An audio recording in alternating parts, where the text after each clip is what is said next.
gotta be careful. You got the babies. Good morning. Call to order. Good morning, members of the Cascade Party. This is the January 2026 Cascade Party Convention. Welcome. Thanks for coming.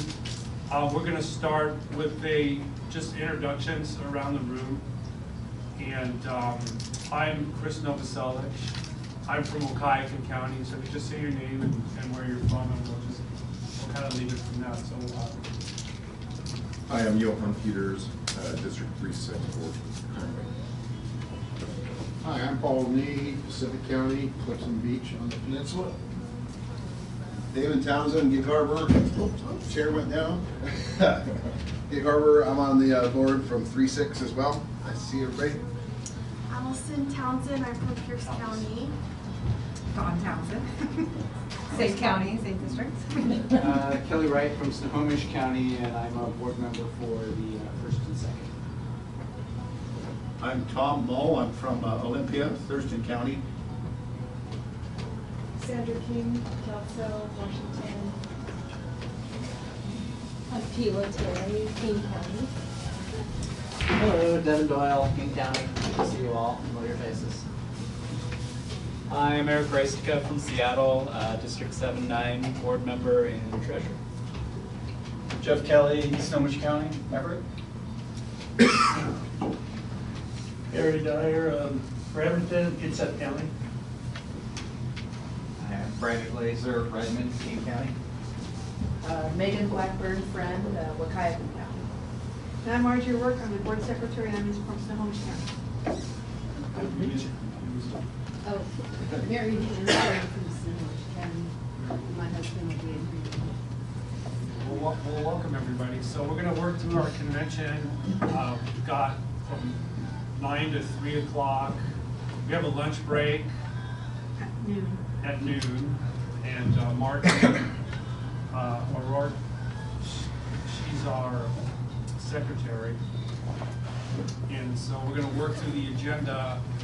We're going to work off the screen here. And can you scroll it? Can you scroll it a little bit so we can see the whole agenda? So that's it. Like we just did the opening ceremony with the introduction.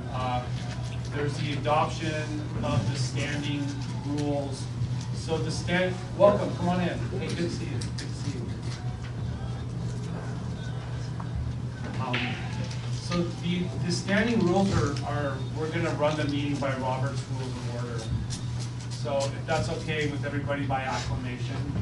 And then there's the adoption of the agenda, which is before you. And we're going to go through our bylaws. We're going to elect our board. We're going to do our party platform and do our resolutions.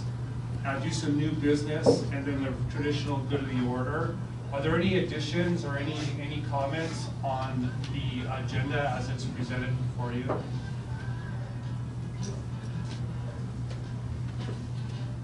I would entertain a motion to approve the agenda. Second. It's been moved and seconded. Is there any more discussion on the motion to approve the agenda? All in favor, say aye. Aye. Unanimous, passed. Okay, and also just remember to call like a point of order for your chair if there's something I'm missing or not, if I'm not getting it. And so the second on our agenda is the presentation and adoption of bylaws. And so if we have that on the screen, oh, she's getting there, so. So this was on the Hub? Yep. Yeah, so this is our, we can work through, we'll just work through this line by line, and then we can just like comment on it. So would we do it that would we take a motion to adopt this and then move through amendments? I think that would be the proper way to do it. I would say that the bylaws are continuing, we don't need to be adopted. Okay. Okay, so the bylaws are continuing and don't need to be adopted. So we should go to consideration of amendments to the bylaws. Okay, so we're gonna, good morning. Good morning. Welcome. Thank you. So, Chair. go. Oh, just so everyone is aware, so we have our bylaws that we approved at our last convention. Our bylaws committee met, and we have some proposed amendments, which is the slate that we're gonna look at now. And then we can vote to approve the slate and then amendment and strike things out if we want to, correct? Damon Townsend was the chair of the bylaws committee, so he prepared these. So this is the bylaws committee report. Yeah. So if you do have questions about the proposed bylaw changes, you can address the committee chair, Damon. I did have a chance to read through them, and maybe you can just briefly explain our term limits. Do we have term limits in the current bylaws? We do not, and so anything that was proposed from the committee was taken as direction of the committee, was looking at finding anything we were missing in the bylaws currently, anything that we wanted to modify before, and to just, again, these are all proposed, we can discuss them and strike them as line item if we want to, but we currently don't. Okay, are we going to propose these as a block of amendments, or are we going to propose the recommended amendments individually? I think they were proposed as a slate by the board, but it could be line item out in amendments during discussion right now. So we don't have to approve the whole slate. We can say we don't like number 2 and 3 and vote to strike those if we don't want. There was some discussion on the hub by the board on some of them, and there was some opinions, so that's where this is appropriate to take care of. So we can work through, we can go through the points, like there's number 2 is membership and 2.1. And I can read them, or do you want to read them, Marjorie? I have a microphone here, so maybe that'll be better. I'll do it. Okay. And so we'll just scroll through it, and if there's anybody who has any questions or amendments to it, make a motion to amend. Okay, so number 2, membership, 2.1, the Cascade Party of Washington shall be open to all persons residing in the state of Washington who desire to support the Cascade Party of Washington, ascribe to its principles, and who are current in their party dues. Okay, is this working or might be? I have a question. Go ahead. About the party dues. Do we pay party dues? I mean, Not yet. not yet, okay. So did you Because I have hear a the question? Oh, did Everybody I? heard the question? Do we pay party dues? Okay, yeah. That's all. Gotta pay your dues if you want to see Oh, the hey, well, blues. if necessary, I will Come pay. easy. I promise. They're not Okay. exorbitant. So you do pay. Can you your see parking number for 2 about the duly registered, you need to be registered to vote in Washington? This is in our, when you join the Hub. Are there any questions about that? This is in our user agreement. And what did you strike? So the David? strikeout is nomination of candidates. So currently, it says all active party members may nominate and vote on candidates. The board's responsible for vetting recommendations on party candidates and that's our current language that's struck out. And if you scroll down, the proposed new language is all active party members in good standing may nominate and vote on candidates. The executive committee will be responsible for making or vetting. So it's a small cleanup on the language is what it is. Okay, so It's not a major change, it's just a cleanup. So you could, if you could get them both in the same screen, we could compare the two. Okay. Question? So mostly it was the addition of good standing and, yeah, it was the good standing part, I believe. What's our definition of good standing? That's later in definitions. Okay. So. So are we going to move each change then, or should we just go through them all? I think we should go through them all, and if we want to modify any of the changes or cancel any of the changes, then we could, then at the end, we could vote on the amended slate.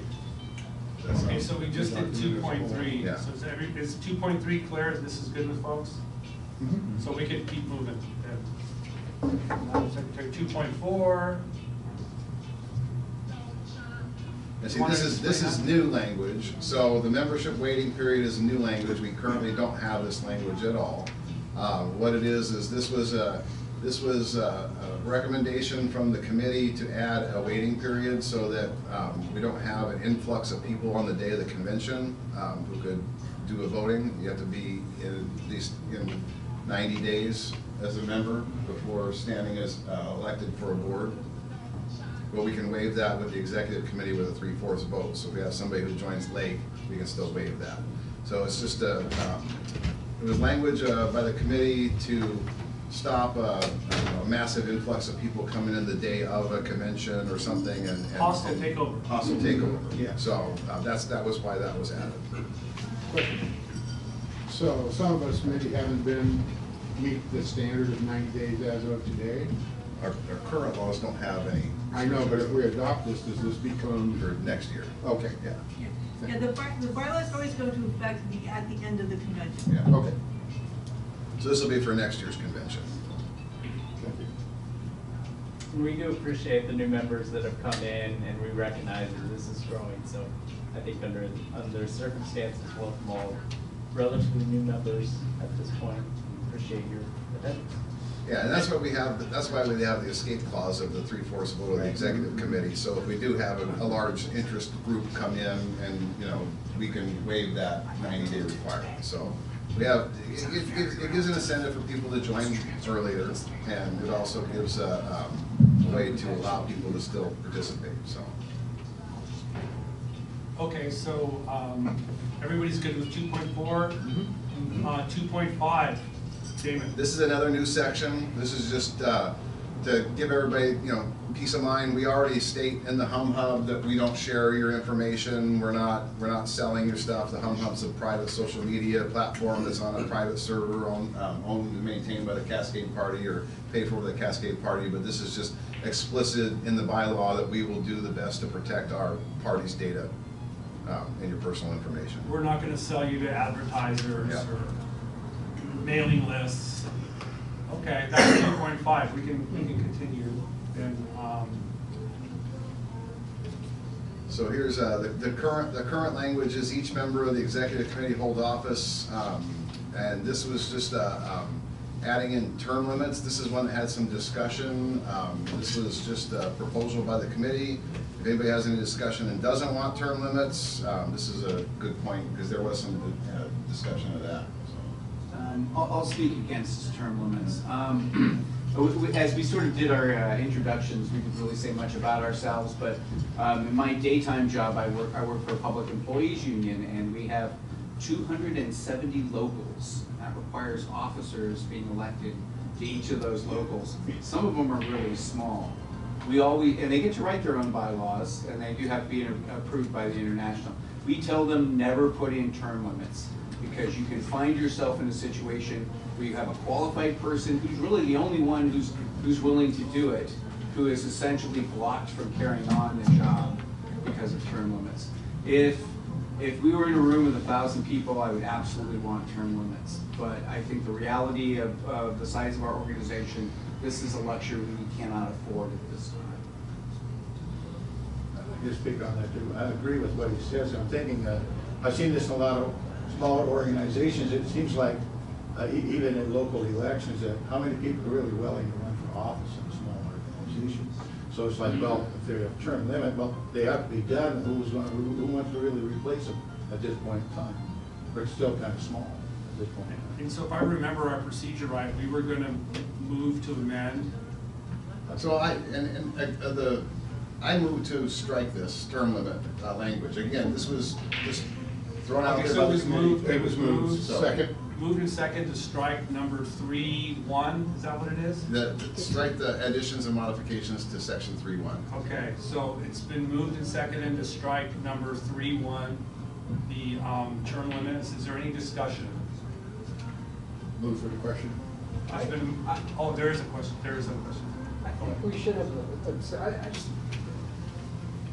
I think that term limits is a part of our platform, is it that we want to advocate for Term limits is for executive positions and not for legislative bodies. But what I mean is that aren't we advocating for term limits at the state level and other levels? So, I mean. Not necessarily, with selective term limits, like we're advocating, in our platform advocates for term limits for executive bodies, like governor, lieutenant governor, secretary of state, those kind of things. President, we have term limits for president of the United States. We do not advocate term limits for legislative bodies. Grant, I'm gonna chime in. I deal with bylaws for another organization. To me, this is not a term limit. A term limit says you can only be in your position X amount of terms before you can no longer be reelected. I'm not seeing that here. I'm just seeing the position lasts only 2 years, period. I'm not seeing anything that says this person cannot be reelected after X, Y, Z terms. Do we want to scroll down on Yeah, 31 you can just to scroll. see the remainder? Okay, that was it. Okay. Yeah, I agree, Mark, agree. I think that is an important clarification. It's not an absolute Yes. term. It's just saying, once you're elected, it's a 2-year term. Yeah, once you're elected, it's a 2-year term, but it doesn't say you can only have X amount of terms. Okay, yeah. Because I have bylaws for another organization that says, for example, my position for the chapter treasurer, I can only serve 2 terms. Right. I cannot be really reelected to a 3rd or 4th or 5th. Yeah. Yeah, I worry that I don't want to, be a part of something where there's, where we're advocating for one thing and then we're doing another. And that's just a quick way to go about presenting yourself, so. Okay, that's all. That makes sense to me. Just every 2 years, your term is up, you can run again, but that's what we do with our Okay. terms. So That's what it is. No So problem. it's been moved, so the motion before you is that we strike 3.1 regarding the terms of the executive committee. And all in favor? So it's 3.1A. All in favor, say aye. Hang on a second, so what exactly language are we voting on? So we're voting to either get rid of this modification or to accept it. So if you vote in favor, you're voting to remove this modification. If you vote in the negative, you're voting to keep it. It's kind of a backwards Right. vote. So- We're basically voting for 3.1. Okay. May means we keep it as written and redlined in here. Okay. Okay, so can you scroll down a little bit more, Marjorie? Sorry. Okay, so yay means we're doing this 3.1A. We're approving that. So That was the motion. Yeah, so really the only change you're saying, David, in the language is creating the staggered terms. Yeah. Okay. It was, well, it's like, I recall, I misspoke when I explained this. This was a discussion, so currently our board doesn't have any defined length of term, so we're going from convention to convention. This was gonna add a 2-year term and then staggered, so we're electing half the board each convention. So we have some continuity, that's what this one was. Okay. I'm sorry, I misspoke when I described it, I'm All sorry. right, well, I think we withdraw our objection. So we need to vote no on the, No, we're Proposal, we're gonna withdraw the- motion or seconded or okay, so we're gonna withdraw. We can move on then. So there's no vote. There's no, Correct. So we're accepting this as submitted. Yes. Yes. Okay, Well, we'll we're move still on. approving, we'll have to There'll do be a vote on the full- ballot. We got more to go Yeah. through. We're gonna This approve particular we're gonna section. approve the whole thing. So we're gonna do it 3.3 now? Okay. Removal. Yeah, we're on removal. So yeah, currently an executive board member can be removed from a cause of vote of 67% of the entire executive committee. This one, what did we do? Clarification. We left the 67%, no more than one officer can be removed within, it put a limit on, so you couldn't have the board basically wipe out the entire board, I think is what it did. We put limits on the removals. You can still remove people with 67%, but you can't remove also more replace than, the board. you can't remove, like the majority of the board. Yeah. So you can't remove more than 50% of the board? You can't remove more than one officer or 2 members within a calendar quarter unless approved by 3/4 vote. So we move to remove more than one, you move it up from 67 to 75%. Okay. I got a question now. aren't these members elected by the body? The executive committee, yes. Uh-huh. So, yeah, you'll be voting for board members from your congressional districts. So otherwise saying, I could go and vote for you for an executive committee, and then the committee could come by at the next meeting and remove you. Yes. Correct, they could. For That For don't quite- cause. Yeah, but great, well, I like for cause, but just the thought of that in there, you know? For cause would be good. Do you want to? Yeah, it is in there. Yeah, we can entertain a motion to add in. Okay, gotcha. You know, we can- Yeah, that's a key thing, not willy-nilly, but Yeah. Yeah. if you're embezzling money or. That's why I was asking. Yeah. These are, Yeah. Yeah. You never know. these are Just escape because somebody hatches. has a heart. Right, yeah. Okay, let's go. These are it's escape hatches is what they are. Basically, if there's like a hostile takeover. Yeah. So- Just to preface this, the bylaws committee was directed, and we worked under the assumption that we needed to be careful in case of a hostile takeover by a rogue group. That's exactly what these were intended to deal with. Just in my you know, I'm a member of a fraternal organization, and we had something like this happen. We had to disband our entire chapter because we had this happen, and we didn't have escape clauses like this. So that's what the intent was for it. If the mechanics of it aren't correct, that's what we're here to do as a body, is to hammer those out. Are there any more questions on 3.5? We will continue on 3.7. This is the one with the actual term limits. Yeah. This is the one that I move that we strike, because I move we strike the modification of 3.7, which is actual term limits. So there's a motion to strike 3.7. Second. And it's been seconded. Is there any discussion? I am going to say I'm going to vote against this because I have been in organizations where they didn't have this, and the person who gets into the office becomes ingrained, and it becomes difficult to remove them for cause later on.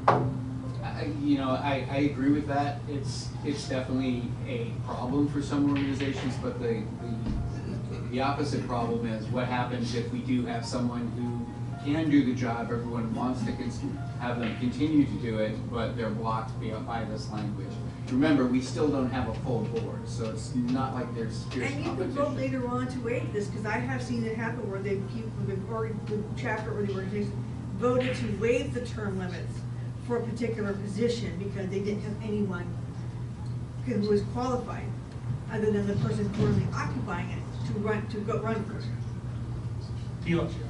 An alternative also is to say that there's contiguous 2 years break, then re-elected, and that is accurate too, because then you don't lose them totally, because they're still part of the general body.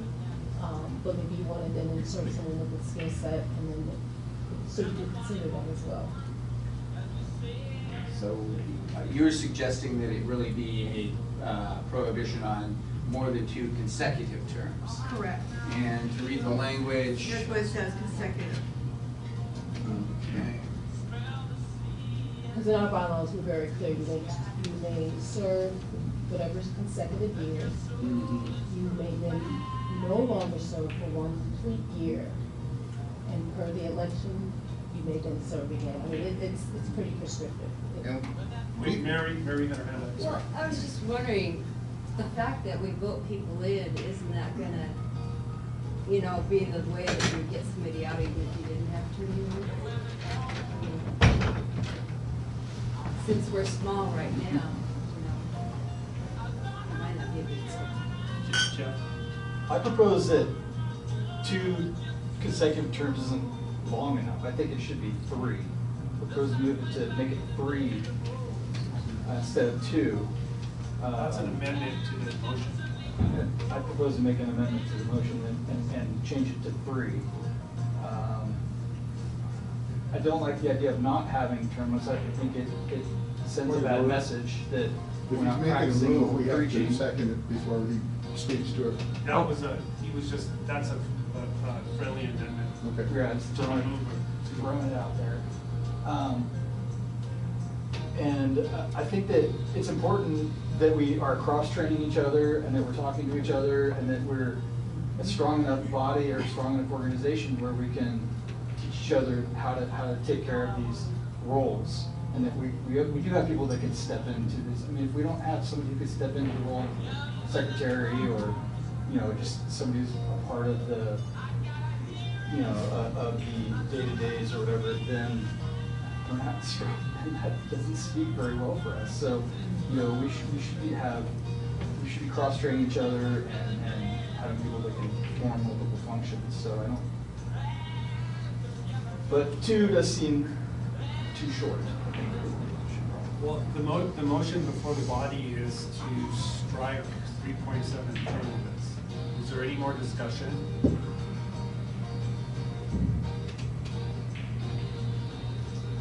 If there's no discussion, then all in favor will say aye. Aye. Opposed? Aye. Nay. Nay? Nay. Division. Okay, we had a call for division. So who's gonna tally the votes? I think we can do it by show of hands. Yeah, by show of hands. So all in favor of striking 3.7 will raise hands. Who's gonna count?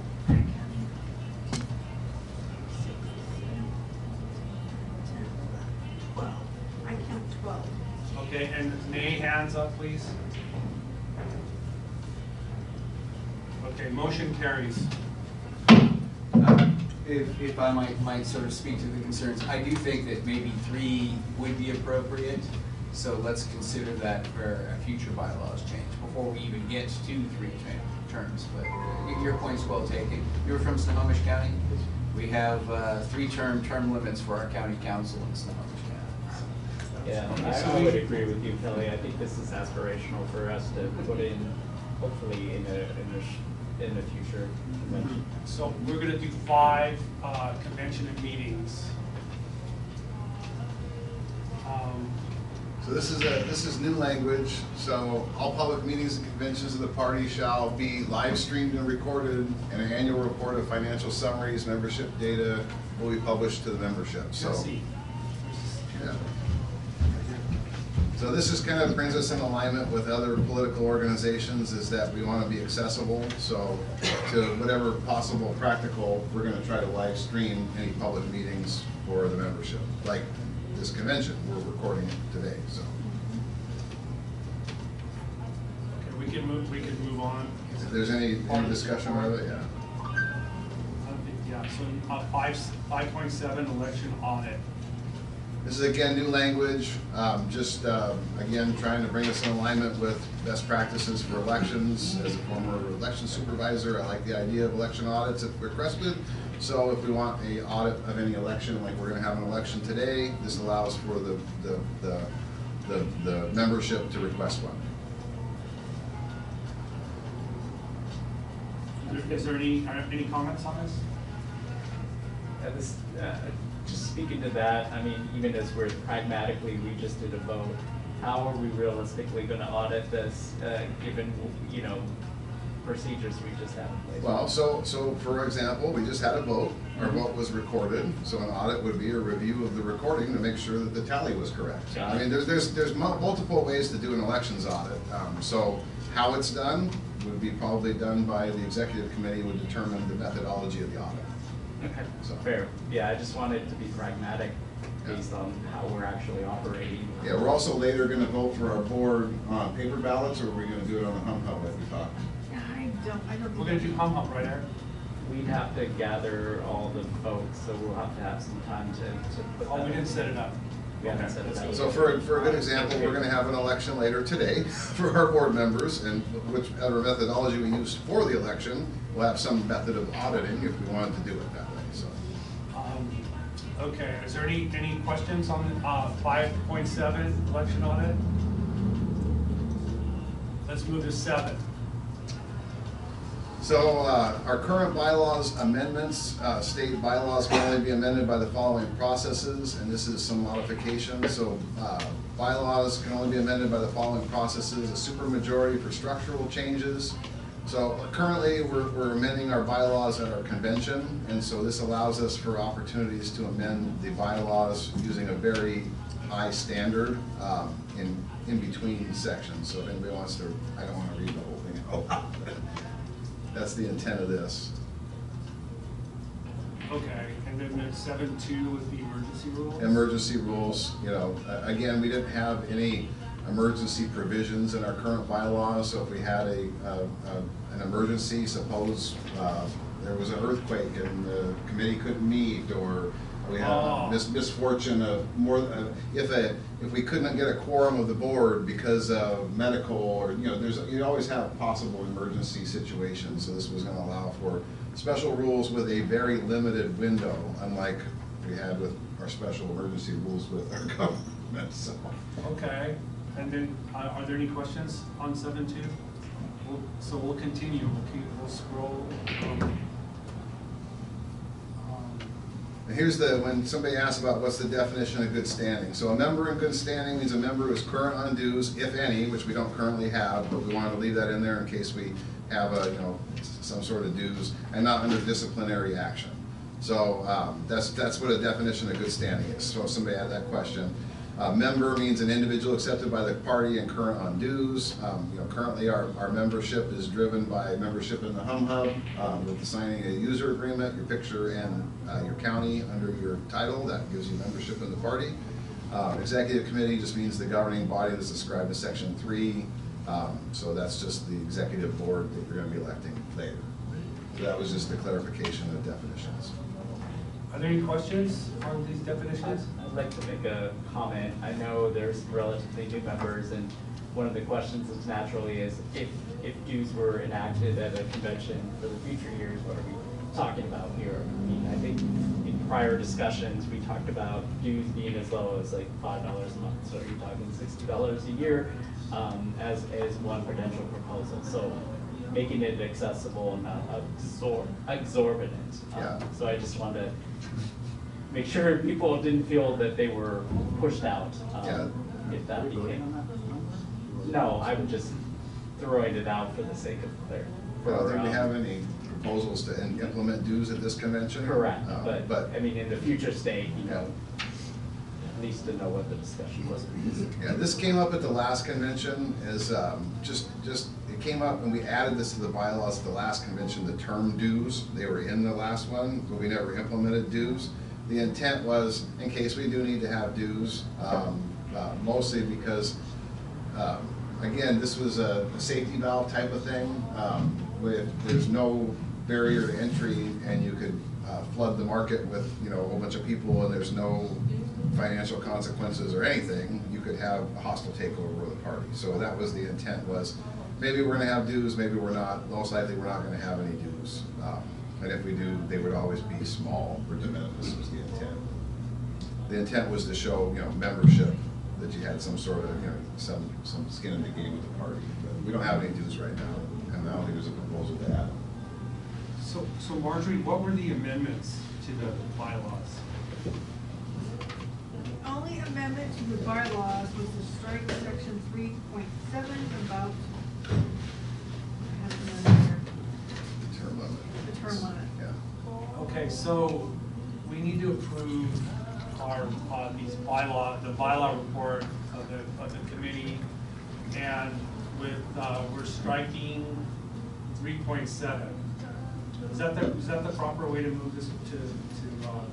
I think we moved to accept the report of the bylaws committee as amended by the body with the removal of 3.7.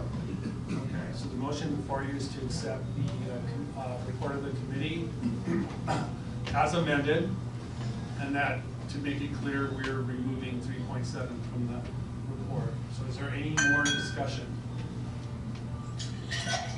All in favor of the report will say aye. Aye. Opposed? Abstentions? Motion carries. So next on the agenda is the election of the board, but I would, if by acclamation, if we could move that until after lunch. Is that a good idea? Yeah. Everybody's cool with that? Yeah. No objection? Okay. The next, I'll get Marjorie to get caught up here with me. Here's our agenda. And next is the presentation and adoption of the party platform. So Kelly White is our the chair of the platform committee, And so the report, and we'll get the platform up on the. All right, well, there we go. Well, I want to speak to what the committee did. We went through the entire platform from the last convention, and we've really been focused on making the party platform as broad and honestly non-specific as possible. The specific issues, the specific remedies for those issues should be addressed in resolutions rather than the platform. My own experience with the platform, curiously, the Republican Party didn't even adopt a party platform in 2024, and they won the election. So I think that in many cases, platforms can discourage people from being candidates associated with our party because there may be that one issue called out in the platform that they would have to explain themselves and why they don't agree with it. So based on that, we have some pretty broad points here and the proposed amendments. Do you have it redlined, sir? Are, for example, here, rather than prioritize support, we have a statement about housing, but we've struck the public safety section. Well, we rewrote it, so I will give people an opportunity to read that real quickly. You want to scroll back up so they can see the Can you read it out loud? So let's do housing. Okay, housing. We support affordable home ownership by increasing the supply of housing by reducing regulations and fostering market incentives. Rental markets benefit everyone when regulations balance the interest of both renters and housing providers. So if we move through this too, like the floor is open, so if there's anybody who would want to make a motion for any amendment, the floor is open to the body. And let me just sort of read the new language for public safety then. We prioritize safe communities when an individual experiencing a behavioral crisis, including those who may be unaware of their own illness or impairment, pose a risk to themselves or others. Government should intervene in a manner that balances assistance with enforcement. We support fully funding law enforcement alongside diversion programs such as drug courts, crisis counseling, and treatment-based alternatives that protect public safety while promoting recovery and accountability. And if you want to scroll this back up a little bit, Marjorie, this is what the language it replaces is we prioritize safe communities and safe public spaces when individuals, because of their own well-being, government should intervene in a way that balances. So we've really not changed very much here, but it is worded a slightly differently. Okay, should we move on to the next one? Unless there's, please. Oh, Keela, go ahead. I'm sorry. Well, there was, Go on. you scroll too fast. So the one thing, there's one thing there, it had to do with the housing portion. I'm trying to go through people's heads. Maybe, no, that's why I was thinking, get a table and put it up higher. Oh, okay, I would like to see if we could add something around regulations and statewide, because codes, I don't know if you can say codes of regulations, because they're jurisdictionally based. A lot of them are. Yeah, well, yeah, but my industry experience will tell you that, because I was in commercial construction for many years. You go from one jurisdiction to the next and they change dramatically. And so, is that considered regulations, or is code and regulations considered the same, or are they similar, or are they? I would say they're the same, that a code is a regulation. Code's a type of regulation. Everyone, because I'd like to see standardization better. The state calls for some of its building prescriptions, but not every city and not every county follows exactly what they do from one to the other. I can tell you, Seattle's a lot easier to build in than Belleville. Oh, yeah. code-wise. Didn't you state you wanted to keep it pretty much generic? So I built we don't get high-rises caught in and the all. weeds? Yeah. Because some politicians might have a problem with that. And as it's stated, we support that, and you can work out, you know, the details of, should this be done statewide or by jurisdiction or whatever. Yeah. There's the That's principle, only we want thing to I keep wanted to it bring. more generic and not get caught up in causing things that might be problems for politicians. Eli, you had it, or Johan? I just on these planks or platform, what I was thinking was possibly we should consider, we use the words value, support, prioritize, promote, advocate, and believe. And we also, in our past years, thing, we have like the Jones Ferry Act, and we're putting specifics in there. Yeah, I think that we should that's one thing maybe, that's being removed. I think, yeah, and I think on all those, we shouldn't get specific, but under, once we develop the platform, we can bullet point what we're doing within those things, not without putting them on the website or making a recommendation if Yeah, we and later if I can bounce speak- out to something If I can else. speak to that real quickly, I think it was our decision that we honestly be able to pass resolutions, perhaps even outside of the convention, if you want to take a specific position on proposed regulations or bills in Olympia that speak directly to them rather than to have that sort of enshrined in the platform.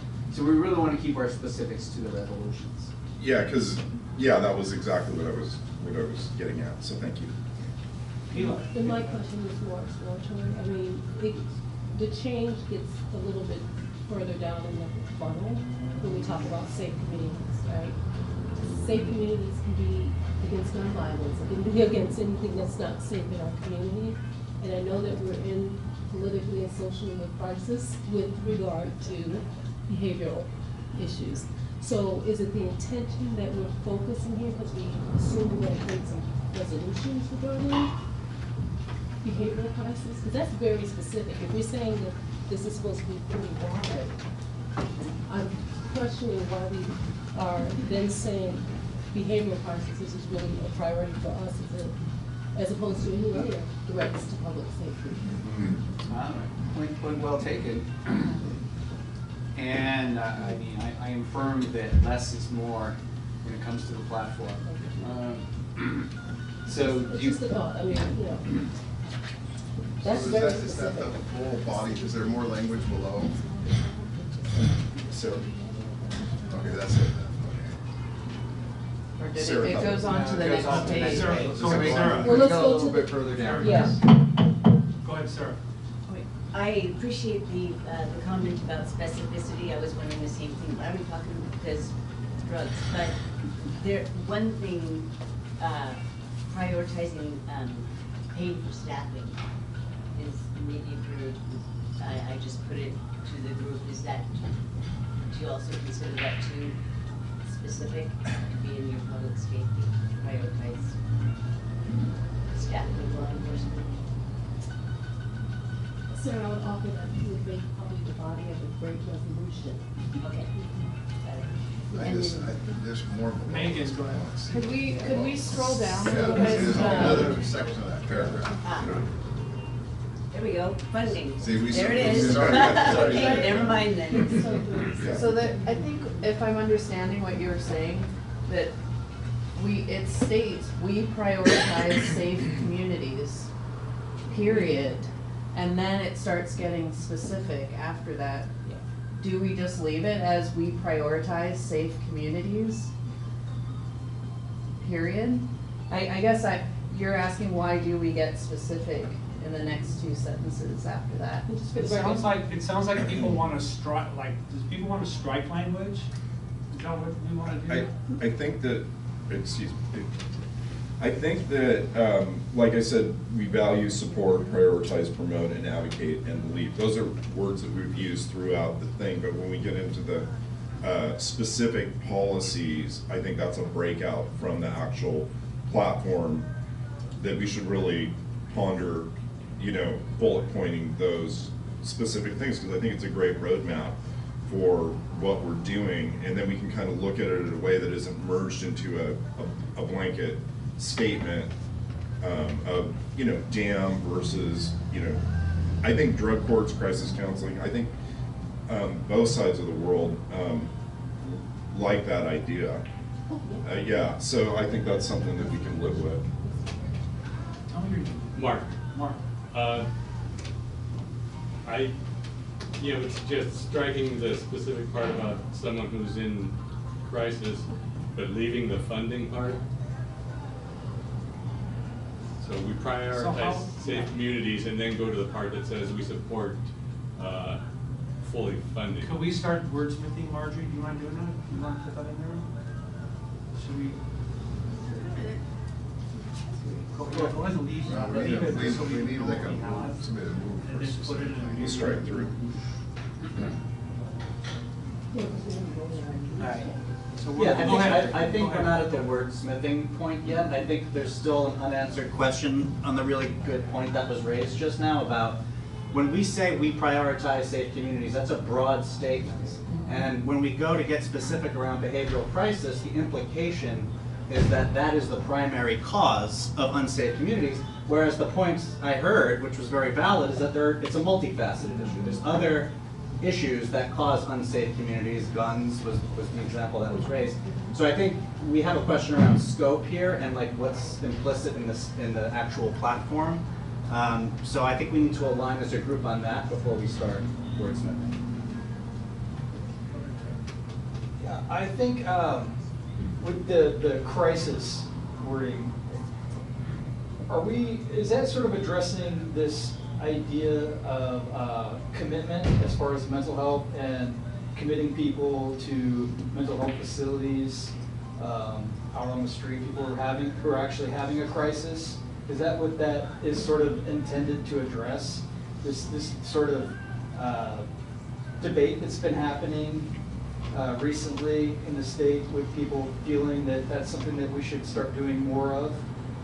Is that why that's in there? I'm gonna flip a little bit to try to incorporate what you're raising. It would be interesting that we have a statement that we prioritize safe communities, global, wide net. But because no one in the room, I think, is against the mechanisms we have in this language. But if the other option is to maybe say we like to add to the platform that we value wellness in our citizens, in our citizens, and then you say, i.e., physical wellness, that we could resolve a whole bunch of policies on stands on that. Mental wellness. It's more proactive. It's more pro living and thriving, living our best life. Those kind of things. But it's separating out so that it still stays in the format of that at least this resolution has evolved to date, which is here are the topical value-based issues, but not prescriptively specific. So we value safe communities. They're core values. Right. We support safe, we prioritize safe communities. We value wellness. Do we want to put that in there? They are, well, what do you want to say? Elected citizens, we want a healthy Washington state. I mean, something, because again, safety is one thing, wellness. Eric, go ahead. Yeah. So as a relatively new member, I think there's a value in being at least somewhat descriptive. The platform is like the first thing on the website that someone would go to see who are we, what do we do. And I think there is a lot of issues. I mean, the reason to have a third party in the state of Washington is to commit to the specific things that are most in need in our public discourse. The issues that are most important, that are missing from what the options that are currently there. And I think that if you get a little bit too vague of platitudes and you put it into resolutions, the specificity, you might lose people who aren't going to be interested in reading a bunch of resolutions to figure out what it is that we actually are doing. I do hear people's concern that you don't want to turn people off if there's an elected candidate or someone who's interested but then has to answer for it. I think in this particular case, and generally, it's not prescriptive enough about specific policies. Like for instance, it doesn't say we're going to sweep every homeless camp out of a park. It doesn't say that we want to advocate for arresting everybody who has had a drug overdose and sending them to mandatory treatment, right? So there's a lot of nuance in how this policy could be implemented.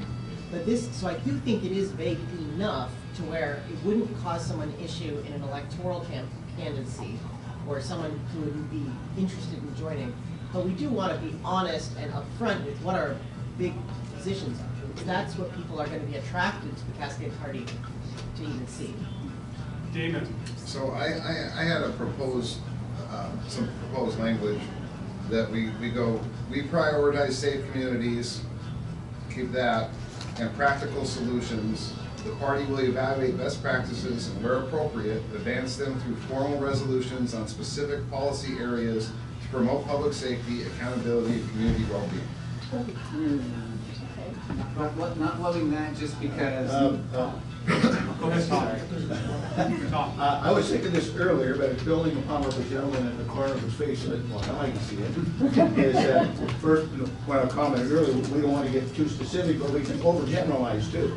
Find the balance. I actually like it the way it's written, you know, and that's an issue that's very important to me. It's like, not specific enough, you gotta stand on some things with a certain amount of solidity. And that's exactly why I brought up the question of what does the word mean?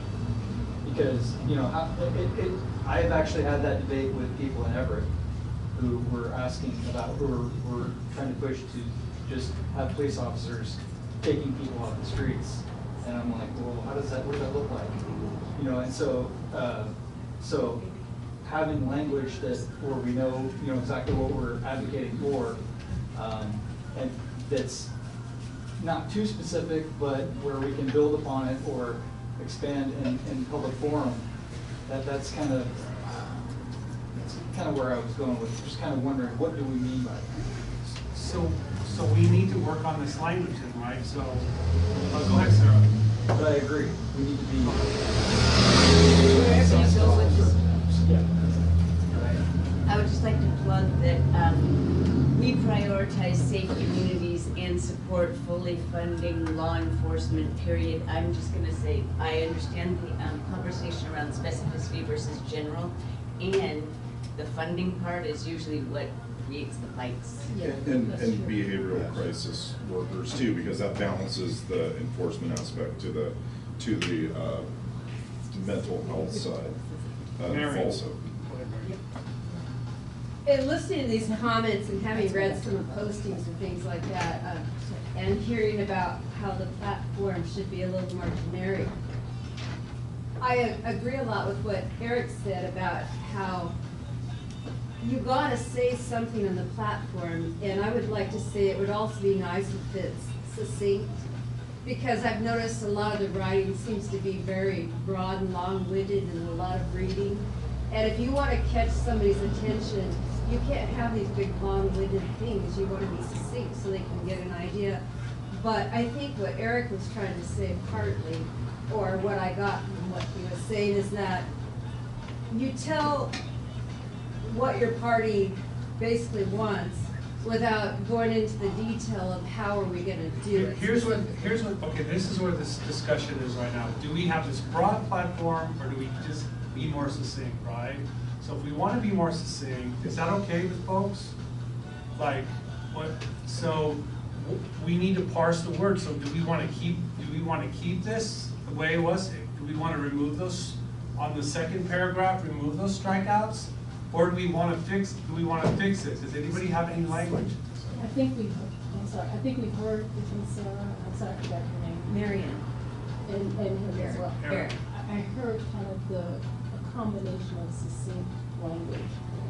We use measure, Sarah, over here, but funding, I mean, if you put what Sarah said, and I don't know who's recording, them not, along with then, for example, rewards, whatever it is, that gives the manager, here's the value, here's an example of what that value looks like, and then you're done. So I heard it as I was talking, but I wasn't writing, I'm sorry. No, go ahead, David. Well, and I just. We gotta get going on this, though. Yeah. We need to resolve this. I also argue we meet every year and reevaluate the platform. We're setting our platform and our party priorities for this year. So the main part is we prioritize safe communities, and these are the things that we are gonna focus in on this year. It's kind of what I see this as, that's what most parties do. It doesn't mean we're gonna do that in perpetuity. Look at the different parties' platforms that have changed over the years many, many times for specific issues. So, right now, our crisis is a lot of, is what's talked about right there, is where we're at. Next year, it might be something entirely different. So, for public safety, we're looking at these specific things for this year's platform. So I'm arguing in favor of keeping it. So what Damon's saying, I'll just repeat it again. Like, this is like of our moment right now with the homelessness, with the chronic addiction and the way that overlaps. And that's what the second after the red and, it struck out right now, but that's what we're speaking to. So we are being specific. And yeah, there's guns, or there's, whatever the other threats are to communities. This is one thing that we're focusing on.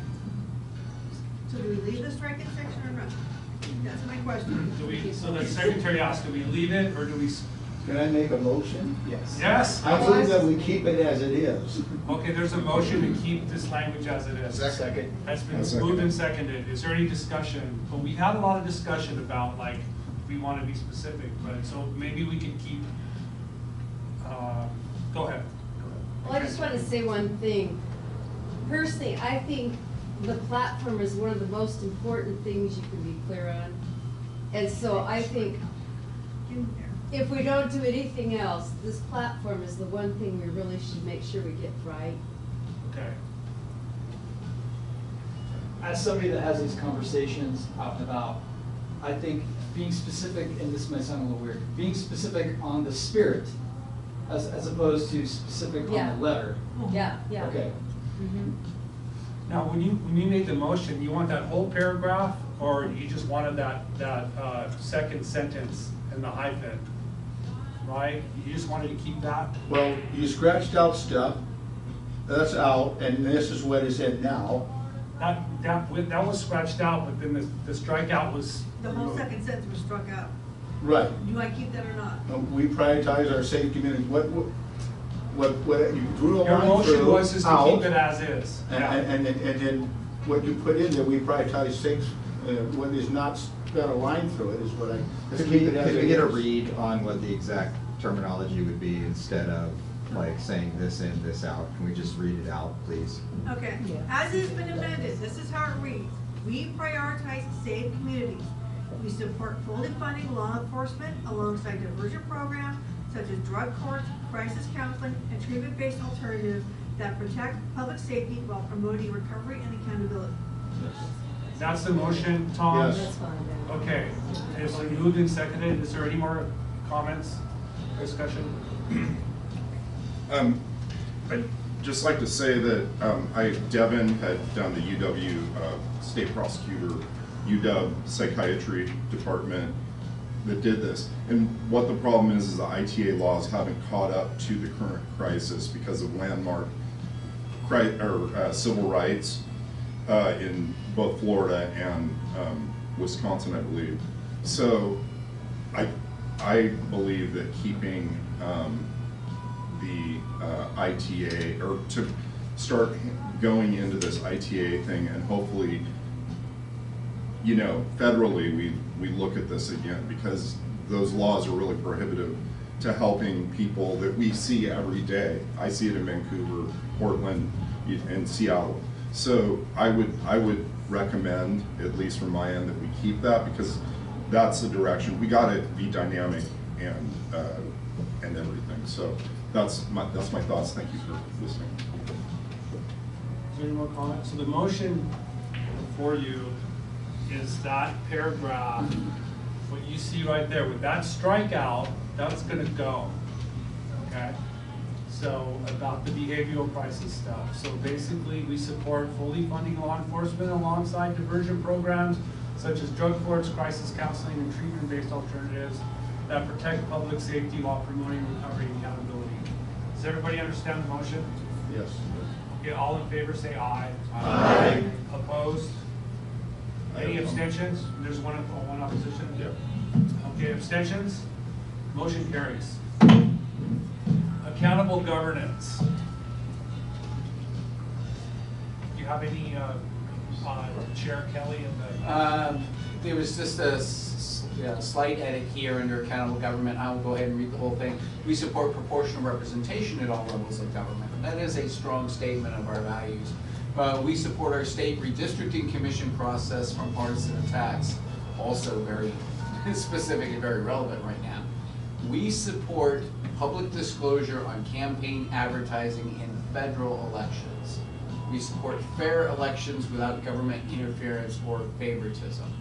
Now, the reason we struck out the current rules is, at least the sense among the executive board, is that some of the current rules on political advertising really work strongly against us. Specifically, if you run and put prefers party, whenever any campaign material has to indicate that that's your preferred party.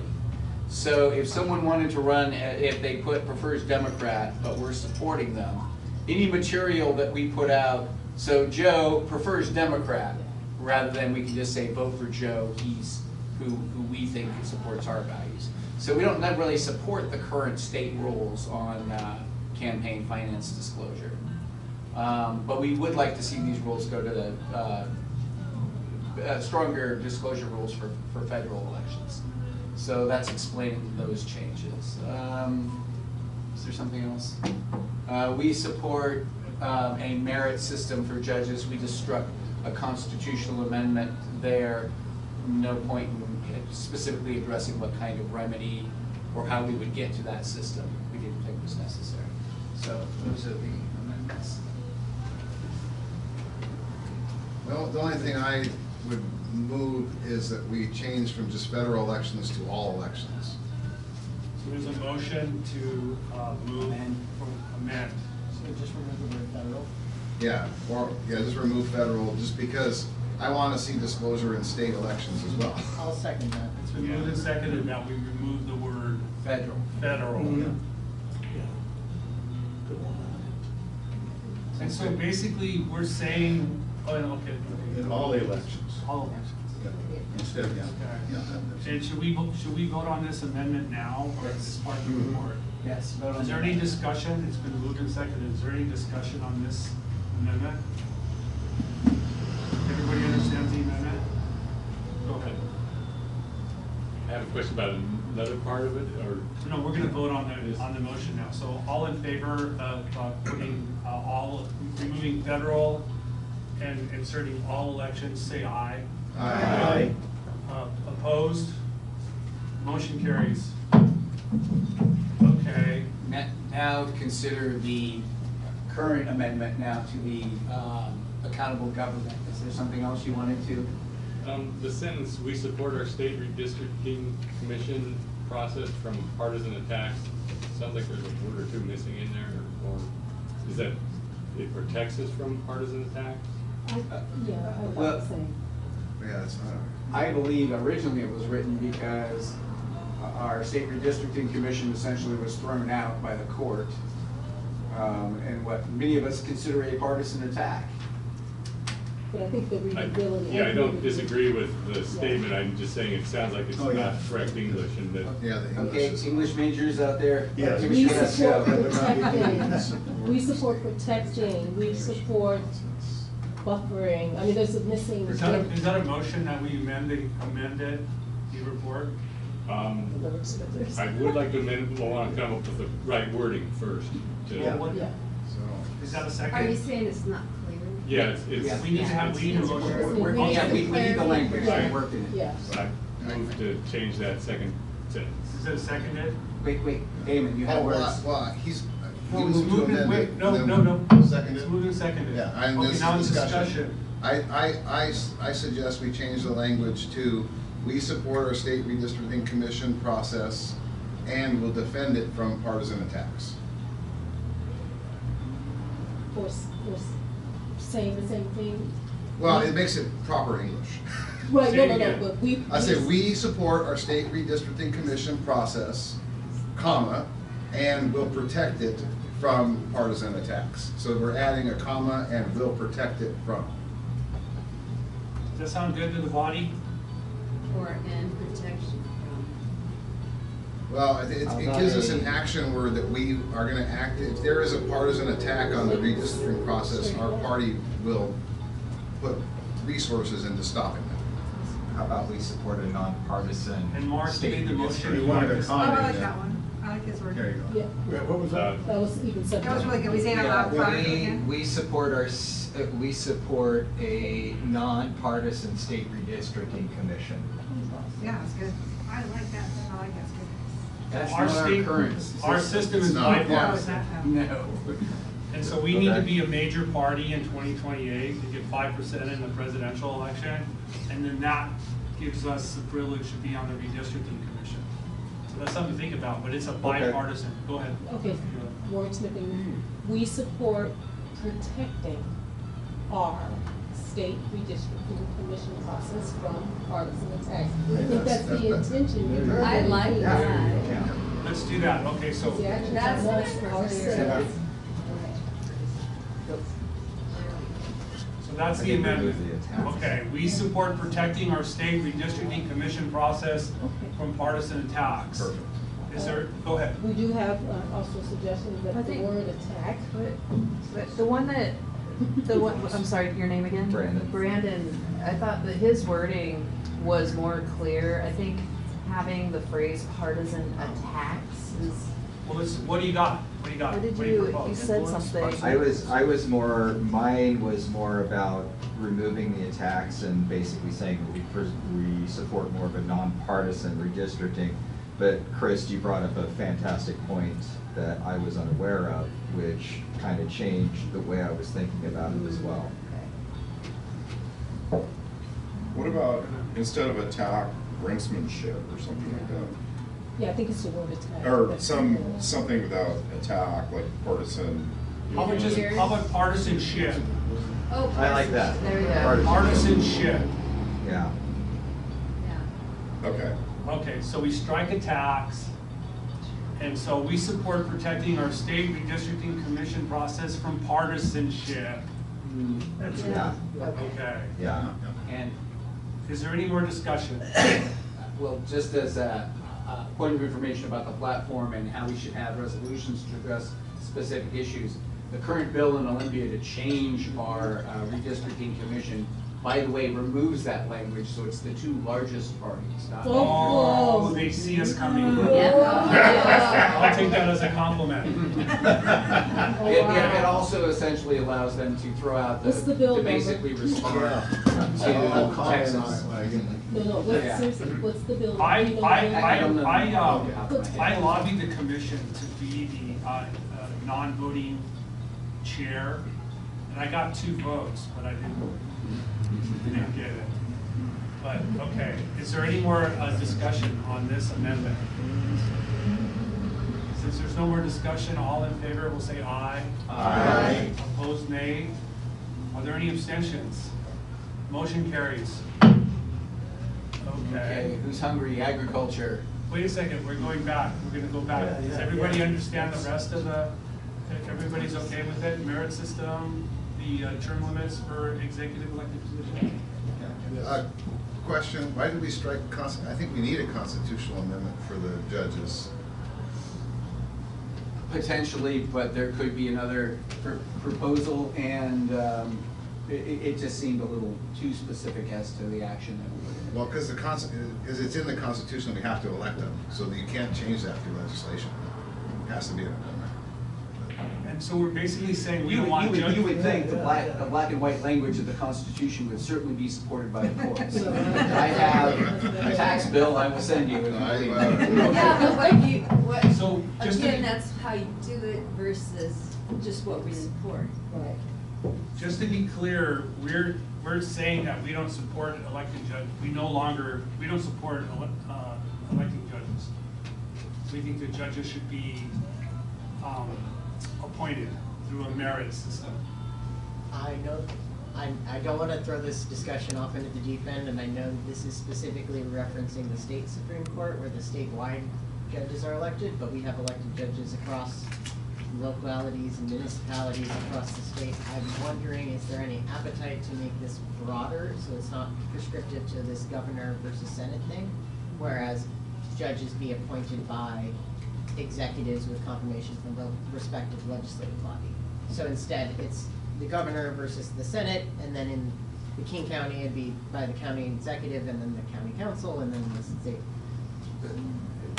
There's no appetite for that, then we don't have to do it. I'm just throwing it out there. Well, I was just going to say that it doesn't matter what level, for example, if there's vacancies, the governor appoints it, not a county executive or anyone other than the governor appointing for vacancies. They wait to resign to get, it's like.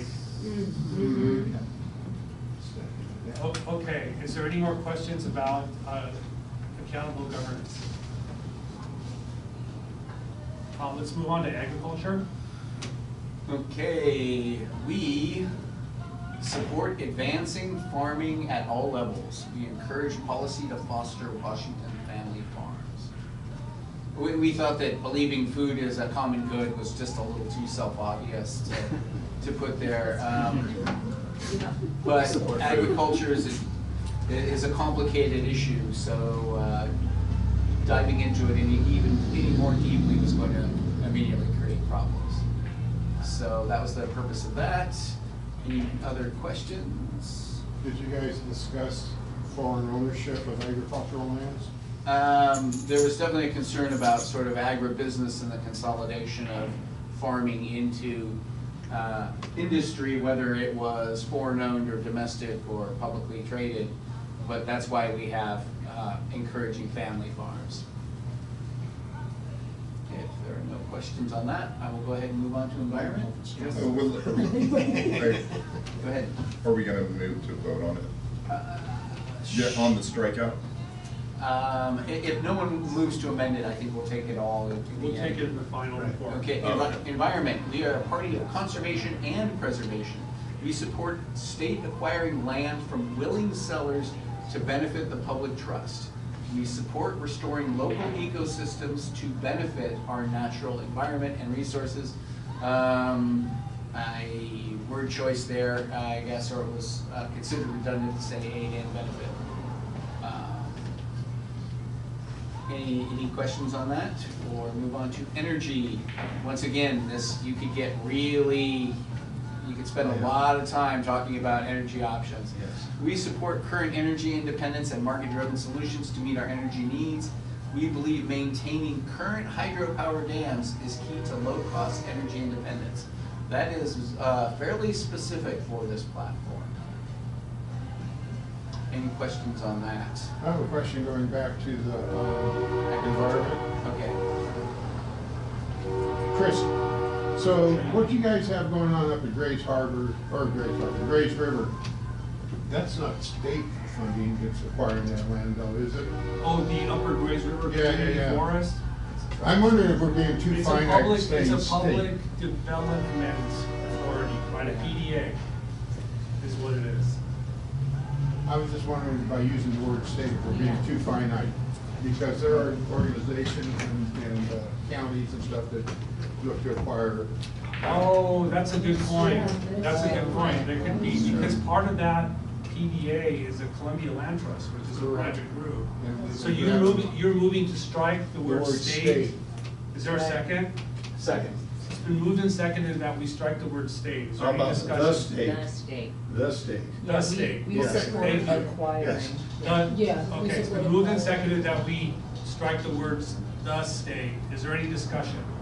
Well, then, I would suggest we replace the state with public entities. Well, no, because then you knock out the conservation or. No, that's a public entity. Not No. necessarily. Not necessarily. Conservation districts are public entities. A conservation You're talking about- district, yes, but Trust. There's a lot of this is- levels. Okay. There's a They're lot not of the levels. only ones. Yeah. I just don't want to see where we're pigeonholing ourselves. Yeah. Seems like it needs still a little work on the phrasing though. Yeah, because what we support, we're acquiring. We Yeah, support that's who? something- Yeah, no, and I understand. Sorry. So does that be a project? There's something about entities of some kind there to replace What do the you state. got? What do you got? I don't, I'm not an English major. Go ahead, go. We support the acquisition, however it comes Say again. The acquisition. I mean, it seems Okay. self-explanatory. We support acquiring land from willing sellers to benefit the public trust. So it's basically saying the acquisition of Is that land completed to enough? benefit the public trust from willing sellers. Again, for. So the acquisition. Yeah, Okay. yeah, I do. Okay. I think it'll work. Then I'm not the guy to. The motion before you is to strike 2 words, the state. Yeah, yeah. Is there any more discussion? All in favor from strike, the motion to strike the state from that sentence will say aye. Aye. Opposed? Any abstentions? Motion carries. Where are we now? Energy. Energy and market-driven solutions. We are taking a stand essentially on the platform to support the dams. And my application, oppose their removal. So that's energy. Healthcare. We support a competitive, affordable, and higher quality, transparent healthcare provider market. We advocate for transparent advertised pricing for medical services. We can wordsmith that. We just moved on from energy without any discussion. Okay, we can back up. Yeah, I'd like to back up, because Okay. I just had a thing that I had thought, we believe maintaining past investments like hydropower dams and advocate for emerging efficient technologies with a balance of expedient process while meeting a sensible regulatory process. Is that a motion? I mean, I know it's wordy, but I mean, we're just talking about the past. Even if we just have something about the future, or current technology, and then just future at the end, just to kind of soften it a bit. So, if anybody wants to add them, you know, that's why we have a membership, so any additions or subtractions. great. Well, I'm thinking, because I'm a big supporter of nuclear energy, but we don't want to. We don't want to put that is too Exactly. specific. No. But you kind of cover that with independent market-driven solutions, you know, so that's kind of a catch-all for What about things future beyond the market-driven hydropower. solutions? And I think, you know, you get the particulars later for another meeting. So, yeah, just building off of that, so insert where it says before to meet our energy needs, so after market-driven solutions and emerging technologies. Yeah. There you go. Well, There you go. That's great. So Yeah. you know, you encompass basically everything, small nuclear, new solar, tidal, everything, all of the stuff that's happening. There's a ton of development in the state. Fusion. And that kind I of. like it. There's a fusion reactor in Houston. Yeah, Helion energy, there's so many cool people. Is there any more wordsmithing Waste on energy. energy? Is there any more wordsmithing? Mary, Which we- Ands which in we there, tax. for one thing. There's too many Gotta clean up ads, the So it won't work. But I wonder, there's too many how ads. strong are we on the dam thing? Isn't that, should that be in there or should it not be in there? I don't know. Question, because it It's up to sounds the like body. we're focused on dam. Or should we just put it in that sentence or, I don't We know. could say current. I mean, is this a hard Damon, thing? I argue we need to maintain the dams in our language because 70% to 90% of our power comes from our dams. It's clean and it's what makes Washington State, and we're a Washington State part of it. And it so I don't want supports to all strike those that. data centers that are so incredibly important. And it's So we're also keeping transportation us corridors informed. too, especially on Yeah. the Snake River, because you got barges running all the way from Lewiston down here. There's bringing active grain. moves Okay. to try to breach our dams. All right, I'm gonna change something in I here. suggest that we do wordsmithing. We support energy independence, struck comma. With That's my suggestion. With Yeah. market-driven solutions and emerging technologies to meet our energy needs, we believe maintaining current hydropower dams is key to low-cost energy independence. Is there a motion to accept that energy? Oh, yeah, I'll move that amendment. Okay, Eric moves. Is there a second? He will and seconds. Is there any discussion? Since there's no discussion, we'll take a vote on energy. The motion before you is accepting that as amended. All in favor say aye. Aye. Opposed, nay. Other abstentions? Motion carries. Okay. Can I just ask Go one ahead. question? Go ahead, Mary. As we look at this, I know we're a Washington party, so is everything in Washington just gonna be Washington focused on this? So I know at some point you kind of want to expand. The reason why I asked this question is bringing up the dams. Other states' dams might not be the best solution. So that's what I was curious about, is this, are we just basically doing our platform from Washington? I would say yes, we are the, Cascade Party of Washington, and this really does, I think. Oregon wants to start when they can. Yeah, that's what I was. Our friends from the Franklin Party down in Oregon. I would like to explain, we are recommending striking the entire education plank of the platform. That may seem very radical, but. Wait, we didn't do healthcare. Oh, I'm sorry. So advertise pricing for medical services. We are striking supporting universal coverage. That's the recommendation of the committee. And also, this is not good language. Like, if we could make that read better, just being in editors here. We support competitive, affordable, and higher quality, transparent healthcare provider market. Yeah. We advocate for transparent advertised pricing. I think we can strike transparent. And just say we advocate for. Because that's in the second. Advertised pricing. I would say that we should also strike A higher, so it's just competitive, affordable, and quality healthcare provider market. So. I like that. That's Yeah. a good point. Yeah, I agree. Let's be real, it's not that quality right now. So can you strike, I know you're taking notes, she's taking notes and do a bunch of like multitasking. So if you can strike, from the second, we advocate for transparent advertise, strike transparent.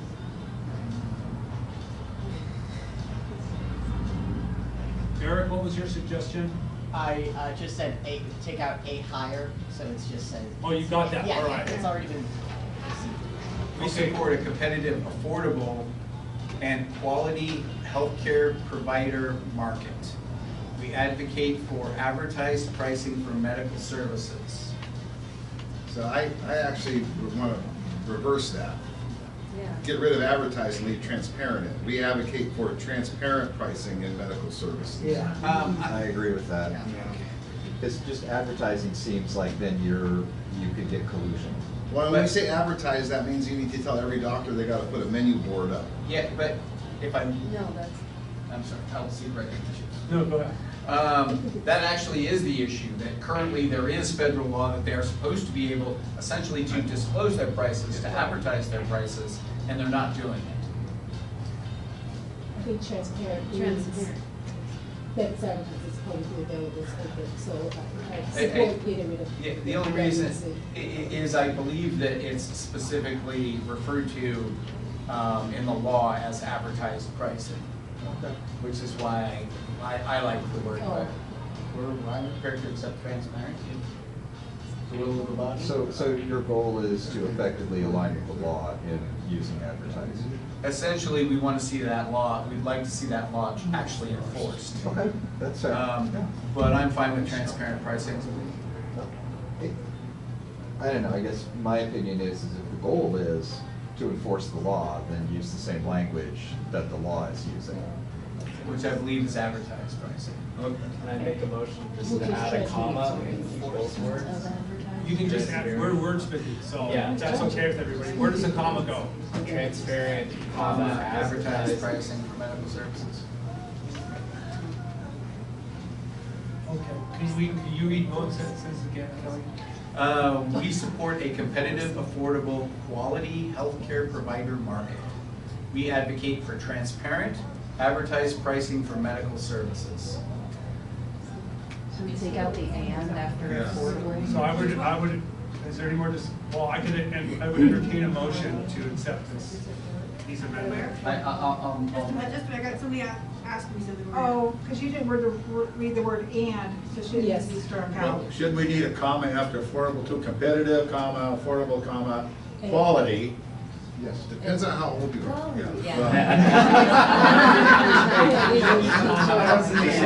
Go for it. Gary. You tell them. I don't like where higher part of the quality because we got low quality stuff. Look at our cell phones. Some are better than others as far as coverage. And if we take higher out of there, you could have a backyard, or, back alley treatment for something. Hey, yep, it's quality. Jeff? I was actually thinking of the word highest instead of higher. I don't like higher at all, honestly. So- Yeah, higher. Or it should just be high quality? High quality. Or high, yeah, high or Okay, high, highest. let's do, everybody's doing high, higher. Yeah, I'll accept that as I a want to give you higher, high. Okay, there we go. Let's read it again. We support a competitive, affordable, high-quality healthcare provider market. We advocate for transparent, advertised pricing for medical services. We leave the comment after Trent? Yeah. Okay, so I would entertain a motion that we accept this, these two sentences as amended.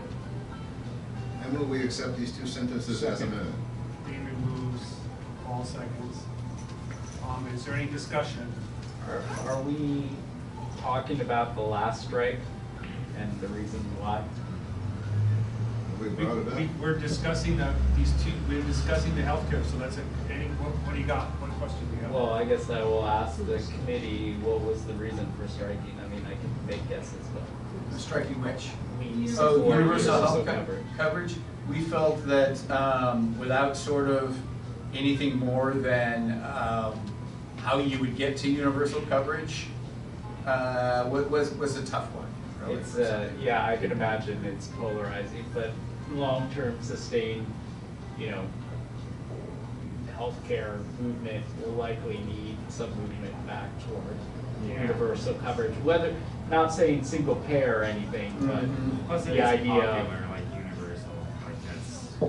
I'll just make that noted. I'm okay with the strike, given where we're at and given that we don't have necessarily a direct proposal of how we address that outside of the current administration of the Affordable Care Act. But I'll just note that for discussion purposes. Because what exactly does universal coverage mean? Everyone has some kind of coverage? Or everyone has total coverage? Well, I mean, it's a vague platform, so a vague thing that Johan had his hand up. The one thing about universal coverage is that's been a politically divisive statement, although many want it, but it also is a very direct, it's almost like saying that we support dams. You know what I mean? So, like, there might be a few people that don't support dams, but, So I would highly recommend that we do, unless we have a replacement, any reference to ACA or universal coverage. For now, we need to see how that kind of shakes out and hopefully help shape the discussion in Washington State, but I think we should definitely not have, that's a bullet point, that we would not want on the front of the website. And I argue that our term affordable means that we advocate that everybody can afford it. Therefore, if everybody can afford it, it is universal. So I think it covers it. Affordable might be free, affordable might be at de minimis cost, but if it's affordable, everybody can get it. Yeah. Is there any more discussion? Okay, education. So. Wait a minute, we're gonna vote at the end for that. That's what we're doing, right? Okay. Am I losing my chair here? No, I just wanted. to vote at the end. To accept the report as amended. Okay. Sarah, did you see? What was the question? What were you just saying? Oh, we're gonna vote at the end to accept the report as amended. Well, we had a motion on the floor to Oh, we accept did? this Yes. healthcare. Yeah. Okay, thank you. There's a So word we were change. discussing Yeah. that, so we need to Okay, put that's on that all. question. Yeah.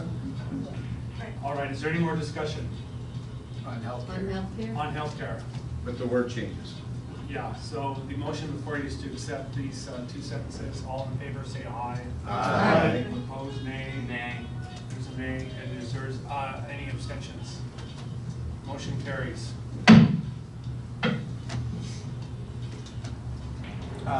Okay, education. The committee decided to strike the entire education plank rather than try and fix it. Very often it comes down to charter schools, which is about as divisive an issue as you can come up with, that some people are going to want to run away with, and half of the body politic is going to react regardless of what stand we take on charter schools. Hila, please. I appreciate that explanation because, again, that's a very specific reason, charter schools. However, I do propose that we have a statement about what we value about education in the state of Washington. So even if it's simply, we support quality education at all levels and nothing else, then in 27, 29, 2030, there'll be plenty of specific resolutions that we may need to do. But I think the absence, given that there is a conflict right now, whether it's charter schools or not, says something about us. Well, I do want to address that correctly, if you'll hang on just a second, and that is, we were hesitant for that very reason. But also, what we had here, we felt was just a little bit too deep in the weeds, Oh, I agree. looking for. So if you want to propose a 1 or 2 sentence true value statement, I think we can take that as an amendment. And then Johan? I just thought that maybe we support quality education at all levels in college, trade, and workforce pathways. That's limited. Damon? Well, Deb, you had something. No, let's continue. I have concerns of having no education platform. That's what I feel. I like the idea of continuing to have, we support quality education at all levels, and I also think that we should say, we support our current state constitution that education is the primary function of government. Because that's in our state constitution. Yeah. And then we leave it at that. Is that a motion? That's my motion, because I don't want to have no education Is there platform. a second? I said, What's Hila the second? second. What's We the moved and second? seconded. What's the second sentence? We support quality education at all levels, and we support our state constitutions. I can't remember what. But our, it's in our state constitution that public education is our priority for state government. That's McCleary, Ryan. Yeah, McCleary it is. decision. Yeah. Yeah. Now, how they implement it in courts and stuff is, we can have specific resolutions for that, but our state constitution is very clear that education is the primary function of our state government. We support our state constitution that primary education is a function of state government. Is the education, public education is the primary function of state government. Is it Is da or the a? or a? Yeah, I want to say No, it's something about the. trade, workforce pathways, Okay, and college, for sure. Johan has the floor. I just want to say that I like the idea, we don't need a lot of words beyond that, but just success in college, trade, and workforce pathways, because that's very popular. Some people want their kids to, notice that their kids are, academically inclined towards college, some towards trades, and some people will also do high-quality workforce So college, trades, and workforce pathways. workforce pathways.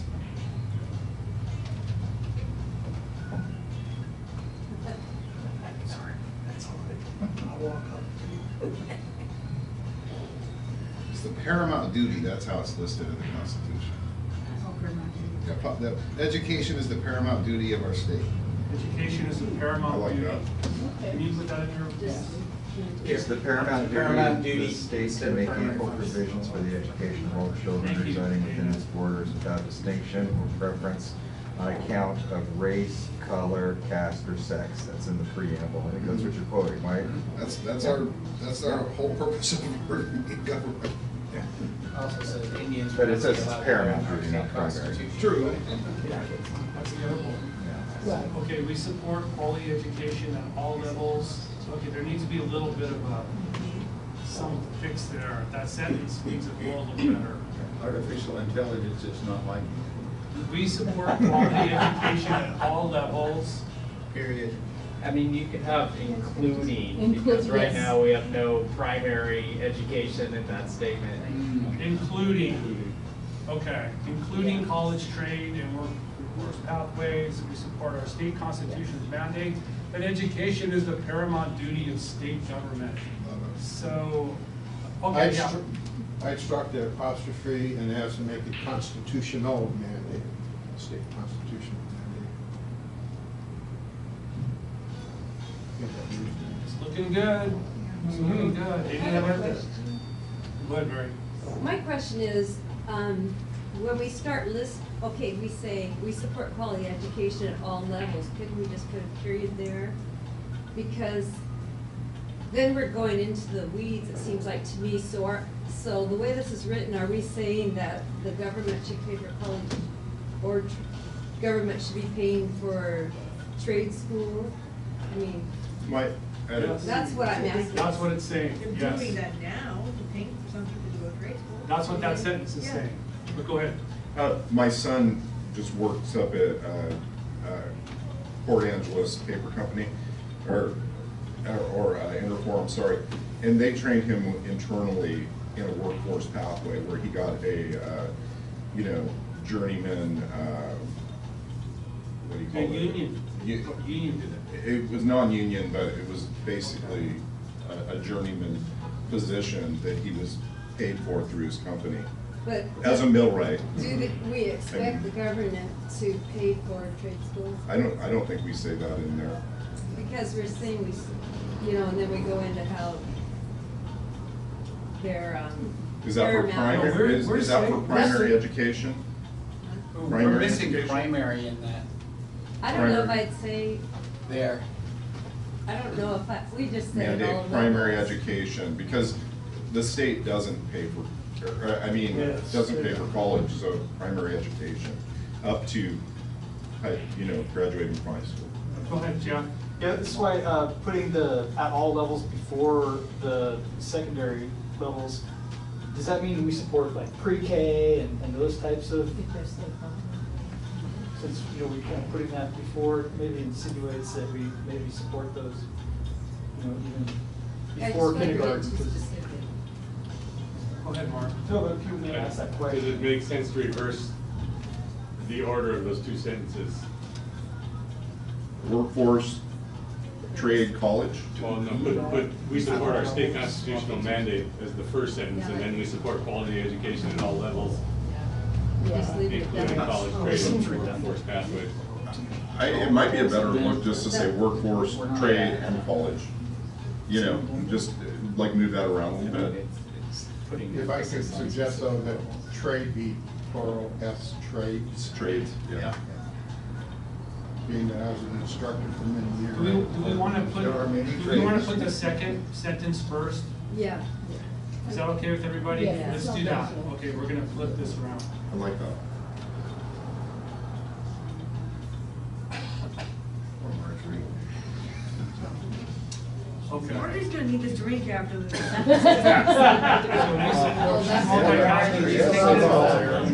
So we support quality education at all levels, including college, trades, and workforce pathways. So what does that mean? What's that? We support- So we don't want to change the Constitution, and we support, and then those can be addressed in specific resolutions if we want it later. Could we just move workforce, trades, and college pathways? Like workforce first, trades next, college pathways? Just the order? Is that okay with I don't everybody? know if it matters. I I mean, don't we're think it putting matters. emphasis on the fact that we're grading, saying that. Well, it makes it it's seem not like just college exclusively should be, college. college should be the Well, you trade. know, I'll the say it's thing. alphabetical now. Yeah, well, Oh, yeah. that's what you said. I was just gonna say though, if you go through a trades call. apprenticeship, you get an associate's degree. Yeah. Yeah. Yeah. Once you finalize, I think it's an English class and something else, you get an associate's. So did we move to do this? Did I? Well, Emergency. I think, I started it because I didn't like the fact that we had nothing. Yeah. So now that we've had a discussion, now, I move that we adopt the language that we discussed as our new education platform. I second. Just one final point. Moved and seconded. Because it says it's a constitutional mandate that primary education, is that cover K through 12? Or Yeah. Yes. Already cover that? Yes. Okay. Okay, it's been moved and seconded that we accept these two sentences. Is there any more discussion? Everybody understands the motion? All in favor say aye. Aye. Opposed? Okay. Abstentions? Motion carries. Only two more blanks. That's Transportation. The old language I won't read, but the new one would be reprioritize reducing traffic congestion by promoting emerging transportation options and enhancing safety for all road users. We oppose open-ended expenditures for transportation infrastructure. That's sound transit. Yeah. Just remember, And- you get to and vote on it once. and then IDR. that's it. Yeah. IDR. What are emerging transportation options? IDRs, agreements. I think a lot of that was really focused on robo-taxis, honestly, and the possibility of even replacing some of our bus services with essentially rideshare vouchers. Was part of the idea. As much as the Jones Act is a terrible idea, we don't need to address that here. So we're saying so are we saying we support the public funding of those emerging options? Or I guess what are we saying here in terms of the how? Promoting transportation options. So you should have more than one option. Okay, so what's the government's role? The government's role is not to foreclose any transportation options. Could I propose that we change by to including? And then put an end comma after options? Can you repeat that, please, Eric? I propose we strike by, replace it with including, and then after options, we have a comma. So it's not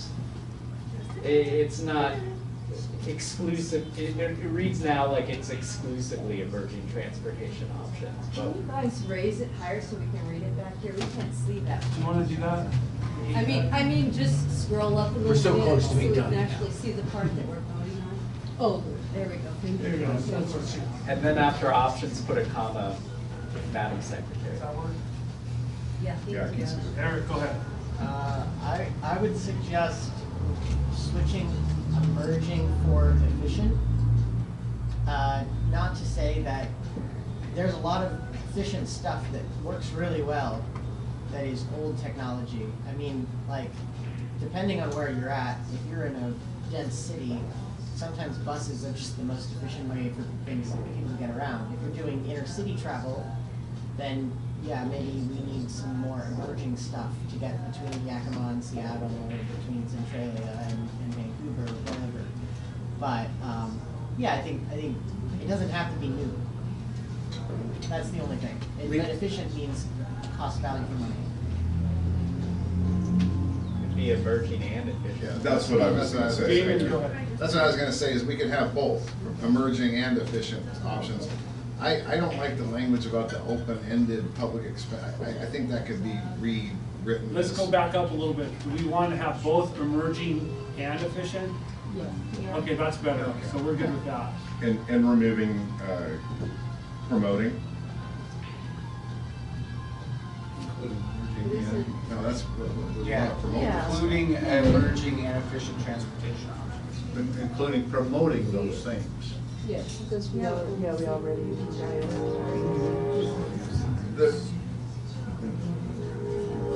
Go ahead, Joe. Oh, okay. There's a combination of both public transportation, and then the, you know, your Waymos, your lifts and everything. So there's a combination of both public and corporate, private business that is in this.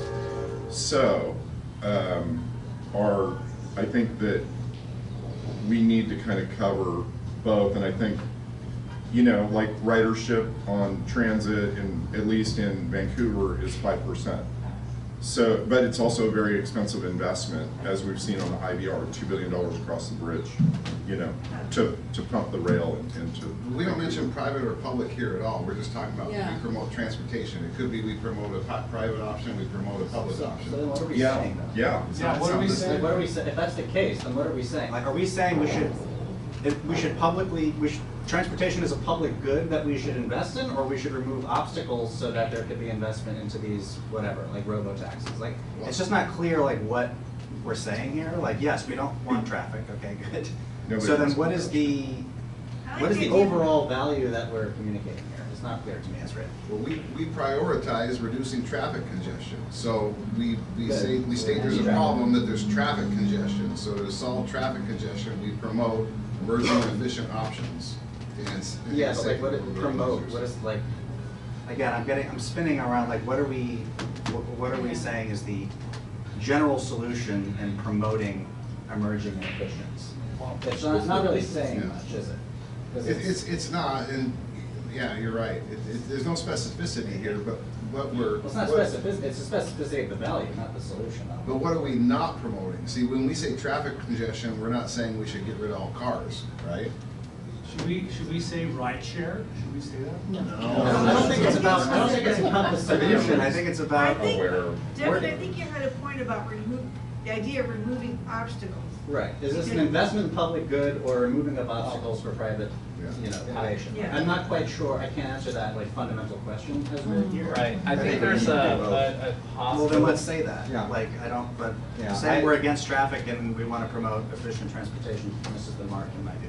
And I'm a little hesitant of putting the "and" there, because it sounds like we're saying before we'll support something, it has to be emerging and efficient. Yeah. Together.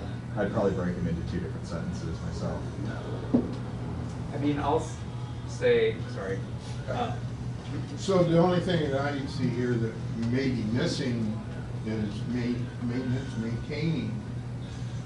Because look at what WashDOT's doing, they're shutting down bridges in Pierce County, not gonna replace them, things like that as well, maintenance. If we're gonna talk about transportation solutions, I think maintaining what we have is also very Infrastructure, important. yeah. Cog in this world. Yeah, maintenance of infrastructure. I think what's missing is what's our core value here is we support citizens' rights to travel, right? And not have to wait forever and to get to where they need to go. I mean, I don't know how to say that in a simple term, but we want people to be able to get to where they want to go without having to sit there for hours. We want people to be able to get from point A to point B without having way too much money spent on it. We want people to go, you know, we you know, that's what we really want, right? How do we say that? We want this, and by, you know, I don't know what to say. This, because right now, we keep taking stuff away, and I don't know what our core value is. What are we trying to do? I'm just wondering, I mean, are we essentially trying to say that we want a balance, that we don't want to provide obstacles that allow new technologies like Waymo to come in, but yet understand that certain transportation technologies are naturally a public good, you know, whether it's light rail or things like that, that already exist, that we want to basically be able to sustain and promote both to create different options. I think what we want to do, what I want to do, is provide efficiency to people's lives. So what does that look like? You know, like in Everett, you know, they want to put this public transit line that goes right down Broadway. And that may sound at its face like something that will be good and make things It's a train. more efficient. Buses, Like restricted bus lanes. Oh, restricted bus lane. But what that could end up doing is just clogging everything up and not allow for building along those broadways and maybe having something that's more local. So We need to have, okay, so we need to wordsmith this, right? There's some people saying that this is not speaking to the body, and it's not gonna speak to interested people. So how do we fix it? Allison, go ahead. Why don't we just unstrike the first sentence that was in last year's? Because it gives us a mission statement. Oh, yeah. It could be something, Go ahead. It could be something like, transportation is a dynamic problem that requires dynamic solutions or something, and that, it requires both an intentional mix of public investment for efficiency, I like that call out, and private innovation. Something like that. If we're trying to say, like, take a centrist position, it could be something like that. Well, I was looking at that, and we prioritize reducing traffic congestion by promoting emerging and efficient transportation options, both public, because we know trains and buses aren't going away, both public and emerging technologies, and enhancing safety on the road. I mean, yeah, of course we want to be safe. So we'll have Gary speak, and then we'll work on this sentence. Go ahead.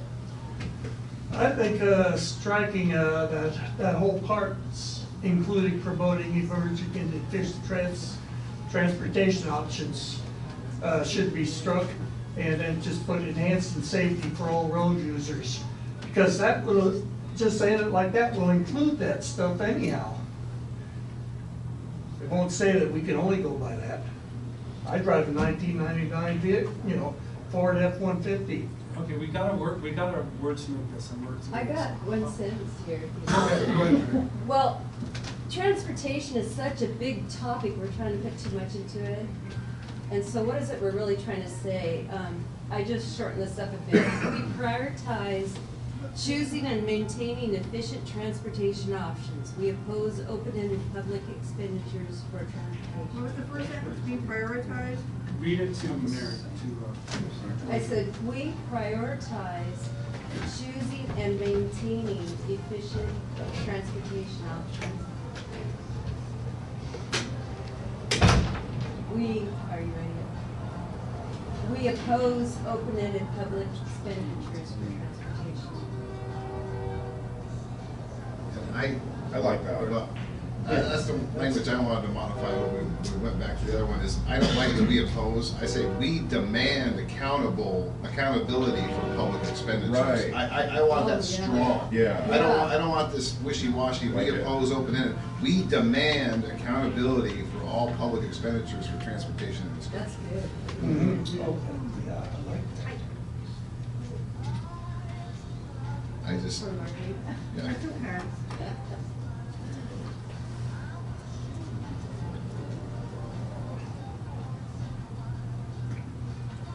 Because if you know anything about state government, we have a transportation budget, and our state constitution says any transportation taxes have to go to transportation. And they do all sorts of monkey business with the budgets Oh, yeah, and like stuff. transit, all of a sudden it's gonna be $60 million. Do we wanna put in that first sentence, public and private? I think so. In that first sentence, we prioritize choosing and maintaining efficient public and private.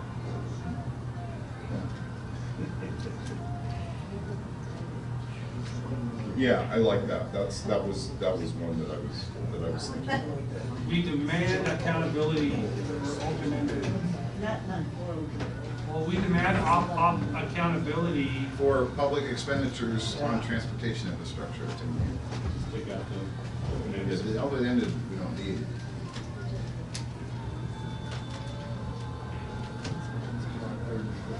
A lot broader than that to say Puget Sound Center. What we're saying is we're keeping an eye on you guys.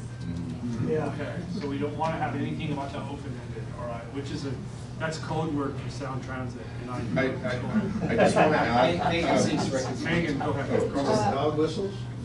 Do we want to add, in addition to efficient, like safe and affordable? We had that in before, That's didn't we? efficient. Okay. Go ahead. I asked for words beyond demand, because that sounds like we're demanding. require, insist on, call for, expect, request, press for, not stipulate, but, I mean, I've put that out there, but Okay, if you I put think resources out. demand sounds a little demanding. I think we ought to demand. Yeah, it's too strong. One of the first things I heard was that, that only 5% of people in Vancouver, right? That doesn't sound very effective. What about adding? Let's keep working on this sentence. Like, so do we want to replace demand with another word, expect? Like exists is one. I'm willing to make a stand on I'd like, demand. Okay, we're gonna stay with demand. I like demand. Yeah, Okay, Ryan, demand stand is- on demand. We gotta keep rolling here, we've been working on this for a while, so close. so we struck out everything that's above the yellow. What? The new wordage, we prioritize choosing and maintaining efficient Can you public. raise it again? Can you raise it? Okay, that is the amended language before you. Is everybody good with that? Okay, I'll move this language. I'll second. Second it. It's been moved and seconded. Is there any more discussion about this language? Okay, all in favor, say aye. Aye. Opposed, nay. Abstentions? Motion carries. Okay, last plank, taxes. We support state preemption of local excise taxes on sales taxes, excise taxes or sales taxes on specific products. I remember this discussion last year. This really was driven by things like the soda tax, and I guess there's, some local jurisdictions have an ammunition tax, and it really is disruptive to state commerce to have, and very unfortunate for, for businesses within those jurisdictions to suddenly say, oh, by the way, you have to charge an extra dime for that can of Coke versus the place across the street that's outside of the city. Obviously, their tax policy and taxes are going to be a big issue this year, but I don't think we want to address those here. Any, go ahead. I'm not real clear on what this is actually saying. It's saying that we believe that the state should be able to prohibit local jurisdictions from taxing specific items. So, City of Seattle has a beverage tax, for example. Is it the city or county? City of Seattle, whereas rented does not. Okay, this is almost like a double negative or something, maybe. Maybe the word preemption, which base is what's tripping you up. But that's Yeah. really what we talk about, is the state's ability to block local jurisdictions from being able to do something. They have the preeminent authority in that area. But I'm just Could wondering that how be clear stated this more is for clearly? the general population. I mean, I have a master's degree and it's overly clear to me Yeah, right. what we're That's what I'm actually saying. saying on this, so Go that's ahead. why. Can we change the wording to basically what you just said? Yeah. Ability to prohibit. Perhaps, we support.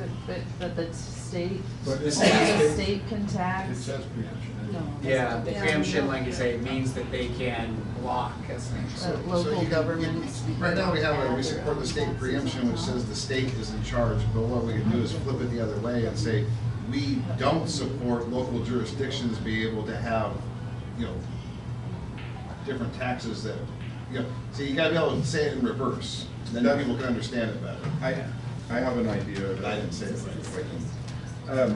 We support state exemption of sales taxes on local excise on specific products. Preemption of sales taxes. The thing is, we have it as excise taxes, because I believe that's how they're described in the law. Yeah. I'm looking at the only lawmaker I know. Okay, I was just saying, like, the sales taxes, like local excise tax, I don't know how informed the public is of even what that would be. So sales tax is something everybody can respond to, because we all know what sales tax is, because we live here.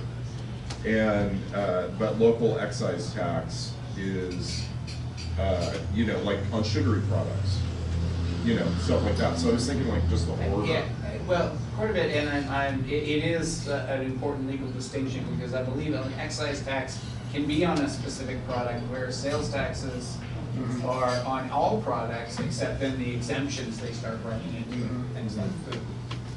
Okay. Gary, go ahead. So the word, oh, excuse me. How would that go and cover for something like a B&O tax, where you have it state, and then you have it again at the city? It wouldn't, because that's the states has given that taxing authority to the cities.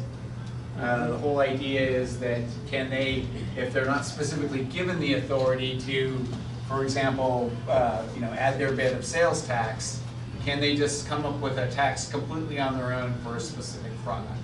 Then we need some sort of language in there stating something like that. I don't mean like specifically for B&O, I just use that for an example. Yeah, well, like you say, there are a lot of bad taxes on the horizon. Oh, boy. Don't get me started, the one on the tires.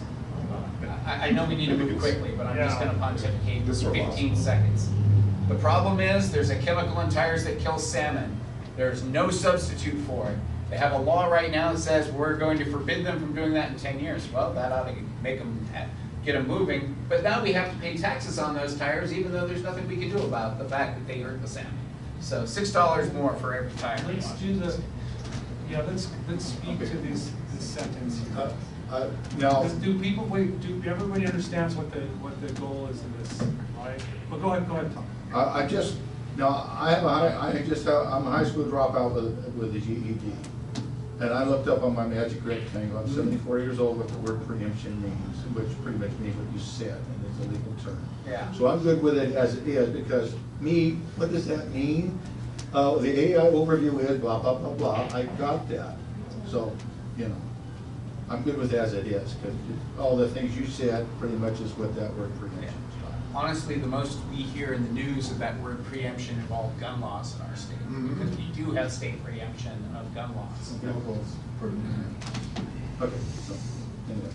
Just a note, the state also preempts rent control. It used to. We get very close to that. So whenever I see preemption, that's the category of issue that I put it in there. So rent control, etc. But I just wanted to note, and I don't have any opinion on this, but in my mind, when I see excise tax, that is a tax on a transaction, and it's different than a sales tax, which is, happens at purchase. So within the same sentence, it needs to be broke out. I'm not saying it has to be anything, I'm just noticing that excise taxes and sales taxes, two different categories of. Okay, should we add sales tax here then? Whatever you all want. Well, I think the sentence itself is clear if you understand the process. That's all. I just. Okay, how are we gonna move forward on this? I would like to take that under advisement to add, we support state preemption of local sales and excise taxes. And/or? Actually, that's not right, because jurisdictions can do a transportation benefit tax. That's a increased sales tax for that jurisdiction. It's not the same. It's on all products, so it's a sales tax. But the state can't preempt them and say you can't do that. Because it's not, but we're talking about specific products. Yeah, I thought you were gonna strike specific products. No. Okay, because when you were reading it, you didn't say it, so. Specific products. As long as we have specific products, then that's fine. If you have a blanket tax, it's a blanket tax, it's fair. Okay, well, if there's no other objection of this, can we vote on this language? Is there a motion to accept this? Motion to accept. Okay, Eric moves, you'll have seconds. Is there discussion on the motion to accept the language? Since there's no more discussion, we'll call for the question. Sorry.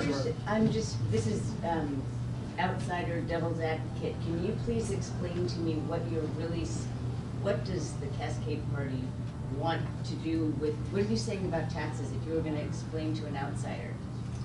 That we do not support the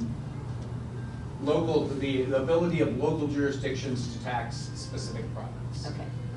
Beyond that, you would have to refer to our resolutions about income taxes or whatever other taxes are being discussed right now. I like that sentence you said, though, it's very understandable. Yeah, I like that. You should say that back. Sorry. Yeah, If because you want I to amend cannot, this to I what? can't explain this one. Right. Okay, let's, what did you just say, Kelly? Even though it's correct, I can't explain. Repeat that. We support the state's authority to prohibit local jurisdictions. Yep.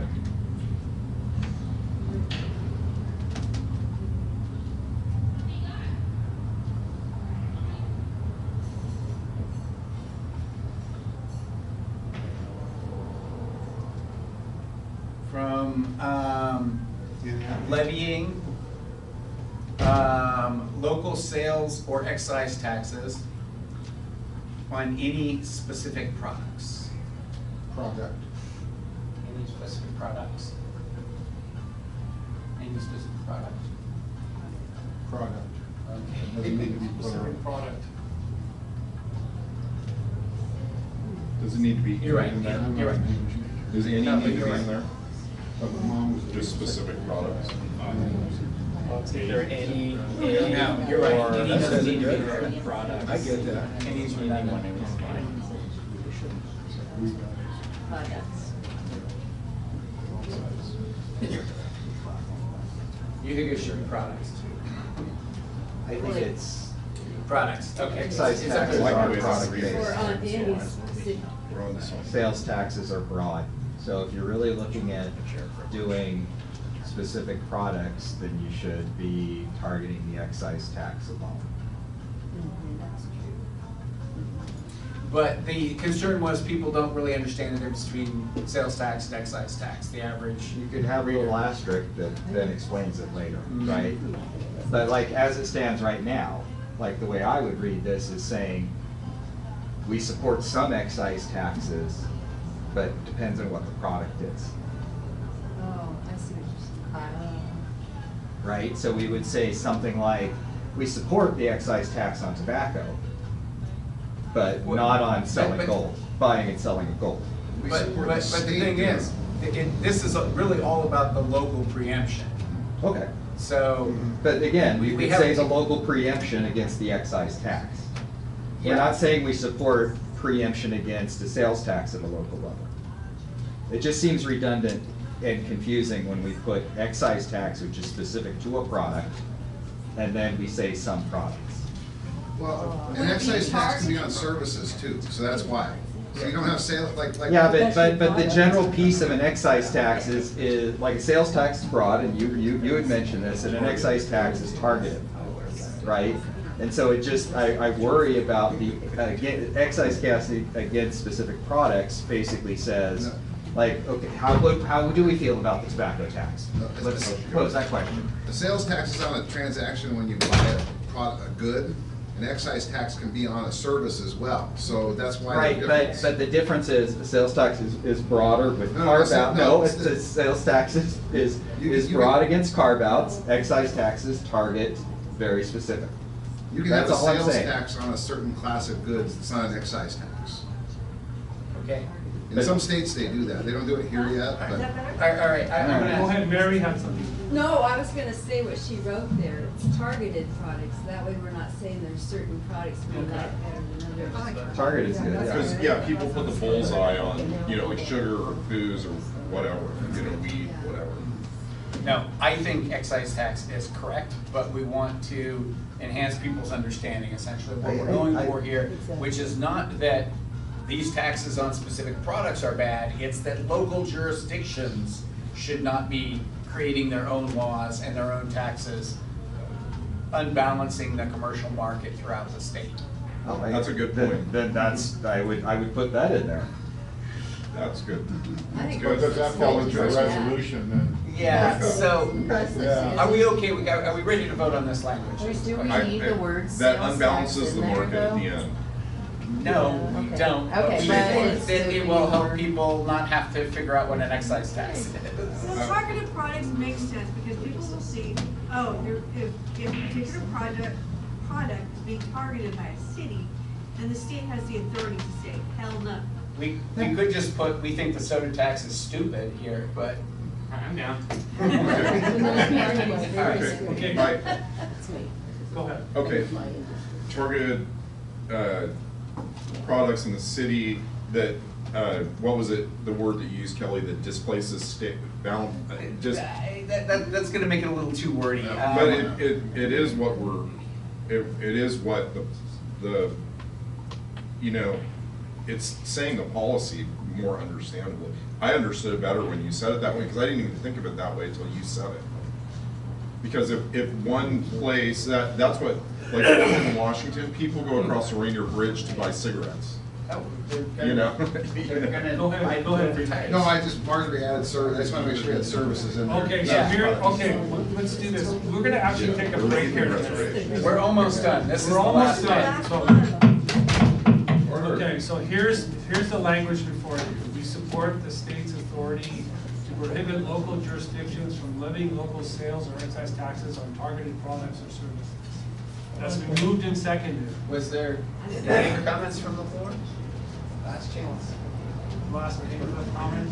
Okay, so all in favor, will say aye. Aye. Opposed, nay. And abstentions? Motion carries. I'm gonna call, okay, Wait. go ahead. Were you gonna call it into this whole section? Yes. Oh, that's right. Oh, the section or the? That's right, We thank need to you. accept the amended report Yes. as, Thank you. as amended. Okay, so now. Wait, go ahead. I've been noodling on this language for, somebody over here said something about regulatory, back to housing. Okay. I don't mean to cause That's a all right. problem, but remove regulatory barriers instead of remove regulations. That's just what I was thinking about this whole Okay, time. we I was have kidding. one, somebody could Well, move you to got us just in amend. time. I know. Can you move to amend this, Kelly? Yes, I will move to amend the housing plan to add the, By, no, reducing regulatory barriers, strike regulations and put in regulatory barriers. That makes sense. Yes, no, do that. Because not all regulations are bad. Right, exactly. Yeah. But there are barriers that impede or make it, Okay, so that was, so that's been moved and seconded. Got a second for that? I'll second it. This is good. Okay. all in favor of that change? All in favor of that change, say aye. Aye. Opposed, nay. Abstentions? Motion carries. I will now move the amended platform amendment report, committee report. We have For a adoption. motion to adopt the committee's report of the 2026 platform. Is there a second? I'll second. It's been moved and seconded. Is there any discussion? Call the question. Call for the question. All in favor, say aye. Aye. Opposed, nay. Abstentions? Motion carries. Okay, So now so for we have universal lunch, we healthcare. have lunch at noon, and I want to do like a chair address too, so Can we have a short recess? that's what I'm gonna call for. So how long do you want to do the recess for? 10 or 15? Potty break? What's that? Depends on how many bathrooms they have. Yeah. One of each. I think we can, I think so we don't break up the resolutions, like it'd be good, we could do a 15-minute. At 12:30, at 11:30, let's meet back here at 11:30. We'll have the chair's address, and then we'll start resolutions, have lunch, finish resolutions, and then we'll have one away. So this is a recess. Yeah. I have $11 in cash. $11,000. $11 in cash. I just started.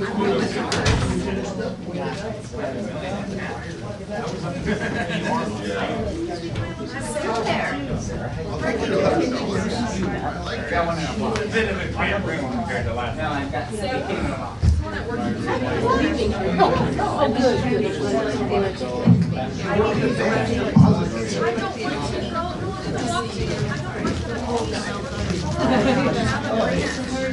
Hey, Cole, how you doing?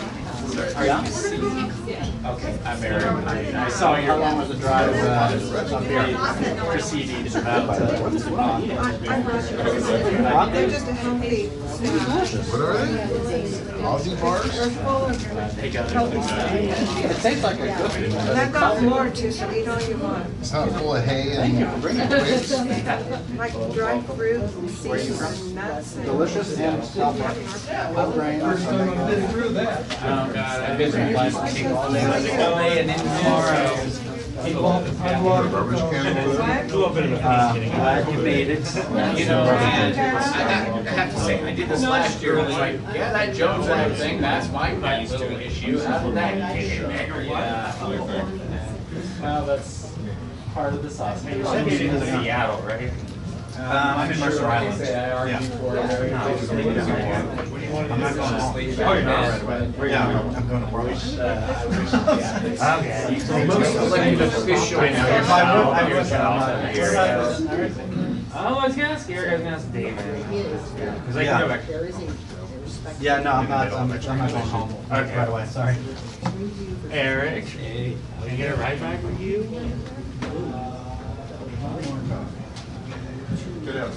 She did go to get more. Oh, she did? Oh, okay. So, Stay caffeinated. Very important. Wordsmith requires caffeine. yeah, I have to admit, I am not much of a wordsmith. Do you have a particular policy area that you're particularly passionate about, or kind of just jack of all trades when it comes to? I think so. I mean, More than I would expect.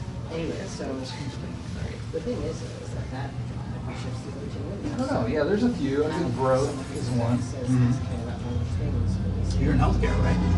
I'm in healthcare. Yeah, so you kind of probably have some good insights in that industry. Yeah, I mean, It's confusing to me in so many ways.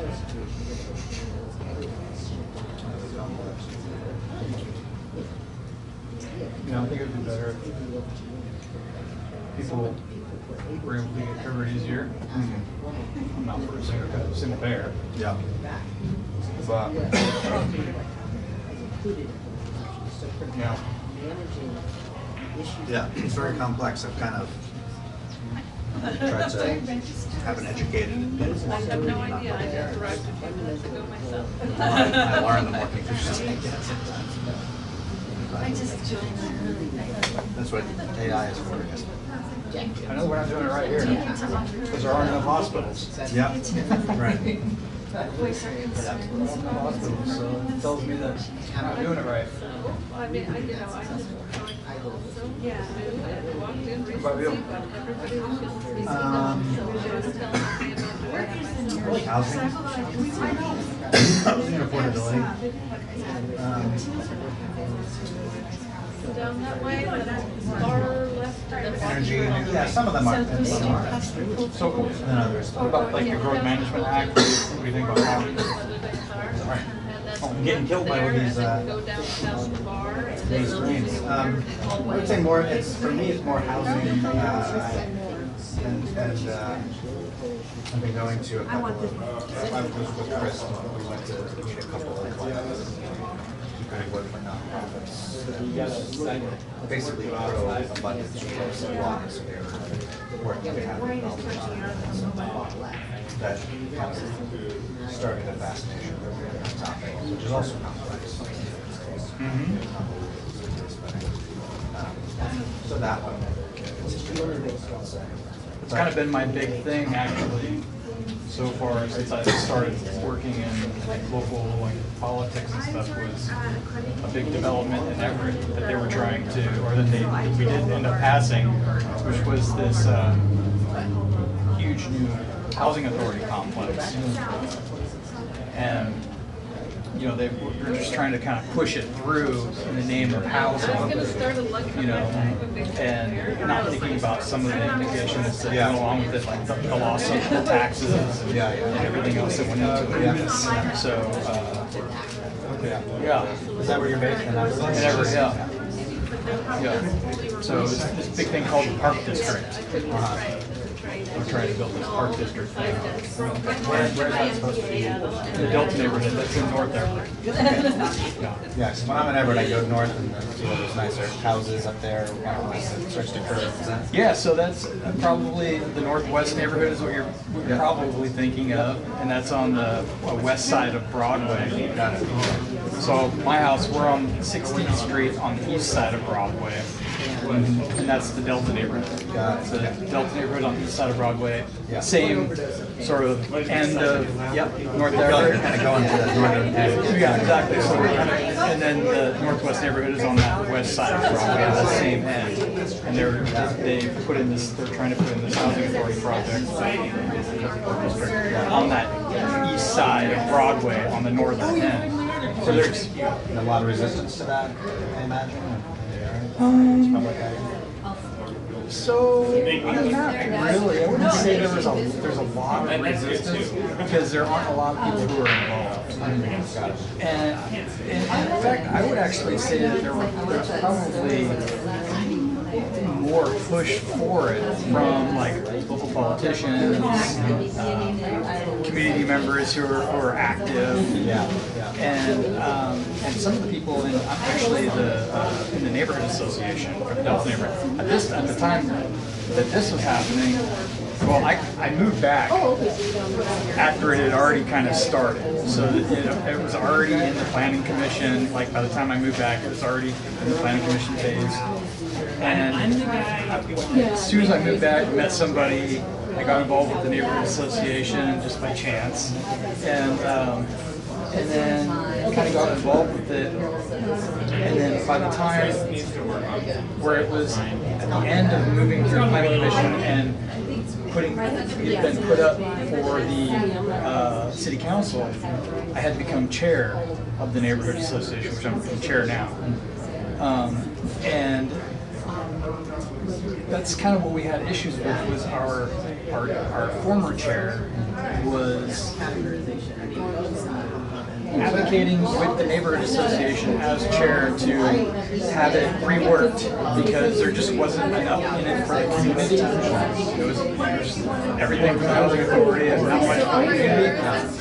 And then, so he would kind of advocate for getting it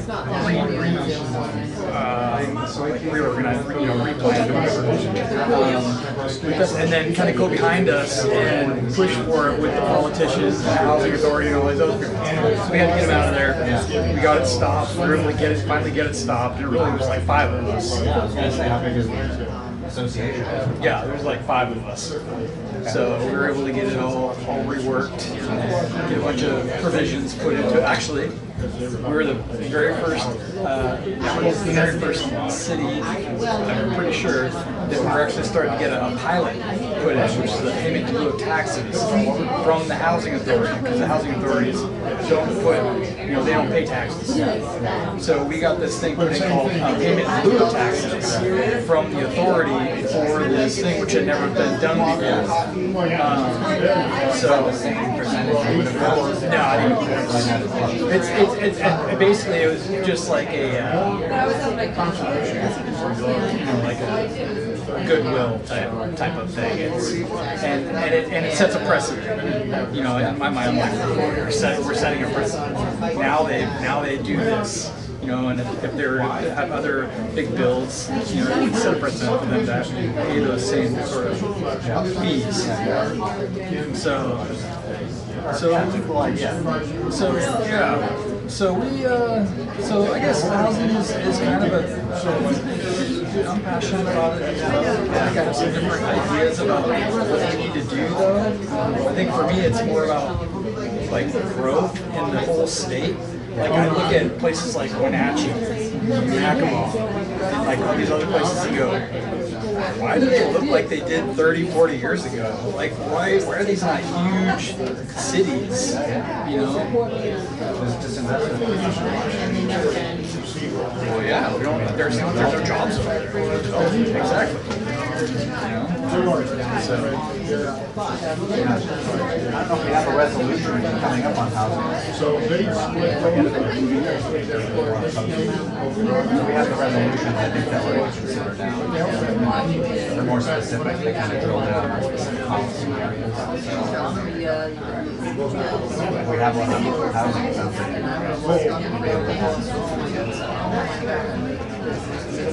Or you can come up with your own. I don't know if it might be an opportunity to come up with your own. I don't know exactly what resolution. I really like it. Yeah, I don't know. I think I'm gonna try to kind of stay within the lines as much as I can. Yeah. Pick your lane. I'm gonna try. Pick your lane. I try. Yeah. I try. It's probably wise. Yeah. Especially on my first day. Was this your first time? How did you hear about this? It was on Facebook or something. And I just, I've never been a part of it. So it's interest. Yeah. Is that kind of both options? I told that I agree with on changing because I don't really see things, right or left. I kind of see things. Yeah, exactly. So, actually, it's funny that we struggle that. I looked at, the whole platform. I was like, yes. And I saw healthcare stuff, and then I saw universal coverage, and I automatically thought single payer. I was like, everybody does. I thought I had that. Yeah. And so I was like, oh no, I don't want to go in there and argue with them about this. I mean, look at Canada, look at all these, it's not better. Like, maybe it's a solution that's not as good. So like, let's have something, a better solution. So just go to another crappy solution. And so I It's been hard to see the. I did. I was like, oh man. Oh well. Actually, so what I did was I just kind of researched it further because I didn't want that one thing. Did we already get any drinks that are other than water? Would we like anything other than just drinks? Anybody else like that kind of like? I was gonna say coffee, but they're bringing another. Yeah, they're bringing another. Okay, yeah. We have a lager. Number lager. We're gonna get that shot right now. We're ready to put it there. Keep it. She's a doctor.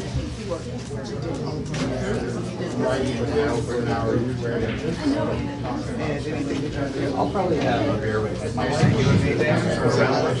I'll wait until. I plan on. I played the shuffleboard. I haven't played that since college. We used to have like all the cars in Bellingham. They got a Star Wars or a Star Trek.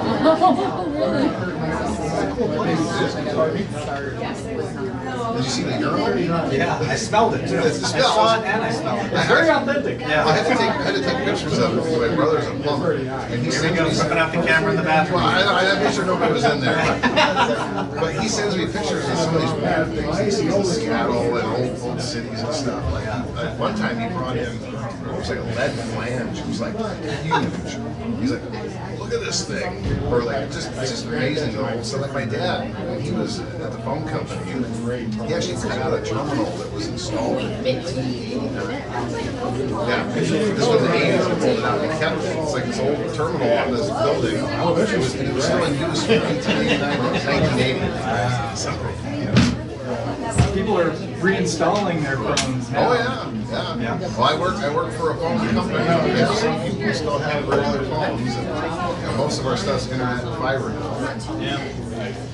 Yeah, no, my wife's grandmother rented her phone. I was a technician, and I went to this lady's house, and she had this old phone, and it was dead. And she put her line out of service, and I looked on her bill, and she had been paying $1 a month to rent since like 1970 something. And I said, but we didn't have that rental program anymore. So I said, we had to take her off of that. I go, well, what about her phone? And they said, well, she's got to go buy a phone. Like, this lady's been renting this phone for $1 a month since 1970 something. So I put my own money and bought her a phone and installed it. So like, this is ridiculous. That's cool. It was, yep, 100%. But it was short down girl type of service. My weirdest one is that this one lady wanted me to install her phone on the floor. I said, why do you want, well, here's the thing. She goes, well, I keep snacks on the floor and water on the floor and the phone because I'm going to fall down one day and I can crawl over to it and call for help. Because she didn't have That's thinking ahead. Yeah. True visionary. Well, it's also just no problem. Community support, like, you know, like her neighbors would come up with, you know, in the old days, you get that help by phone. You're right. Well, when I was in college, I wrote a paper about the death of the American community with 7-Eleven. Because before there was 7-Eleven, there was no stores open late. So if you didn't have something, you had to go to your neighbors and go get it. Or when the stores were closed on Sundays. See, nowadays, not only are all the stores open, but you can just have anonymous people bring them to your house. So there's no where in the past you had to. I run our Instagram page and so I always curious to hear how to affect people at events and like how culture demands versus so not trying to be terribly prescriptive except not to curious to hear how negotiations work out or not.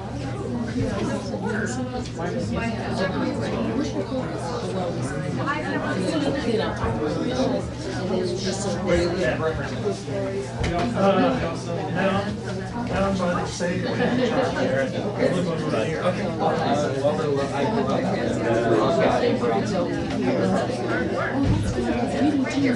That's where I carry this right there. Whenever I get pulled over. All the orders of Tom and Gary. The body shall come to order. So we have a half hour until lunch. And in the interim, we can have our board elections, and I'll explain that. And also, I can also do a chair address.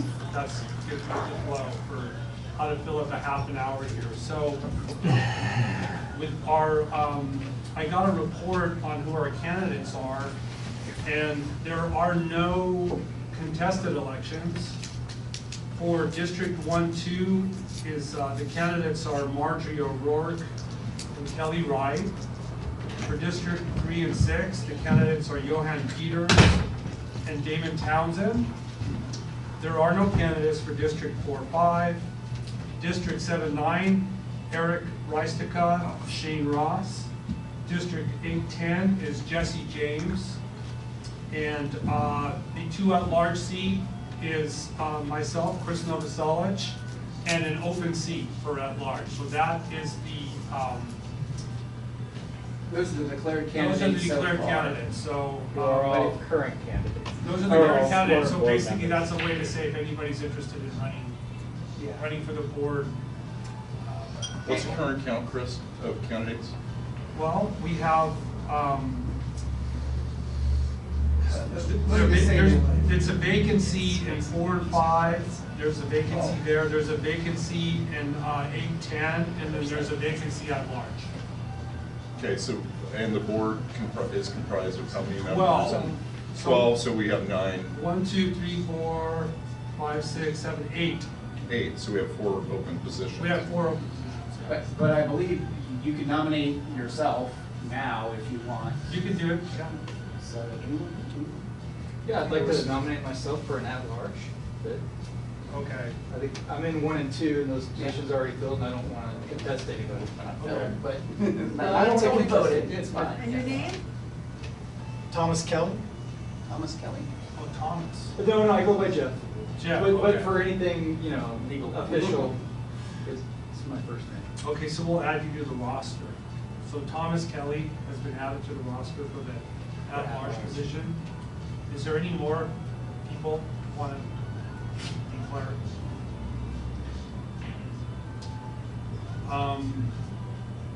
And also, we can fill other seats even if you're not in the district, right? Okay. After the election, yes. Yeah. So, So we can basically appoint someone who's not in Should we make speeches? Go ahead. Do I have a hand here? Yeah, I'm just wondering where the districts are defined.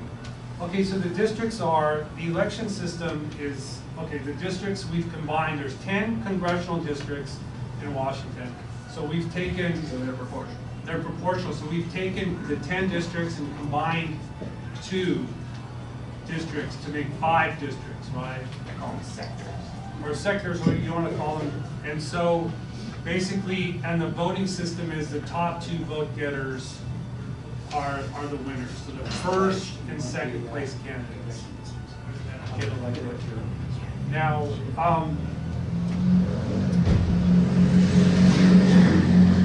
do we want to make campaign speeches at all? Do people want to know like who's running? So I'll start with, you know me as your chair. I served as chair and I've served as at one of the at-large seats. I helped found the party. We did the conventions in 2024, and I'd like to continue being on the board. So I'll keep it at that. So, do we, Marjorie, do you have a speech for us? No, other than the fact that I'm board secretary and I've been here since the beginning. Marjorie made everybody here made a video on the Hum Hub, so we had a chance to watch that. Damon, Yeah. you made a video. I didn't make my video, so I'll give my speech here, just so everybody knows. I'm Damon Townsend, I live in Gig Harbor, so I'm in 3-6, right? And, just so you know, I have a background in elections administration. I was the Pierce County Election Supervisor for many years, and I also have a background in telecom. I did run for Secretary of State under the no labels ticket and got 5% statewide, so that's halfway decent. And I intend to run for Pierce County Auditor this year as well. So hopefully I get elected as a elected official with the Cascade Party, although it's a nonpartisan position. I will make sure I highlight our party in my voter commitment statements. So, and I appreciate your vote. If I don't have any opponents, I'll take it. Kelly, do you want to say something? Yeah, I guess I will, although I believe it's traced back to Warren Magnuson, which is, if you've got the votes, you don't have to make the speech. So I really don't have to make the speech. But I will sort of introduce myself a little bit more. I have worked in political party organization for the Department of State, USAID overseas. This is something I've really had to devote my life to. I feel like I'm really old because I was a very precocious child. So kind of my political involvement goes back to the time I was about 11 years old. So that kind of has become a half a century now. But I'm really thrilled to see some more people from Snohomish County, because some of the progress that we've really made in the last 6 or 7 months, we've had some very successful sort of meet-up meetings. One down here in Southwest Washington particularly. We really need to do one up in Snohomish County, so I'm looking forward to some help putting that together. So, thanks. Johan, you want to say something? I'm Johan Peters, and I was in the Marine Corps. Graduated in business from Arizona, and also I was on the board of directors for the Columbia Theater for Performing Arts, tour managed for many years for bands, and I also have a scholarship piece of the Mark Morris Foundation, my high school in Longview, Washington, that I graduated from. And my vision for the party is to basically do 12 events per year, which are mixers, and maybe even build on sub-mixers where we do, you know, a bi-monthly would be the goal to increase our membership. And I'm asking for your vote in the same district as Damon, 3-6, and I appreciate your vote, any of your votes. Thank you. Yeah, and then 3-6 is here, Southwest Washington and the Olympic Peninsula. And part of Tacoma, that's part of Tacoma. And then there's District 7-9, which is like Seattle, like Benton, those kind of areas. So Eric, you're... Yeah, hi, my name is Eric Price, I'm the current treasurer for Cascade Party. One of the, I think the very first volunteer at the initial conventions as we were selecting signatures. And look forward to continuing to help support the party. I'm from South Seattle, work at Boeing for the last 14 years in project management, program management, and benefits specifically.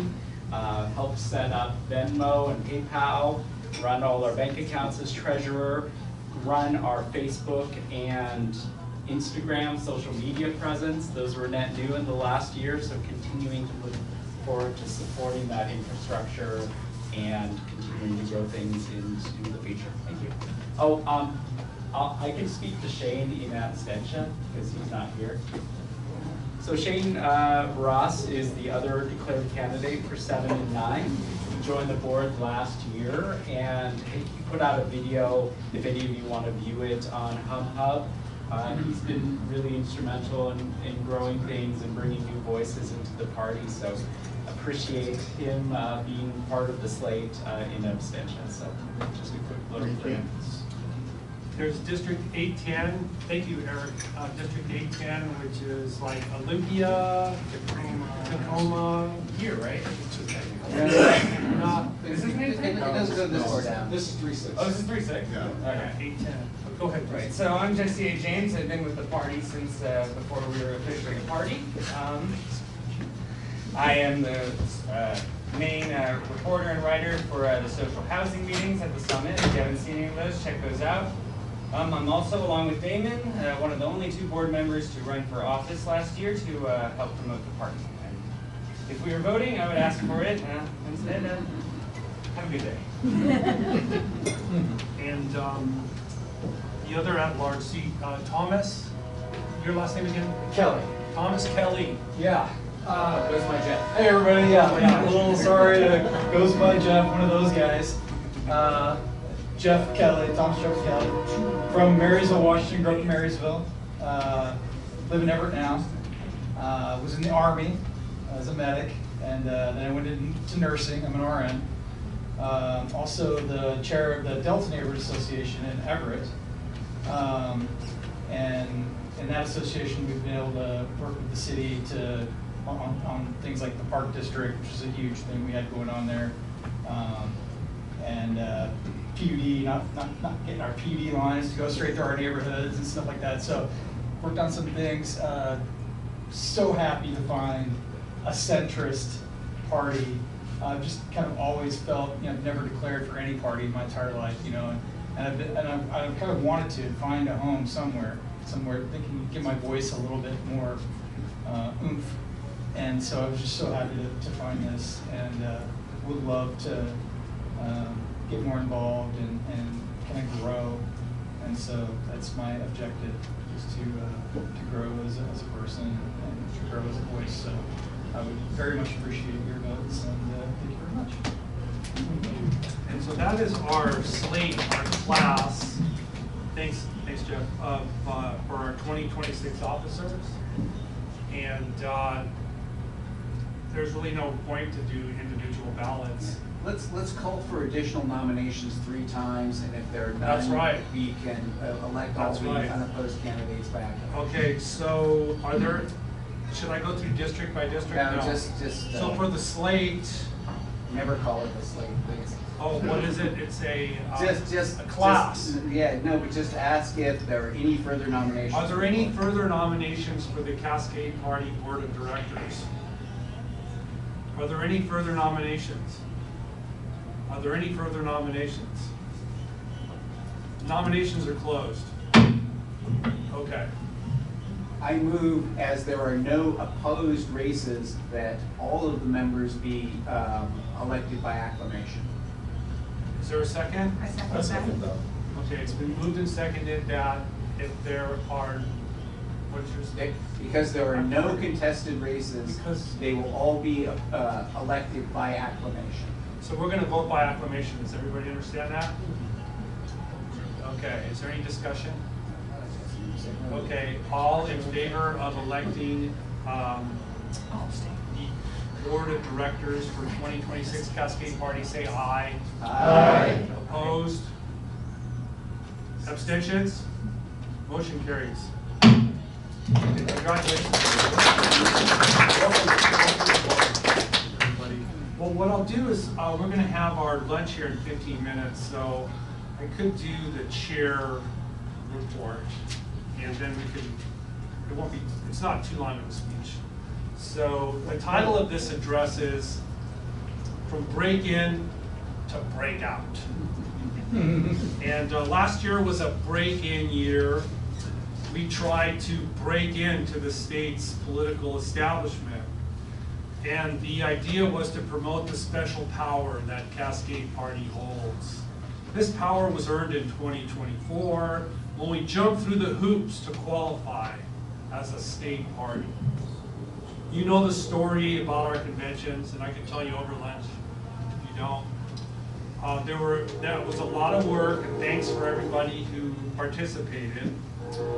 And as many of us know here, those conventions were a lot of work, and they were a lot of fun. So we merged music and politics and civil participation, and we achieved what we wanted to do. And we gained, so what we wanted to do was to gain access to the same campaign finance rules that the Republicans and Democrats have. So when trying to break in to the political establishment, the pitch was, hey, we're not a PAC, we're a party. So people are used to having just, there's two parties, right? It's like, no, there's three parties in the state now. We're a bona fide, or bona fide, how would you say it in Latin? Political party, right? And so the magic that we earned as a party is the ability to make substantial contributions directly into a campaign committee. So mere mortals are limited to like $1,200 to put into a campaign committee. A recognized party, you can add a couple of zeros to that amount. And so in some cases, so if it's an individual contribution is like $1,200, we could give like $120,000 in some cases, if not more, really, in state races.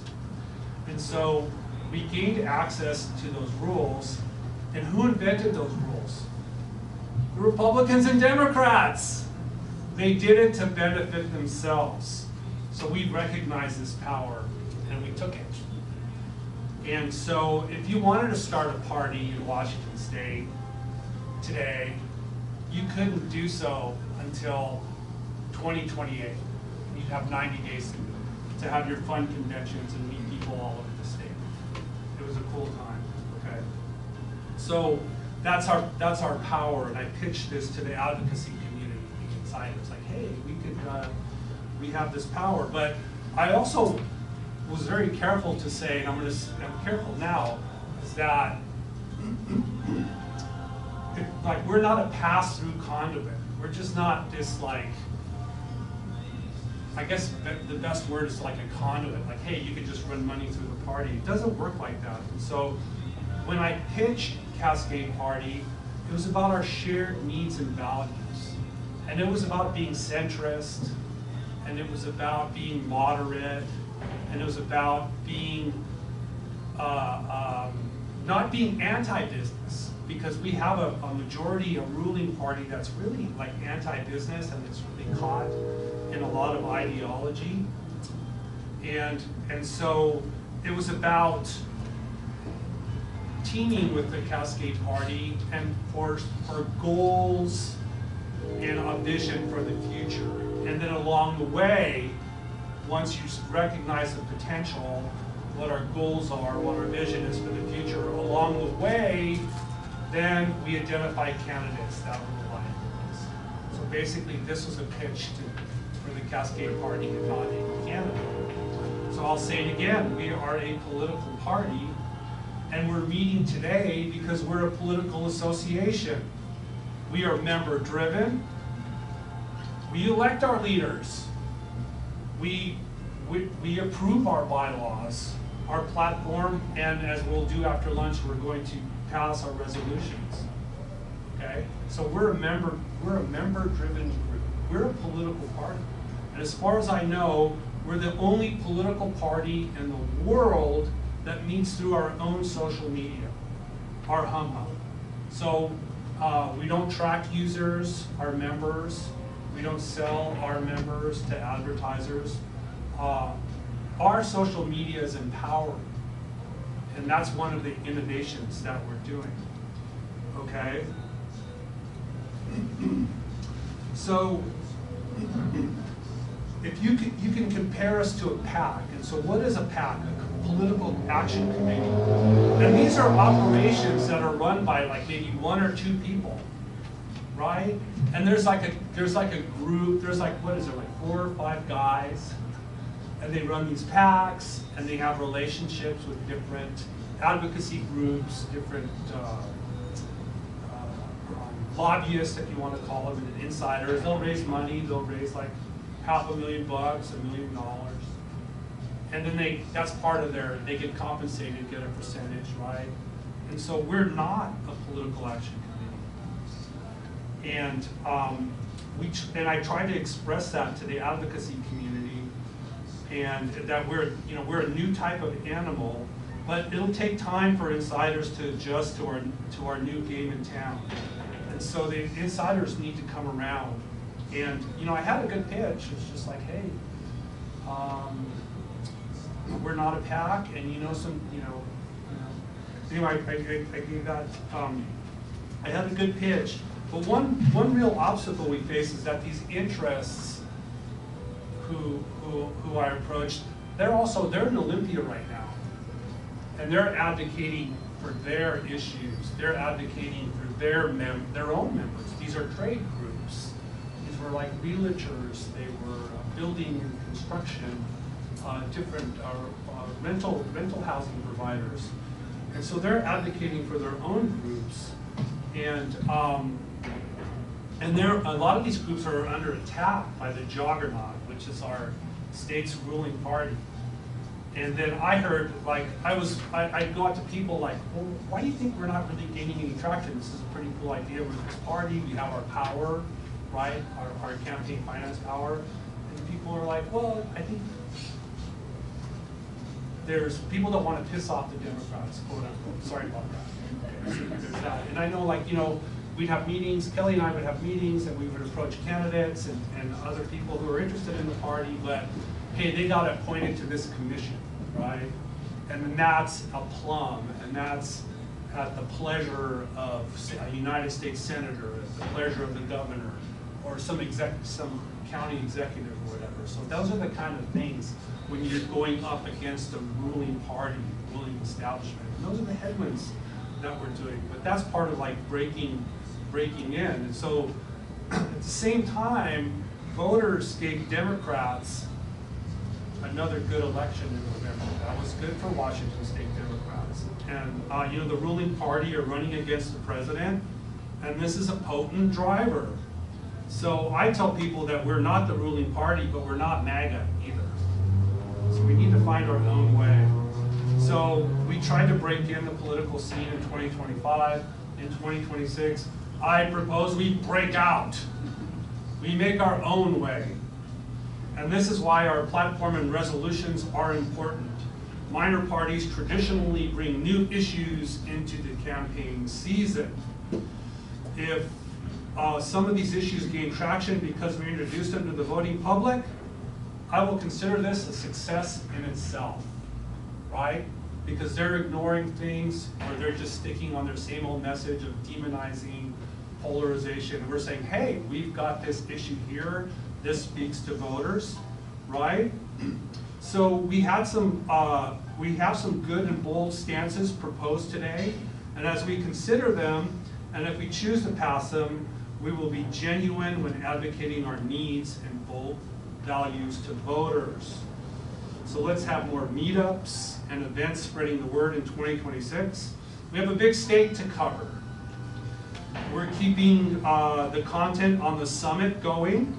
We're buying Facebook promotions. Thanks, Eric, for doing that and jumping through those hoops to get that get those ads. So with the summit, we're buying Facebook promotions on every news story, and more people are beginning to see our angles on issues. We're covering issues that others are not. The summit is another area for growth, and we're moving towards a professional site manager to align with increased exposure. We invited Washingtonians to participate in our convention today. So thank you for answering the call and being here this morning.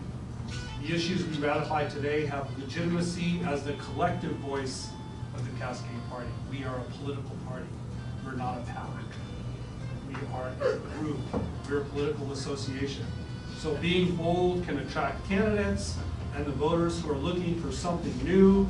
Let's be bold, and along the way, have as much fun as possible. Thank you.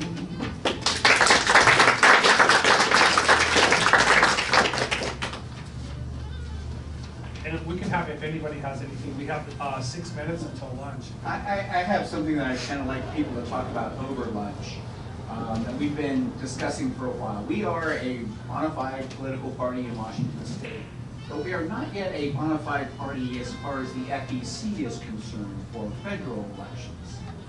Now, what we need to do, what we have to do that is to have somebody on the ballot as prefers Cascade Party for a federal election. There's only, the congressional elections are the only ones in 2026 that would qualify. So we're probably not going to win. I do not anticipate the Cascade Party candidate winning one of our 10 congressional races. That being said, it's not necessarily impossible that we couldn't win a primary if we chose the right race to put our efforts after.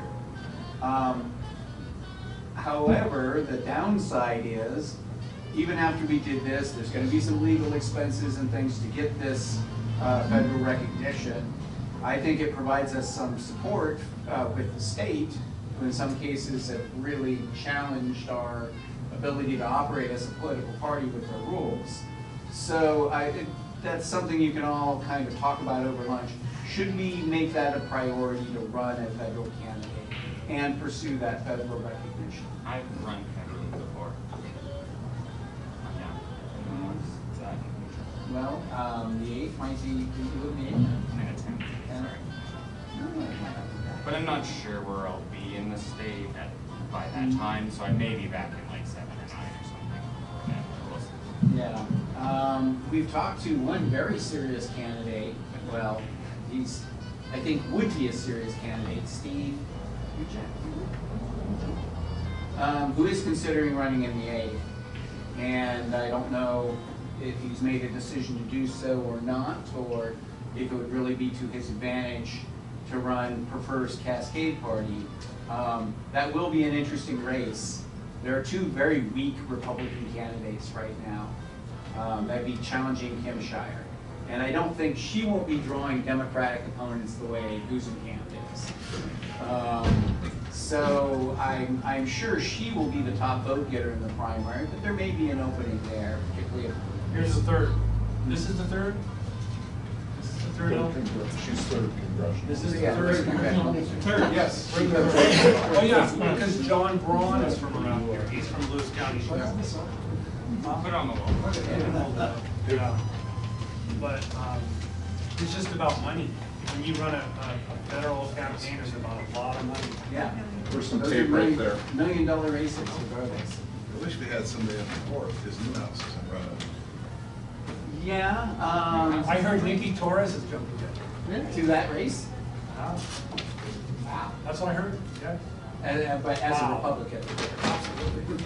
Yeah. I don't know. They Oh, also the Thurston County Auditor is not running for re-election. Mary Hall? Yeah, she's retiring. Oh, okay. So, that's a partisan auditor's race. You should move. They're gonna run a progressive there. No, well, her, Of course. her elections manager is running, and she's. I don't think she is one. Is she pretty And progressive? She's Hall pretty progressive, Is but- backing her. Yeah. I know Mary Hall. I met Mary Hall, and I really appreciate it. She's okay with ranked choice votes. She used to be the Pierce County election supervisor. We Right. had ranked choice Yeah, votes. she told me. The challenge with Glusenkamp that she's facing is Vancouver is very, and Cowlitz and Skamania is a very purple, I mean, it's like literally, if you saw between Joe Kent and her both times, both these last 2 elections. Trump won the district. Right, and Trump won the district, which is shocking, but she's been voting about 50% of the time with Republicans and 50% of the time with progressives. So, you know, her seat is in jeopardy. If somebody comes in that's like, if a super liberal person came in there, it would probably lose the district to a MAGA or Joe Kent type personality. Well, no, it's John Braun. He's the Republican Senate leader, and he's running, and he's like the leading Republican. Then there's Anthony Barron, and he's the oyster farmer from Long Beach. He's an interesting business background. It's the incumbent, Marie Glusenkamp-Perez. Wasn't there one other Republican? I'm not sure. Wasn't there a secret? No, then there's the progressive who are like the purists who don't realize that they're in a Trump district. Yeah. So Glusenkamp was one of 7 Democrats that voted for ICE funding yesterday. Yeah. So if you're on a Democratic mailing list, you're probably already getting a hit piece of concerns. If it ended up like the Seattle election that they ran a candidate similar to some of the ones that ran in Seattle, it would definitely throw the vote to somebody. Well, in talking about Glusenkamp, she is definitely playing out Pacific County and stuff. She's meeting with business and all that. She has a tight rope to walk to maintain her seat. So she's playing to both sides as best she can. But that's where one of our people can fit right in, because that's where we are. She may end up being one of our people.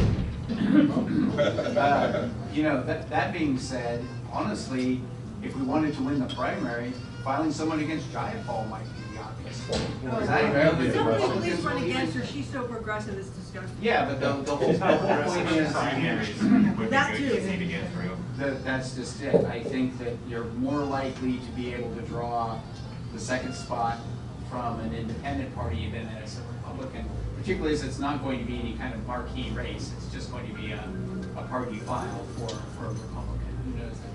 Okay. Usually have place two we're only going the to. last couple. I think we got food here going. Call back to order. So we're going to do our resolutions for 2026, and here's our the chair of the resolutions committee, Johanna Peters. Do you have a report for us? Yes, Chris was kind enough to help me and Kayla were helpful enough to help work on this draft resolutions for 2026. We had a pre-meeting like we did for the platform, which I'll recommend that next year when we do that you join those meetings, because it's very important that we get a lot of stuff out of the way, and then we have some voices that maybe don't attend those meetings, and then it cuts down on our the bureaucratic aspect of what can happen in these draft resolution. It's about a 3-hour time commitment. I think 2 hour, was it 2 hours that we did on each meeting? Kelly did a great job of leading that, and Sandra was on that as well, and Paul Neat, and then Kayla, myself, and then of course Jesse A. James. And we came up with a body that was later drafted and redrafted with the help of Chris and Kayla as a final stamp on it. So here we are with this. Now, any of these resolutions are changeable. A lot of times in these type of meetings, what happens is actually the draft resolutions are actually done first, and then the platform policy, because it can flow down. We're doing it backwards this year. We might, bring it up next year to do it the opposite way, that we look at the resolutions, because they do impact the platform policy. But this year we're doing it this way, and I'm all for it, and I'm excited to bring forth some of these ideas that are collective group. That's what the beauty of CPW is that we all have a voice in the conversation. We can bring in ideas for resolutions, and I encourage that for next year as well, and this is what we're dealing with this year. The first one is the resolution to build a housing new deal crafted by author Chris Novoselic. This was crafted by Oh, you built on it. Eric Nielsen. Eric Nielsen, yeah, okay. Eric? Okay, so I built off of Chris. He started it, and then I added to it. For those of you who don't know me, I served as policy director for this amazing former council member in the city of Seattle. And so the last 12 months, we spent an enormous amount of time talking about housing policy. That was just part of the conversations that were happening in the city. And so I wanted to come up with, and this is something I've been noodling on for a long time, really create a comprehensive look at what housing policy should be, or at least the full picture, right? Seeing the whole forest as opposed to individual trees. And so that's the impetus behind this. It's a bit long compared to many of the other resolutions before us, so I don't know about reading the whole thing. What it really advocates for is a kind of three-tiered idea behind building housing. So the idea is that when someone is extremely poor or homeless, which we would consider between 0% or 30% of area median income, or AMI, that's the term that is used to delineate qualification for affordable housing, right? So area is how much money do you make compared to the average person in your area. And if you're making $0, then you're at 0%, right? So if you're homeless on the streets, you're probably in that area. But if you're making below 30% of the area median income, you are in poverty, and that's relative to wherever it is, whether that be Vancouver, or Spokane, or Bellingham, or Seattle. And that group is where we need a lot of the publicly built, government-supported housing projects that normally come with, and at least should come with, a lot of services. And there's a huge gap in the services thing, but that's a different problem. At least from the housing construction perspective, that's where really the government is supposed to come and fill the gaps. Between 30% and 60%, so we're getting lower, like working class, relatively poor, as opposed to people who are in higher paying, like union jobs, for instance, but like generally minimum wage workforce. That's your 30 to 60%. And this is where you get a lot of people advocating for more government money as well. But I think, and based on what kind of Chris was writing, that if we can use subsidies to help private developers and entities build what could be profitable housing for them at this level, I think you get the most bang for your buck. The most common vehicle to do that kind of subsidy, or at least perhaps the most efficient, is a voucher system. Sometimes that's controversial, but it generally just means that the government will help subsidize the rent of poor individuals by allowing them to live and choose whichever building they want to be in, and then the government just pays for part of it, or the whole thing, depending on how much money you have. And that means that you get a strong market demand.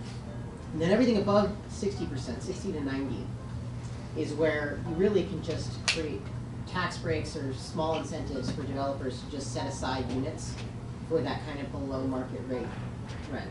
And that's what the state of Washington does actually quite well, the city of Seattle. And then everything above 90%, that's where your just free market is unleashed. And this is where all of your kind of yes in my backyard or YIMBY policies come into effect, which is what we really talk about in our platform. And that's the deregulation in the way that it reduces the barriers to housing construction. So no, you don't actually have to make the entire building fully electric, because those appliances are 3x the cost of natural gas systems. No, you don't actually have to go through 3 layers of permitting review that takes 24 months just to be able to build a building. No, you don't have restrictions on how many units you can build on your 3-acre property that you have in a suburban or rural area. You can actually build the density that the market is requesting at that level. So those are the kind of ideas that is all documented in this, which is very long. It isn't, when you actually look at it, it isn't so long that we can't go through some of this. It's bigger than any of the other ones, but it's not. if there's any questions, it does need to be read, because basically we're voting on a resolution that we're just uninformed about. So it does make sense to go through this. And we could take members reading each whereas, or whatever. Chris, what do you think? I can just questions. I can just read the whole thing if you want. Sure. It's up to the body, I mean, because go ahead. Well, if I can offer, I mean, I took some notes while we were in the pre-meeting, and there, if I can advocate in any way, it's really some bullet points I think are important to know, that are why I think this is a well-written resolution. So if that can help open up a discussion if needed, just kind of a quick bucket item. So you want us to read? I think we should. I think we should Okay. read it, and if Who there's wants to anything read that anybody gets hung up on as we go, Okay. please note that in your mind, and then bring it up after he's done reading. Okay. Whereas Washington State is currently facing a severe housing affordability and supply crisis, with projections indicating a need to construct 1.1 million new housing units over the next 20 years to accommodate population and job growth, and whereas the current housing production has stagnated at approximately 33,600 units per year, the lowest level since the Great Recession, leaving a deficit of roughly 22,000 units annually against the target of 55,000, and whereas bureaucratic hurdles have resulted in permitting timelines averaging 6.5 months statewide and exceeding 18 months in some municipalities, creating uncertainty that deters capital investment and drives developers to other regions. And whereas the Cascade Party recognizes that public funding alone could never fill the housing gap, that a dynamic partnership with the private sector is required to unlock capital, land, and innovation, and that the private sector has dramatically lower unit costs than public sector development. Therefore, be it resolved that the Cascade Party adopts the following 4-point Housing New Deal framework to guide state and local policy. Section 1, unlocking land through rezoning. The Cascade Party urges state policymakers to adopt a mandatory statewide rezoning framework for commercial corridors. Underutilized land currently designated for office parks, big box retail, and extensive parking lots shall be rezoned to allow for high-density mixed-use housing, specifically targeting areas along mass transit routes to foster sustainable and walkable communities. I'll just say about this one, there is currently a bill in Olympia that would basically do this specific thing. That may end up passing this year, we'll see. Typically things get watered down though through the process. Section 2, streamlining the permitting process. We call for immediate legislative action to reform regulatory layers that stifle development. The party supports imposing strict statutory limits on permit review times and standardizing processes across jurisdictions to reduce the statewide average and eliminate the delay-fueled costs that increase housing prices. Section 3, incentivize development and preservation. To combat rising material and construction costs, the Cascade Party supports the expansion of financial incentives for developers who commit to workforce and affordable housing. This includes robust tax exemption programs, preservation credits for existing affordable units, and the removal of exclusionary zoning laws that artificially inflate per unit costs. Section 4, leveraging public-private partnerships and technology. The Cascade Party advocates for leveraging the resources and expertise of Washington's technology sector to modernize government operations. We support public-private partnerships that utilize technical assistance to clear permitting backlogs, ensuring that administrative capacity matches the urgency of the housing crisis. Thanks, Eric. Thank you, Eric. Thank you That for was the very work. good. Thank you for the work you put into this. When I got this draft for this house, building new housing new deal, it was reading the Seattle Times, and it was how they quoted Microsoft President Brad Smith, and he made 4 points that he wanted to see and that he was advocating for to meet the needs for new housing in Washington State. So I basically cut and pasted it, and then Eric, with his expertise and knowledge, voluminous knowledge of the issue, he took it. I feel like he crafted a mighty fine resolution. Is there anybody else that has a question? What is an exclusionary zoning law? So exclusionary zoning is, zoning in general restricts what people can build on their property. And normally that's a good thing because it would prevent someone from opening up the steel mill in a residential neighborhood. And it goes back to the days when you had pretty unfettered industry and residential causing pollution and other issues in people's neighborhoods.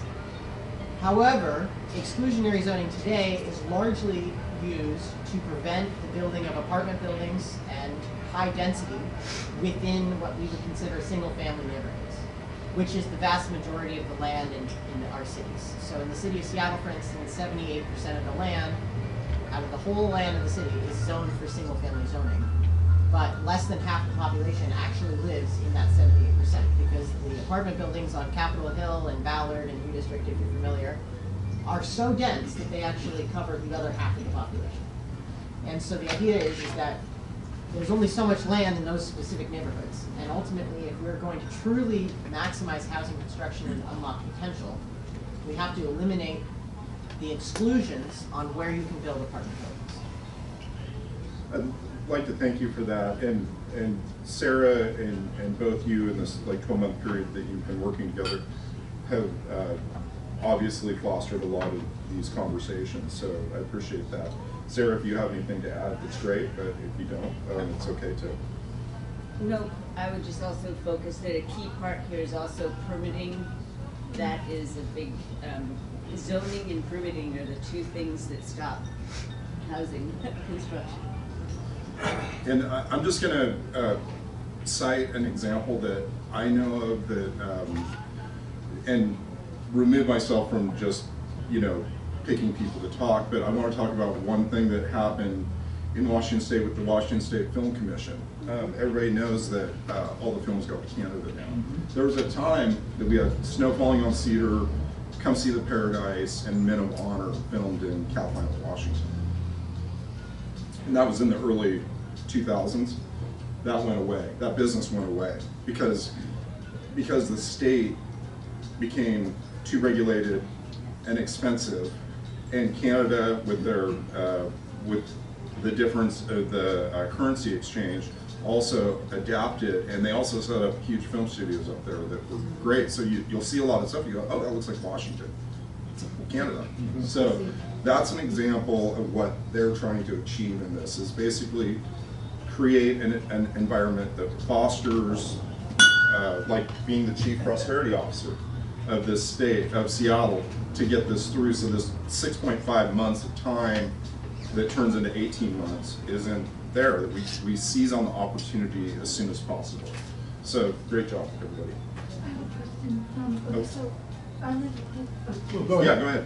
I live in Olympia, and they built some on State Avenue and 4th Avenue and Capitol Way. They're building apartments, but yet you still have the homeless people, the torch speakers and the zombies. They're still out there.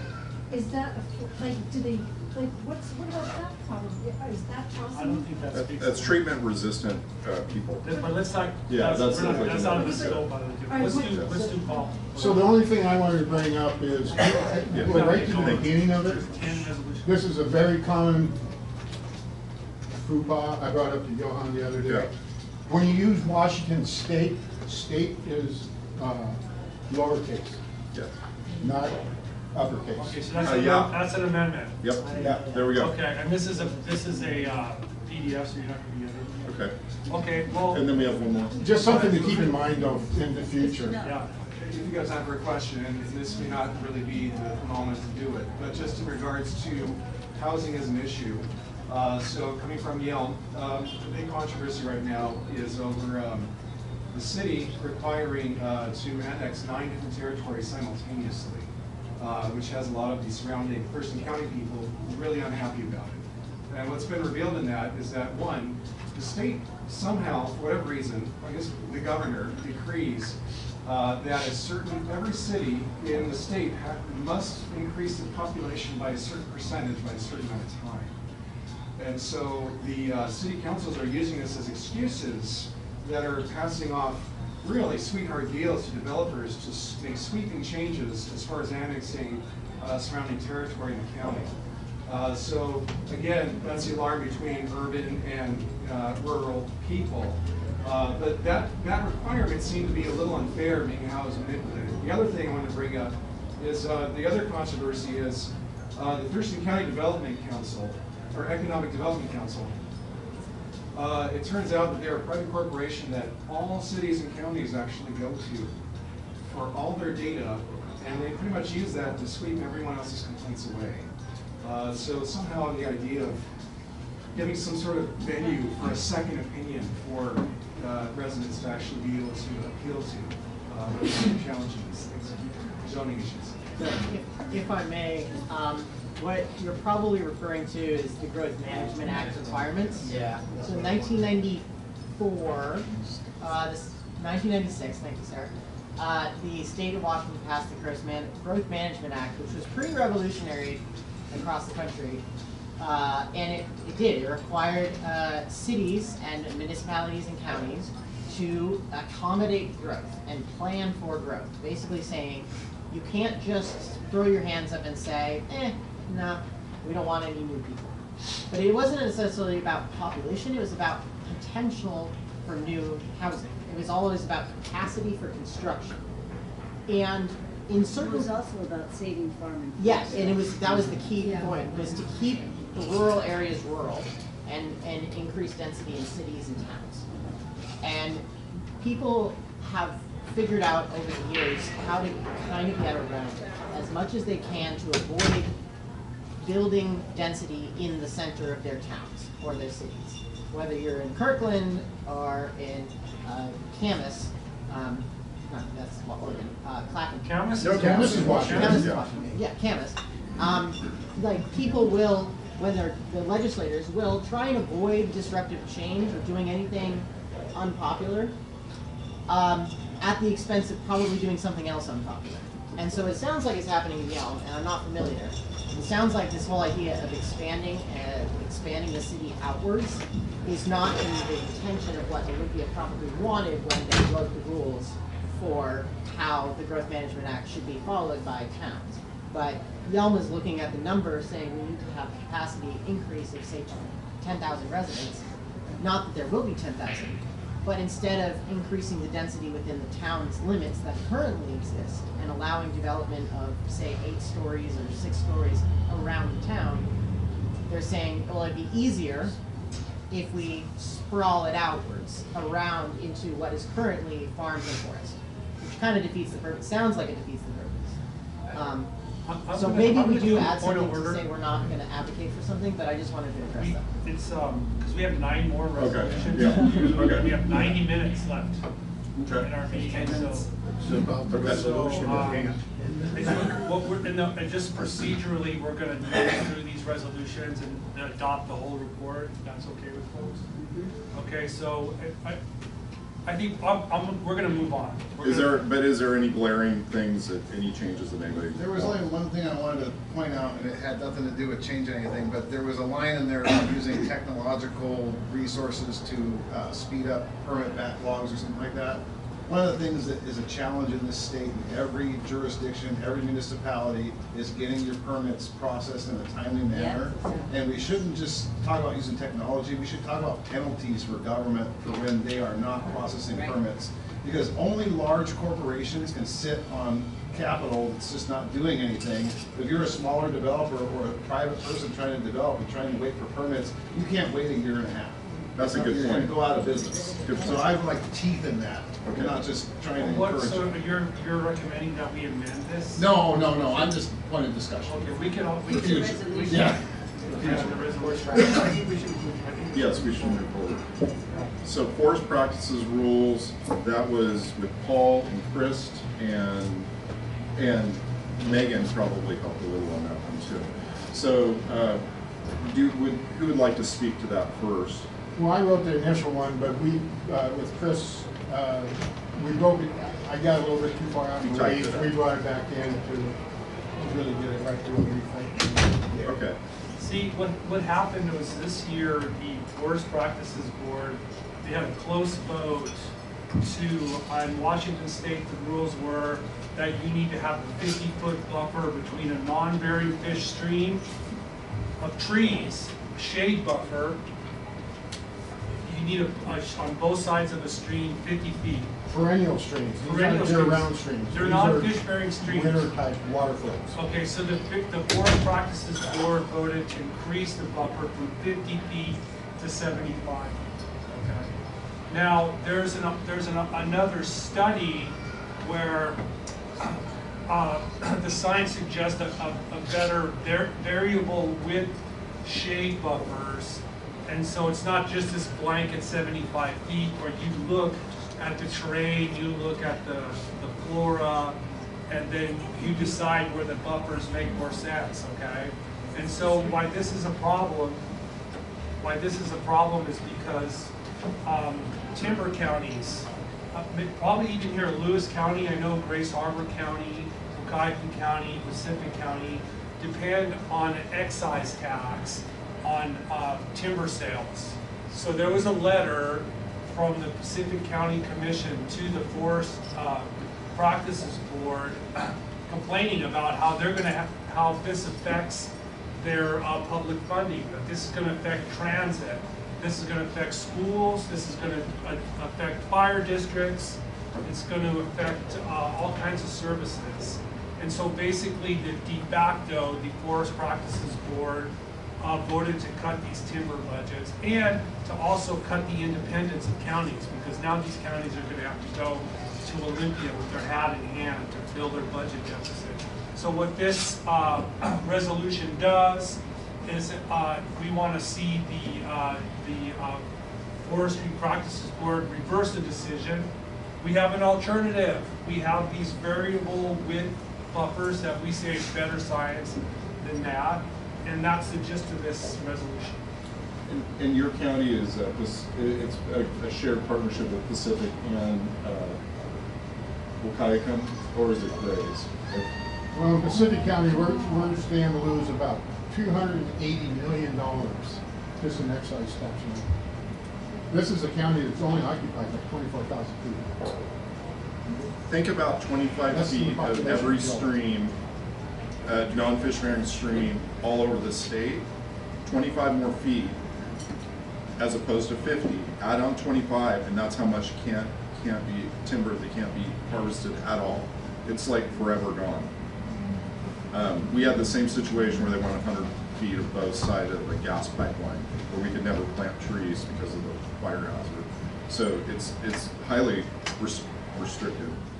And one other thing, that when the Forestry Practices Board makes adoption of their resolutions, they're supposed to take into account the financial burden that pushes on counties.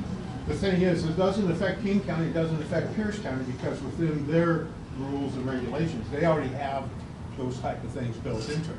These small counties don't. So we get really angry. Megan, do you have anything you'd like to add to that? Okay, Chris.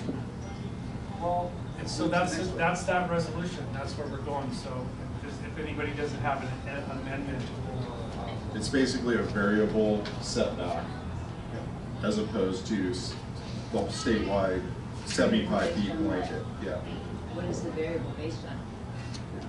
Some say science, some say there's science. The science is that there's a paper, and these are the trade industries, the private forestry, like the small farmer forests, tree farmers, and then the bigger companies. They have studies where you can have this variable shade. So what the Forest Practices Board does, they have this blanket 75 feet on both sides of the non-bearing fish stream. This paper says that you look at the flora, you look at the geography, and then it's more comprehensive than this. Yeah, and my family's part of the Cowlitz family farm forestry for as long as it's existed. So 3 generations, I started my business walking timber. One more question. So when you say variable, are you talking about amount, or are you talking about just of the type of vegetation? Is it that the land trust can? It's tree farms. So basically, it's like a timber farm. So if you had a tree farm, and it's like, what are those hybrid Douglas firs? They plant those hybrid Douglas firs. and they were like, you couldn't touch them from 50 feet or alders or whatever deciduous trees or whatever. They just increased it from 50 feet to 75 feet. There's I another was just 25 curious feet. about the variable part though. So, Variable okay, means it so would be you like take the the side of the local law. take the topography, you have a hill. Okay, on one side of that hill, the sun don't shine very much. Yeah. So the shade is already there, but they're trying to say, well, we need to have 75 feet there anyway, where this is site-specific and can use modern technology More to figure it out. case by case rather Yes. than just a blank. Yeah, right. And there's a forestry trust in Wahkiakum and Pacific County, right? Is that, am I misspeaking? That you share it? No. No, it isn't on the border. I read that it was Grays or There's something. that's the community forest. Community- That's a different community issue. That's a That's different- what I Okay, said. because That's that was combined into it earlier, so that's where. It wasn't, this is a resolution. Well, that we didn't had come- talked about it, yeah. It sounds like, see, sometimes government finds a solution and they just use what looks good on paper. Well, 50 feet's good, 75 feet's better. When that doesn't necessarily fit the topography, the reality of the site there. So maybe 35 foot's enough. Maybe they need more than 75 feet. See, that's what I think. But they didn't even follow their own rules Yeah. considering economic. Now, do we want to go through these one by one and approve them, or do we want to do the whole report? I think we're gonna do them with a slate, right? Do them as a slate, Or- so. and we can use slate in that term. I think we could go. Yeah, we can move forward. Was there any changes to this one, Chris? Did No, you send it in your there file? Okay. So without reading this, does everybody have a good handle on what this is? Is there any questions that anybody has in the room? Okay, then we're gonna move forward with the next resolution. This is the IBR reset. This is one that Chris, myself, I and worked on it too. Paul worked on it. This is a big project. I've thought I tried to find if Washington State had an overall transportation plan because everything's so like the 45 or the 35-year Tacoma project. This bridge has been in process how many years? Since 2013, when they had the Columbia River crossing. And then it became the IBR. And we spent let's just say $500 million almost. And it will be $500 million for a bridge because we've had inaction since 2013.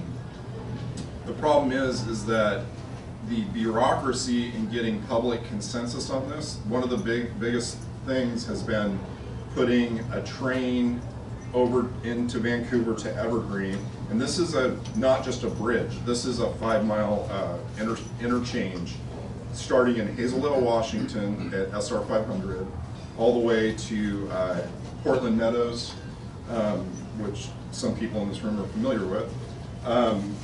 And that's basically about 2.5 miles on each side of the bridge. So where it was a 5.5 billion and we got money granted for it and we almost got it across the line, now it's become a $17 billion possible. It hasn't been established yet, but they just got the 116-foot regulation single span like the I-205 Glen Jackson Bridge.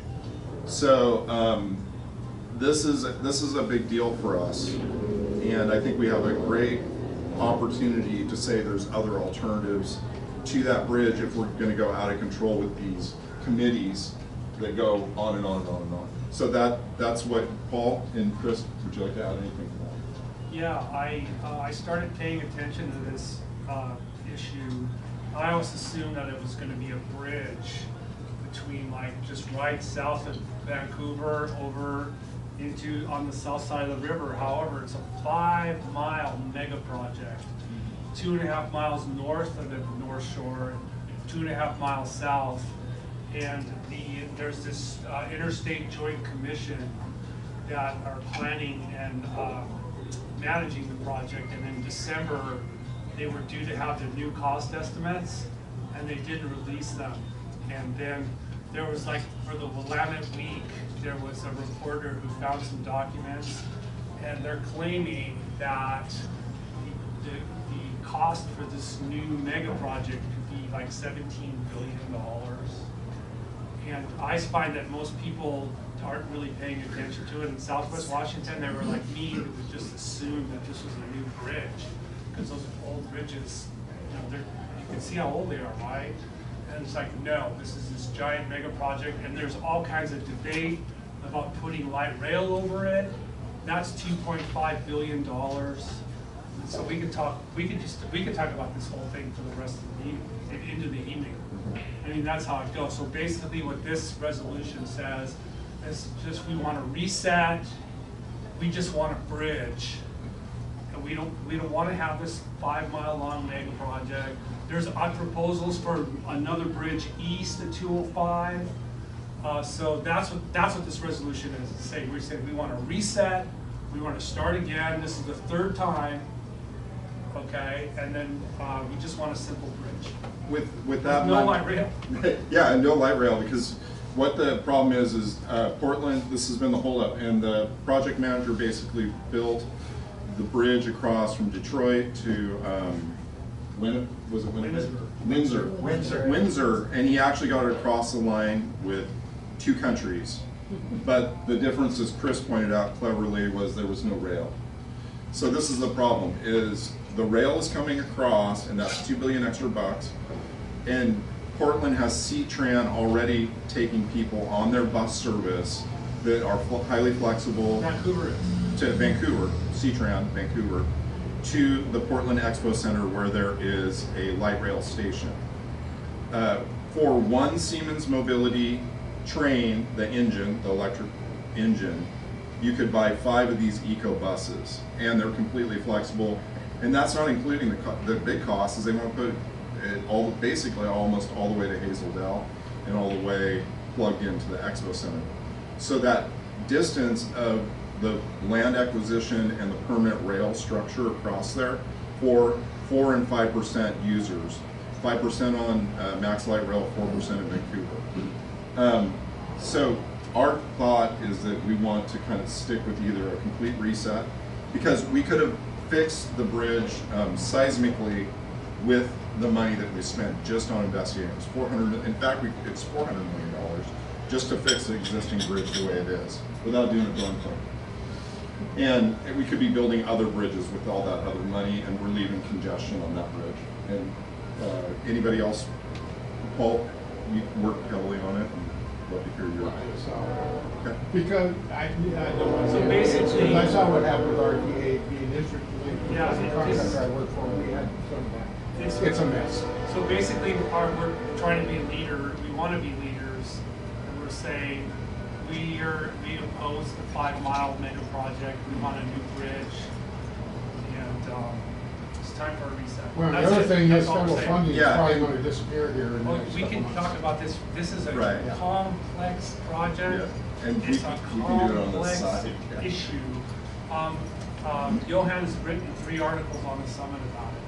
So. And I just want to point out, Siemens Mobility, who's the provider of making these trains, has spent $900,000 taking people out to dinner in DC. They just bake it in at the DC level. Then these projects get baked into all these federal projects, mega projects, that is.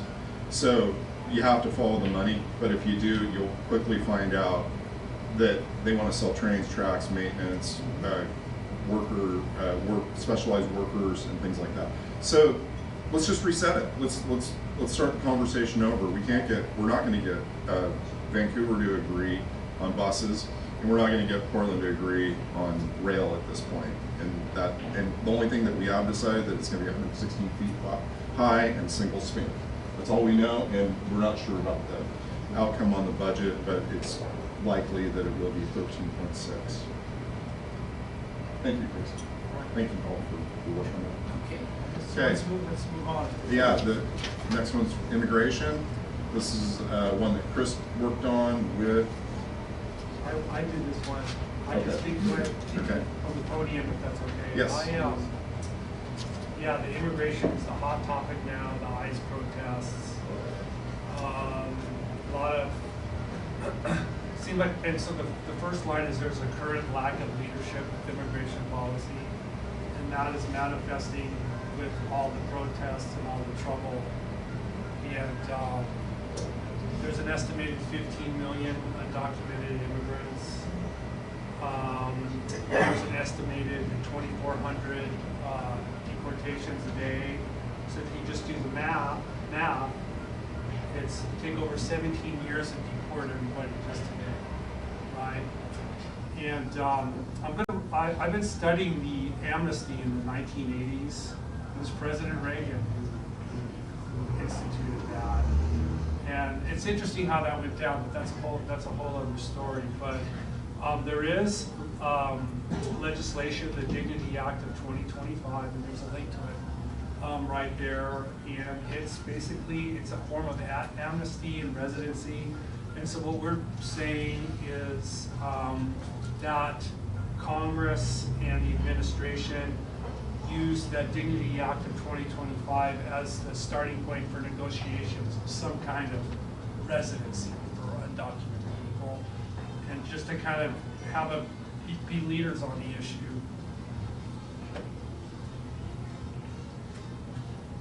Does anybody have any take on this that they want to add? I know Damon had worked on that as well. I just want to say, we have an opportunity as a party to not be on two big swings of the pendulum, right? We've gone from no immigration enforcement to too much immigration enforcement. We can be a reasonable, we've got a couple articles on the summit. One's talking about using an app to try to help folks get recognized, and other one's about 4 other different bipartisan bills that have passed and just died, and then now we're focusing on this one because there is practical solutions out there. We don't have to be the Nazis and we don't have to be the open borders people. There's room in between.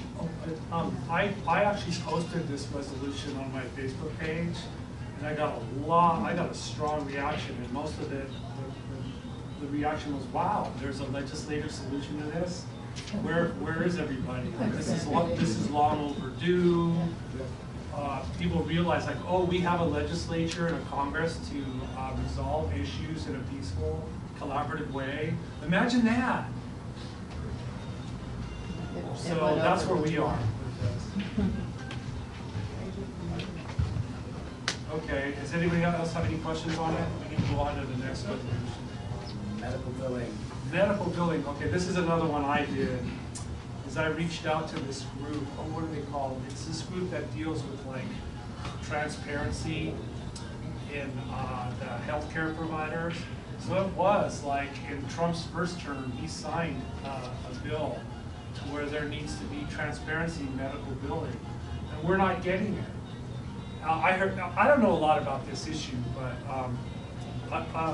so I read a story, like if you want to go to one of like a health provider, and if you're asking about the prices, that they'll send you to some room on the 5th floor, and there's a binder there, and you just work through the binder, and you can find out what the prices are. If you know your code. What's that, Kelly? If you know the code. If you know the code or whatever. So Yeah. it's like, so basically in Colorado, they have legislation where if a health provider has not advertised pricing, then it's not fair to collect medical bill, right? So that's actually one of the whereases section.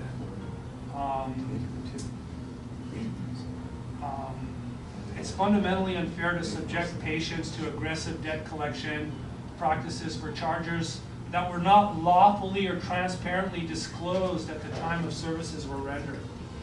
And this also supports our platform, which we ratified earlier, that there needs to be transparency in healthcare. And so the idea with that is to have lower prices and people know what they're doing. Go ahead. I just got my car fixed, and I learned, well, I've always gotten, you always get like an estimate, right, when you go to the shop. That's a Washington state law that says you have to get a reasonable and accurate estimate of the cost of your services before you get to give authorizations to them, before they will start working on your car. And obviously, if you're getting emergency surgery and you don't have the ability to consent to that. But for anything scheduled, there's theoretically nothing preventing the hospitals and insurance companies from telling you what your out-of-pocket costs are before you say, yes, I want to do the surgery, or yes, I want to do the procedure. I had my uncle, he had 2 little moles removed because they were concerning, and his doctor did it in the office. It took 45 minutes. He was in his primary care office, and they tried to charge him $4,000 for it. Oh. And you know, he's an independent. That's a nitrogen burn-off. Right? Yeah. And you know, typically insurance would have probably covered it, but based on his insurance, it didn't, and then it became a thing. And he couldn't really fight it because he got the procedure and that was the price, but he didn't know that that was the price. He probably would have said, I don't really care that much, it's probably not cancer. Or yeah, shopped around to a dermatologist who could do it for $45. So that I think is and economists have actually done a lot of research on this, and it is. What was his final tally out of pocket? Do you know that? Oh no, it was $4,000. It was $4,000 out of pocket. Wow. Yeah, no, insurance didn't cover any of it. There you go. Okay, you go ahead. Okay, so I had to go to the emergency room last year, the ER, because I was in the losing blood, so they did a CT scan. When I got the bill, the CT scan was over $5,000. Then I had to get another CT scan later, and I did it through a private company, and it was only, I paid out of pocket, not insurance. It was $250. So why is it so much, thousands of dollars in the hospital just because I was in the emergency room? Should it be, that's not right. That's wrong. It shouldn't be so much money. Yeah, and then Damon. Yeah, the biggest problem with health care costs is you do not have an opportunity to be an informed consumer. In every other financial transaction you make, you go to the gas station, you can pick the better gas. That you want to pay more for gas because it's premium gas, that's your choice. In healthcare, you do not have that opportunity. My wife works in an oral surgery office. If I asked her, I said, how much is my implant going to cost? She can't tell me. I can tell you. You can't tell me because it goes on my insurance. It But depends on- they'll give you your out-of-pocket. See, they'll give you an estimate, They'll but give you an estimate out of but I pocket. can't shop around to every oral surgeon like I could for airplane tickets or for a video game or anything else. And the biggest thing is I should be able to know how much is this going to cost me so that I can make a decision if I want to go to premium, medium, or lower level service. And that's You what don't I have an said, opportunity. comparative. I had comparative language in my original when I started some of this. There can be after the fact though as well. In 1991, June 14th, I delivered my youngest daughter on her bathroom floor. Just happened to have to happen that way. I did see the bill when they went to the insurance company. They were trying to charge the insurance company for a delivery room and a few other things that were never utilized at the hospital. And I called the insurance company and I says, as far as I know, if you're gonna pay them, pay me, because it's my bathroom floor. Point taken. Facilities fee, bring it back. Sure, and along those notes, the major two embarrassing ways that they collect money is on the after effects. It's called an itemized list of particulars, where regularly, commonly, there will be triple, quadruple the amount of parts and pieces they order to use procedures that were never used in the facility in the process, as well as the practice of charging the same room rate double for having two procedures done in the same room. So these are, I think I equivalent that to when mechanic shops will order extra parts they don't need for your car, or charge double for using the same lift on their car. So in that spirit, let's not talk about individual cases of that, because we probably all have cases of overcharging. Let's just talk about the policy, the resolution itself. Does anybody have any more elaboration on this policy, and then we'll... I just want to ask, can Cascade County try and lower the healthcare cost, or like for blood tests? Why should blood tests cost $300? Because the advertising would be competition. Yeah, and that's where I wanted to do the comparison, like high, low, because I looked at addiction panels, and they were $365 to $45.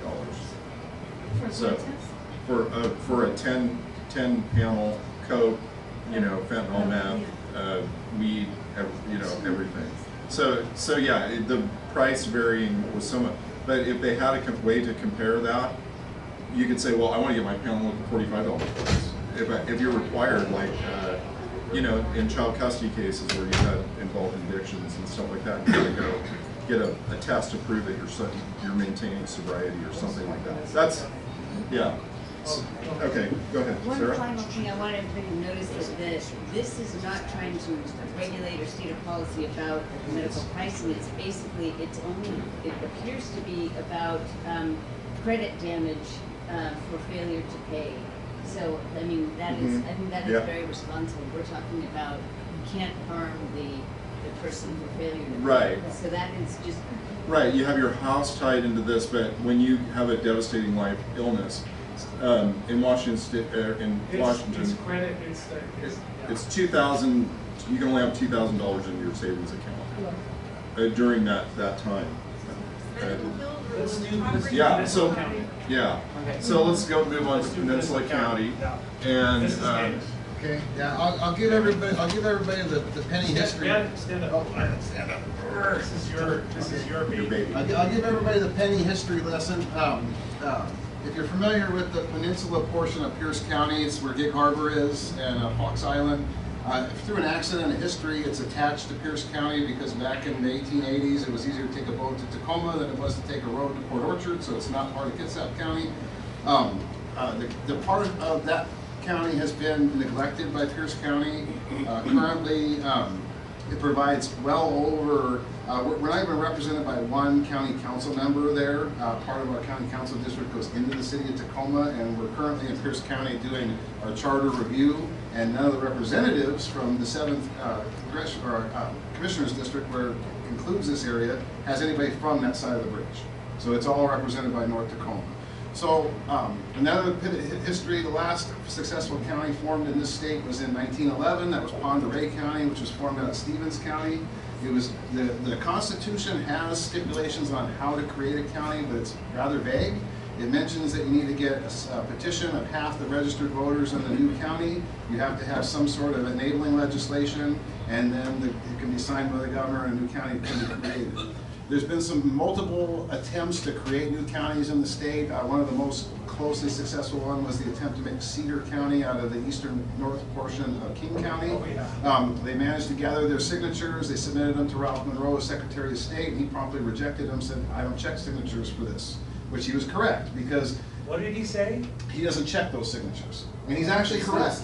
He's correct, because if you read so I, being the historian and elections administrator I have, contacted Pend Oreille County and Stevens County and got a copy of the actual petition that was used to create Pend Oreille County, which was submitted to the legislature in 1911.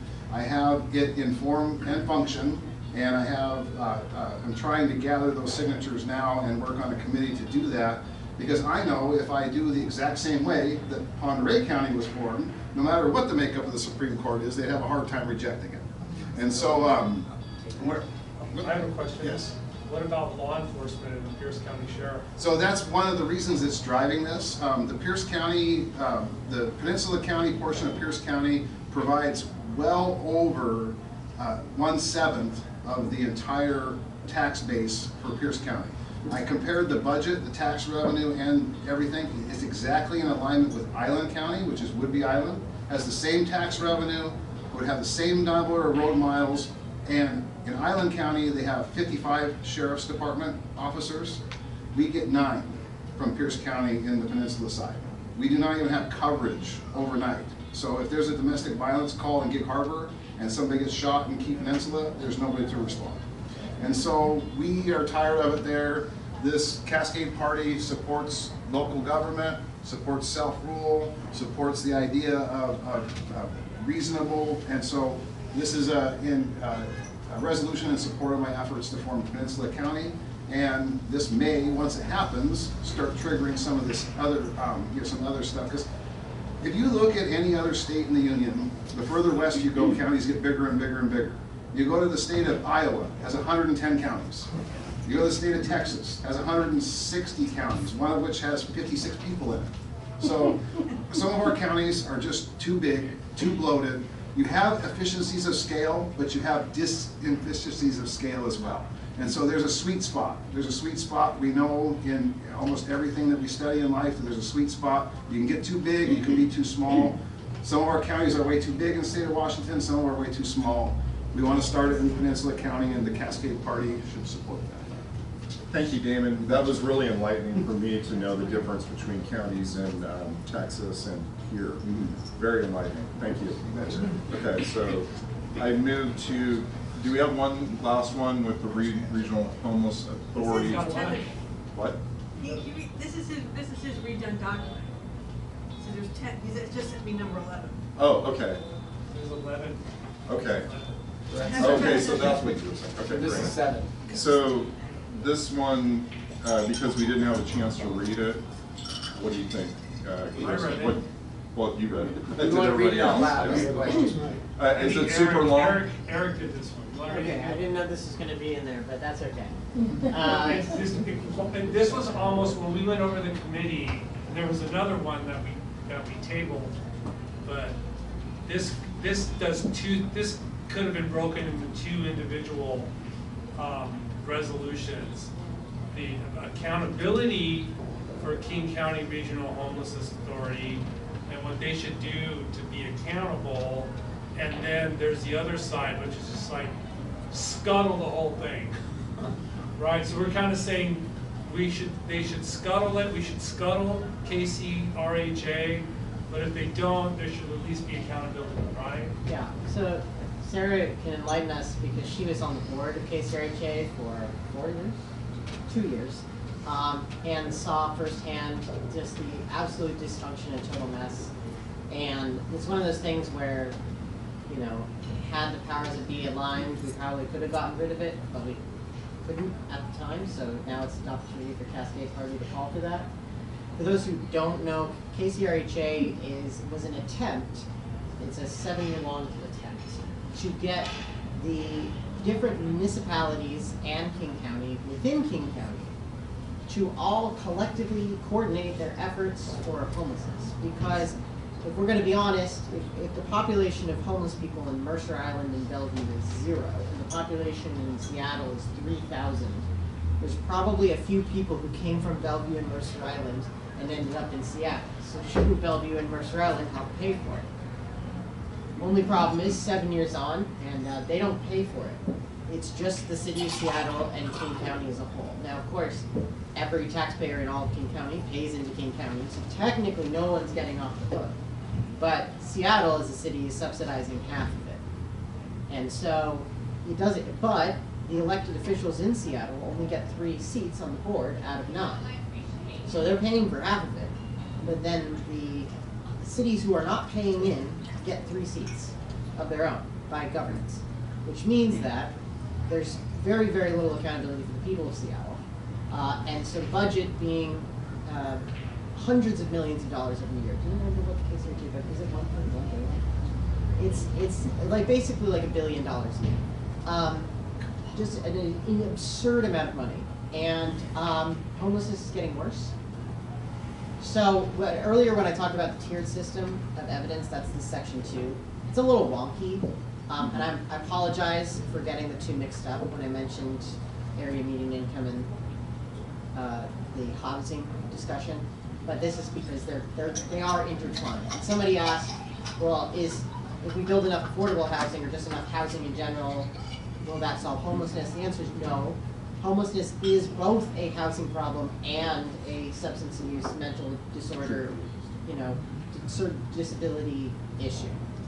It is both of those things, and you cannot solve one without the other.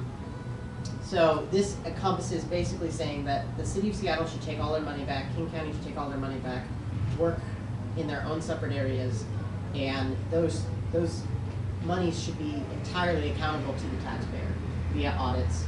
And specifically, they should be focused on that bottom, most poor, vulnerable population of 0 to 38% AMI. And we shouldn't spend anywhere near as much money on more working class people who we can just use vouchers and subsidies to kind of really just boost the existing private market. It'd be much more efficient with the dollars. Right, and I just want to, I wrote on the difference between Walla Walla and Seattle. I'm currently working on an article. I just wanted to point out a striking thing, and I verified this with Andrea Suarez, We Are Seattle. Basically, Walla Walla has 50 beds, and they do it for $700,000, and that includes a mix of Quonset-style tent houses that have dogs and partners, open or not open drug use, but offsite drug use, and then they try and stabilize them, then move them, get them in classes, detox, addiction or rehab, and then into the tiny houses that are all on site. That includes a director, that includes 2 24/7 peer counselors, that includes a security agent, and the city volunteered the property. It's striking. Each bed in that place, they have 50 beds, that's $15,000 a bed. In Seattle, and granted the grant is more expensive in Seattle, it's $65,000, and Andrea actually, $65,000 per bed per year. Andrea said that that number is wrong, it's actually higher. The construction costs. Yeah. Okay, the construction costs of building new permanent supportive housing, largely with dollars funded by KCRHA, is between $250,000 and $500,000 per year. And if you're doing the large units, so they'll have family-sized ones that are, this is more other affordable housing in the city of Seattle can range up to $1 million per unit. Wow. Okay. So, Jerry has a question. Gary? Just a thought, this isn't covered on what you got here, but I've been thinking about resources. I see outside on the piers in Bremerton, a whole bunch of ships that are in mothballs. Now, I don't know if they have it anymore, but it used to be they had the Constellation, which was an aircraft carrier. Those hold 5,000 people. And they can set it up where both sexes could be handled with that, or both genders. They come complete with, they have medical, you know, with a medical suite and everything. They have cafeterias in there. They have practically everything you need. It's a city afloat. Has anybody ever thought of going in a Love Boat? There's a lot of. I was on the Love Boat, man. They screwed us every time we turned around. Forget about it. Okay. Yeah. Is there anything anybody else wants to add to this? Great point, Paul. Thank you. Is there anybody else that has any last moments, Payla? Okay. So we're going to move on to the resolution. This was crafted by Paul Marriage. Yes, thank you. And Chris refined this a little bit. And Paul worked on it together. So this is the resolution. This speaks to the excise tax that we were talking earlier about on our tax platform today. It's really simple. It just says that the 95% tax on vape and tobacco products sucks. And it should be repealed. Pardon the pun. I thought that tobacco was less than the nicotine vaping stuff or whatever Maybe that juice is. maybe that should be Yeah. amended. So we should Yeah. amend it to just, how should we amend this? Well, we can put that. We can just put the percentage of tobacco excise tax. That would be the simplest way. Because that's a standard excise tax. I don't know. Yeah. However. Yeah. Does that make sense? Or I don't know, but anybody throw in your 2 cents. That's just the first thing that sticks out to me. Basically, there shouldn't be over a 20% tax on tobacco. We can say up to or something. Well, the biggest problem with the tobacco taxes is they pass them and they budget for whatever they're gonna do with them, and they don't realize that the price went up by 100%, so half the people are gonna quit doing them, so they have a shortfall. Reservation. Yeah, go to the res, go to Idaho, go to Craigslist, mail order. In Astoria, Oregon, there's this vape cigarette shop called Under the Bridge Tobacco. It's right under the bridge. It's right there. It's 95%. It is. It is. That's That's correct. Yep. On all tobacco. On tobacco or just vape? Right now it's all. It's all. So this is right. Nicotine Okay. products. It's Yeah. nicotine. Which means gum and lozenges also. Gums, the lozenges. So we're just basically saying, Yeah. and so Stop if you're, smoking. if you're a vapor or you smoke cigarettes, Cascade Party has your back. That's it. That's what we're saying. Our next meetup will be at a hookah lounge. That's 20%. Do we want to move on? Yeah, Should we let's move on. This is the resolution 2609 on regulated sex work, crafted with Chris and whoever else helped him on that. But this has been one of his that he's been working on. Well, this is another example of Cascade Party's leadership. If you go to North Aurora Boulevard, Lake City in Seattle, different parts of the state, there's street walking prostitution, and we're saying that we're stating why we think we're stating why we oppose street walking prostitution. It's human exploitation, it fosters violence, it's all right there. We support a stay out of prostitution area, silk zone. Those are restraining orders. However, there's models in the United States and internationally where there is a regulated, safe sex work. So we're saying we should have some kind of model like that. It's just so we don't have all that crime and that like light on the streets. I don't know if anybody has anything. Is that good? A lot of people equate Amsterdam, but I mean, even in Germany, prostitution is legal. Depends. Within regulations. All NPS. I saw that for the first time in Amsterdam, and I was just like freaked out. I went into a hash bar instead. And I walked in there and I go,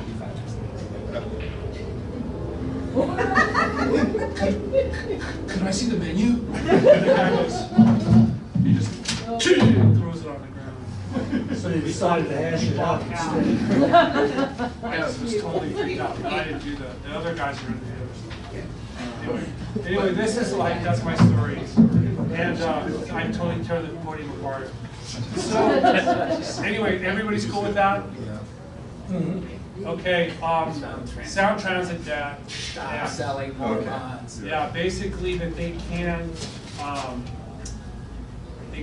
borrow, they can't saddle that whole sound transit idea and project onto our future and the young people. Like they should just pay for it if they want to do it. And I don't know, that's my. And I would like to comment for all those people that are 60 plus, we did drive past the cooling towers for the old SATSA project. This is how we finally stopped 5 runaway nuclear reactors that they were just pouring money into like they would not stop. Was to pass a statewide initiative that required them to go to the voters if they were going to borrow any more money for that project. And that's why it's not this one. That was whoops. Yep. Yeah, whoops. WHOOPS. What was it? Or WHPPS? I have a lot of kids It was basically on those towers. when my family moved here in 1979 to Aberdeen, and that was going gangbusters. Oh yeah. And like Elma and South's up there, and then they just couldn't. Well, it just didn't pan out, and that was the largest bond failure in United States history. Yeah. That's right there. I have a question for Sarah though. So they refer to it as sound transit, when actually the authorities, the regional transit authorities, the legal name for the organization that oversees sound transit, correct? I don't know. I always just call it Sound Transit. So Well, I don't that's know. what I've done too, but I think it's called Regional Transit Authority. Is that? Yeah, well, when we ran a ballot. I always thought it was what they call the King County Transit System. Okay. So the resolution, it lays it out like, they just can't borrow on that. And then we talk about that in our platform on transportation with like emerging technologies, right? So if you're going to take an autonomous taxi to a sound transit station, or you're going to just once you're in the autonomous taxi, you're just going to keep going and get to where you want to go, right? So Basically, could you please, in the snap, what does 6142 do, or what would it do? I think it repeals that. Did it repeal the initiative, Kelly? I don't know. It was Charles Preston. Charles Preston wrote this. for us, and people are feverishly looking up SB 6148 now. So let's look it up real fast. Yeah, it is the regional transit. It modifies the maximum term Extend- of regional transit authority bond issue. Raises it, extends the maximum bond term from 40 years to 75 years. Wow. And it is the regional transit authority, more flexibility on financing large-scale transit infrastructure. So that is the authority. But that it substantially increased the debt servicing cost to take it from 45 to 75. Yeah, of course. I mean, you never get past interest. That's also the ridiculous thing about trying to go from 30 years to 50 years on a really, a mortgage. Yeah. So, just some additional context for the Same thing, yeah. Just some additional context for the non-Puget Sound people here. There is a large budget deficit because construction costs keep rising and they keep spending more time studying what routes to use and station designs instead of building it. So the delays have led to an increase in costs because they keep quibbling over minutia. Anyway, typical stuff. But those delays now are so expensive that they've run out of money from the existing Sound Transit 3 funding pool. Or they won't have enough to finish everything they promised to voters within the framework. So they need to either go back to voters and ask for more money, or just make those bonds longer. And it's way easier to just make those bonds longer than to go back to the voters and ask for more money. Yeah, because they're already picking up the voters because they So the thing is that they don't. Yeah, they're doing the easier thing that is worse for the long-term financial health of not just the Puget Sound and the taxpayers of Seattle, but really the whole state. Now, the state doesn't spend any money supporting Sound Transit whatsoever, which is a thing that was largely instituted because people in Eastern Washington didn't want to pay for transit in Western Washington. But that was predicated on the fact that the Republicans still had a majority in the Senate. They don't anymore, and so this is where we're at. So we've got this kind of like, they're just trying to do the easiest way out, which is by no means the best. Just remember, the entire transcontinental railroad, with inflation-adjusted dollars, was built for less than a quarter mile of anything Sound Transit stuff. And it's astonishing because Sound Transit's cheaper than other transit projects in the country. Chicago's trying to build a 5-mile heavy rail extension, and it's going to be $5 billion for 5 miles. Whereas the 15-mile long Federal Way light rail extension from SeaTac Airport to Federal Way cost $2.4 billion, which is still an enormous amount of money. But and also didn't they just recently find $60 million to fund the light rail to go over the Mercer Island Bridge? well, The so floating that's bridge, that was the biggest news I've seen. well, yeah, it's about to open, and that cost overruns are leading into Sound Transit 3. That actually was approved in Sound Transit 2, which was passed in 2008 before the first line even opened from Westlake to SeaTac. And I'm just going to, and like the IBR. We sedge away from the topic at hand. Well, yes, but like the IBR, it's also the bureaucracies and the studies and everything that are causing these problems. So we need to be cognizant of that, and we need to be part of the solution. So I move that we go on to the next proposal unless anybody has anything else they'd like to add to this. One thing that I've noticed Chris has often said as chair to the membership is that we should be horrified the amount of debt that we are sending down to kicking the can down to our children, like Megan, mine, everybody else that has kids in here, Damon's daughter. So we should be horrified at what we're doing. Remember, these Sound Transit projects get federal dollars. Federal dollars are what drive up the deficit. So there you go. So that's just something to chew on and think about. If anybody has anything else they'd like to add to this from a policy standpoint, a resolution policy standpoint, feel free. Is that the end of one, or is there I think we have one more. So that's what, Yeah, and then we're one gonna. part is gonna take me forever to type up. Yeah. Yeah. Do you want to read it? I'll read it. Yeah. Resolution in support of Upper Grays River Community Forest. Say it again. Resolution in support of Upper Grays River Community Forest. Whereas creating a public development authority to purchase and maintain forest will benefit county residents from better logging practices, timber sales, and recreational activities. And whereas timberlands are currently gated and shut the public out, and Washington State is home to many community forests. Therefore be it resolved, Grays River Grange supports. Yeah, fix that. The Cascade parties support the creation of an Upper Grays River Community Forest. And this is yours.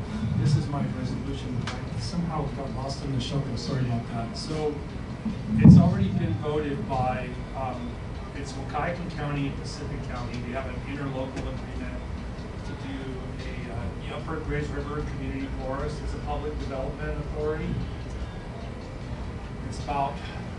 It's undetermined how many acres, because they need to buy timberland from mostly like insurance companies, equity firms. It was like German, international companies on the timberland. And so it used to be where you could go from like Grays River and drive over the hill, over the crest of the Willapa Hills, and come out PL on Highway 6, right over here, right? But it's all gated now. And so the idea is to have a community forest that is publicly owned and managed. There's no taxes. There's not any taxes imposed. It's about grants.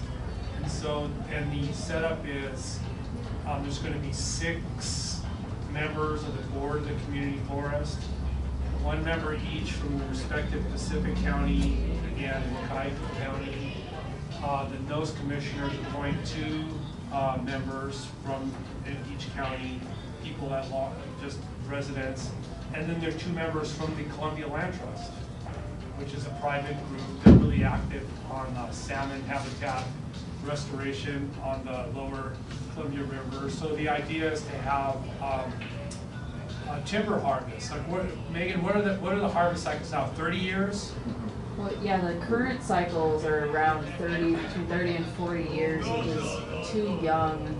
It doesn't allow time for when they take it down that young, the ground can't, I don't know the terminology. So you don't get the understory development. They're maximizing these private companies are maximizing their profit, so they need 30 years to turn around. And so the idea is to have like 50, 60 years. Yeah, they're aiming for getting it up closer to 60 years, but they don't want to go too much over that because then the trees get really big and too large for production. But there's new methods where they would go in and take 1/3 at a time, which is healthier for the forest. It's for a mixed stand. And then there's like Grays Bay is silted from that watershed and all that logging, and it's plugged. Okay, so this would help alleviate that. Recreation, so you could get up there now because it's all gated off, and you have to ask for permission to go in there. You can go swimming, or you can go mushroom hunting, or you can go hunting. Yeah, they're hoping to acquire parcels along these routes so that you can actually get back in there into the swimming holes, especially along Fossil Creek where the residents used to be able to go to, but now you have to park and walk for miles. So this has been established, and so they're moving forward on it, but it'd be great for the body here to support this idea just because. I want to give one real-world example too. At Abernathy Creek, we used to be able to go up to all the way over to Riderwood, which is basically where Toledo is. That would plug you right into Toledo. You could go over the mountains. When Stella Bluff blew out and the road was blocked, my parents, who were elderly, got stuck on the other side of that. They had to go to the Puget Island Ferry, which is great for the ferry business. But that then go across to Clatskanie, then go into Longview or go to Astoria, because they were basically trapped. Had they maintained these forest roads and got rid of the gates, my parents could have simply went to the end of Abernathy Creek and then gone over to Germany Creek, bypassing the Blood and going into Longwood. So that's real world examples of that. And then I'm just going to add that on these timber stands, the current mills are set up for less than 30-inch diameter timber now. So you have specialty log companies that have to transport the logs further to handle this larger lumber. And the other reason that they want to do this is because they can just go up with the big companies can go up with a timberjack and basically take a pair of shears. It grabs it in one hand, shears it with no logger, flips it over, merchandise, strips the branches off right away, and then it laser goes back and forth and lasers it and figures out the outside diameter and merchandises the logs, and then throws it in. Then the next machine comes by, throws it in a basket in the back. And they want them in perfect rows, just like a cornfield. So, you know, that's something to chew on. We want family forestry. This comes down to the same thing as agriculture, really, because family forests are a garden of trees. Yeah, it's a crop. Yeah, it's a crop. Sandra? Would this be more beneficial to wildlife also? Absolutely. Yeah. It's a more thoughtful forestry practice rather than just the clear cutting, and it's why people who don't live in the area don't care about whether or not it causes mudslides, It's landslides. interesting how our Wahkiakum County Commissioner, Dan Cothran, he's an old school logger, and he sees a tree and he thinks about how to get a chainsaw and cut it down. It's like his reflex, right? But then he's a leader. He's the lead advocate on this, and he says he's doing it for his grandkids. He's doing it for his grandkids, and he mentions at the last meeting he mentioned about European Union owning timber, but it's not. It's some kind of like German financers. They make the decisions and they own it. So if anybody has the Onyx app, you can fill that in there and it'll tell you ownership. That's how I used to get around mushroom foraging, fishing, all of What app? It's called Onyx, O-N-X. It costs you money, but It's been a great chanterelle year. it Really has. Oh, you should Low see flood. They're blown out now because of the freeze. They're gone. Yep. And I just want to remind everybody here, we got only 10 resolutions we proposed. 11. So we proposed 11 resolutions here, but we have a resolution space on the Hum Hub, and you can present resolutions, and we will discuss them at the board meetings as well for the rest of the year. So this isn't the only time that we're going to do resolutions, so everyone is aware. Okay, well, this is your final report. And then we're going to move to Yeah, approve there was approve 11 resolution. resolutions that we reviewed here, and The sheriff one. Oh. we tabled the sheriff one. We tabled Okay. a few. Right, We could bring them back. Okay. That can be a meeting. Or not. Yeah. We could figure it out. Yeah. But there were some other resolutions too that we tabled that we Right. can almost bring back. We're gonna under new business or either good of the order, we can talk about resolutions and those kind of things. But I would entertain a motion that we adopt the report of the resolutions committee. Can I get a second? Second. I called them second. Oh, you called it a second. Yeah. Is there a second? Sure. So it's been moved and seconded. Okay, great. And, yeah, thank you, Johan, for doing the work on this committee. And also, Johan provided the gavel for this meeting. It's a book. Do you see it? Yeah. Chris doesn't do movies, he does books. So it's a book. Yeah. So it's put to use. It's a gavel for using it. I gotta give you the little, my mom was on the orthopedic guild, and it was, that committee was retired.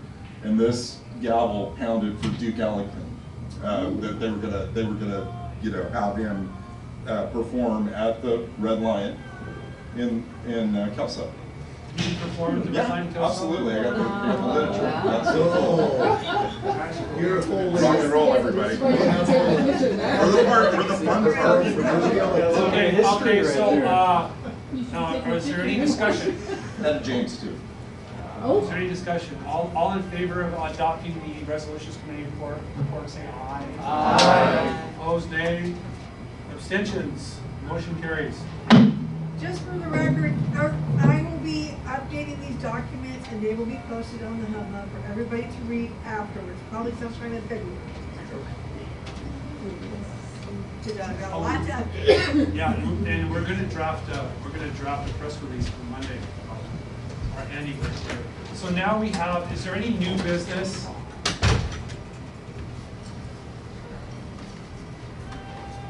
Are there any suggestions for the good of the order? The only thing I want to say for the good of order is, you all here came here. Make sure you share with your friends, get them to sign up for the Hub and communicate and get involved in some of the different spaces on the Hub because we need to have that dialogue. So I just want to encourage everybody to do that. And everybody here who is a member, if you see a new member join, offer to take them under your wing and try to, guide them through so we can keep people engaged. Are you going to discuss the implementation of taxes on precious metals, coins, and gold? Could have done that. Yeah, that would be an excellent topic That would for have a been a future good resolution. But however, this is what my good of the order is, that we start the discussion of a June convention. So we're somewhere in the state, we have another convention and we can pass more resolutions. So Have lunch who again. suggested that, Chris? Huh? Who was the person that suggested that? Was it Paul? Yeah. Yeah, there we go. Thank you, Paul. Great suggestion. Well, no, it was just because meeting now and the plethora, how did I say it? Plethora of bills that get dumped in one too. We feel like I felt like I'm kind of behind the 8 ball on some of this stuff, so. They move fast. They do move fast. Yeah. And we don't have any meetups for February yet? Or set one up? Did you set one up? I do have, I have a line on a great one. It's either gonna be at the Brick House or the Deaf Center, where they have like homemade corn dogs. They have homemade corn dogs. So this will be awesome. And mozzarella bites and stuff like that. So that's one option, and then the Brick House is my other. That's in Vancouver, It's in Vancouver, Washington. In February. It'll be super fun. And then if you were elected to the executive board in your district, try to have as many meetups as possible. And just to, and I'll try to make as many as I can, but that's like a good obligation. We have a solid 12, but my goal has been to get some bi-monthly ones that are within distance that we can meet up. Maybe half the year we can meet up on a bi-monthly basis. So every 6 months of the year that we do 2 meetups, because that's going to expand our membership base. Just by talking to people, hanging out, finding what the urban and rural folks want together. Another one that I'd like to present is going out to Walla Walla, which is going to be a journey, but we do need to get representation out there. At least start there and then move up to Spokane with Chris. I think we should start at Spokane. Bobby Whitaker. Yeah. Get a Bobby Whitaker Maybe halfway connection. Or maybe Pullman before school's out. Something Yeah, like that. yeah, the college kids. Yeah, I have a connection with Pullman. The sky's the limit. Yeah. Yeah, the sky's the limit. So wherever you want to have it, we can have as many as possible.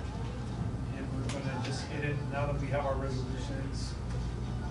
Thanks everybody for making the trek, our guests, our members, everybody, and for setting this up. And I would entertain a motion to adjourn. I motion to adjourn. There's a motion to adjourn. All in favor of adjourning? Aye. Any nays? No abstentions. We're adjourned. You want to try to do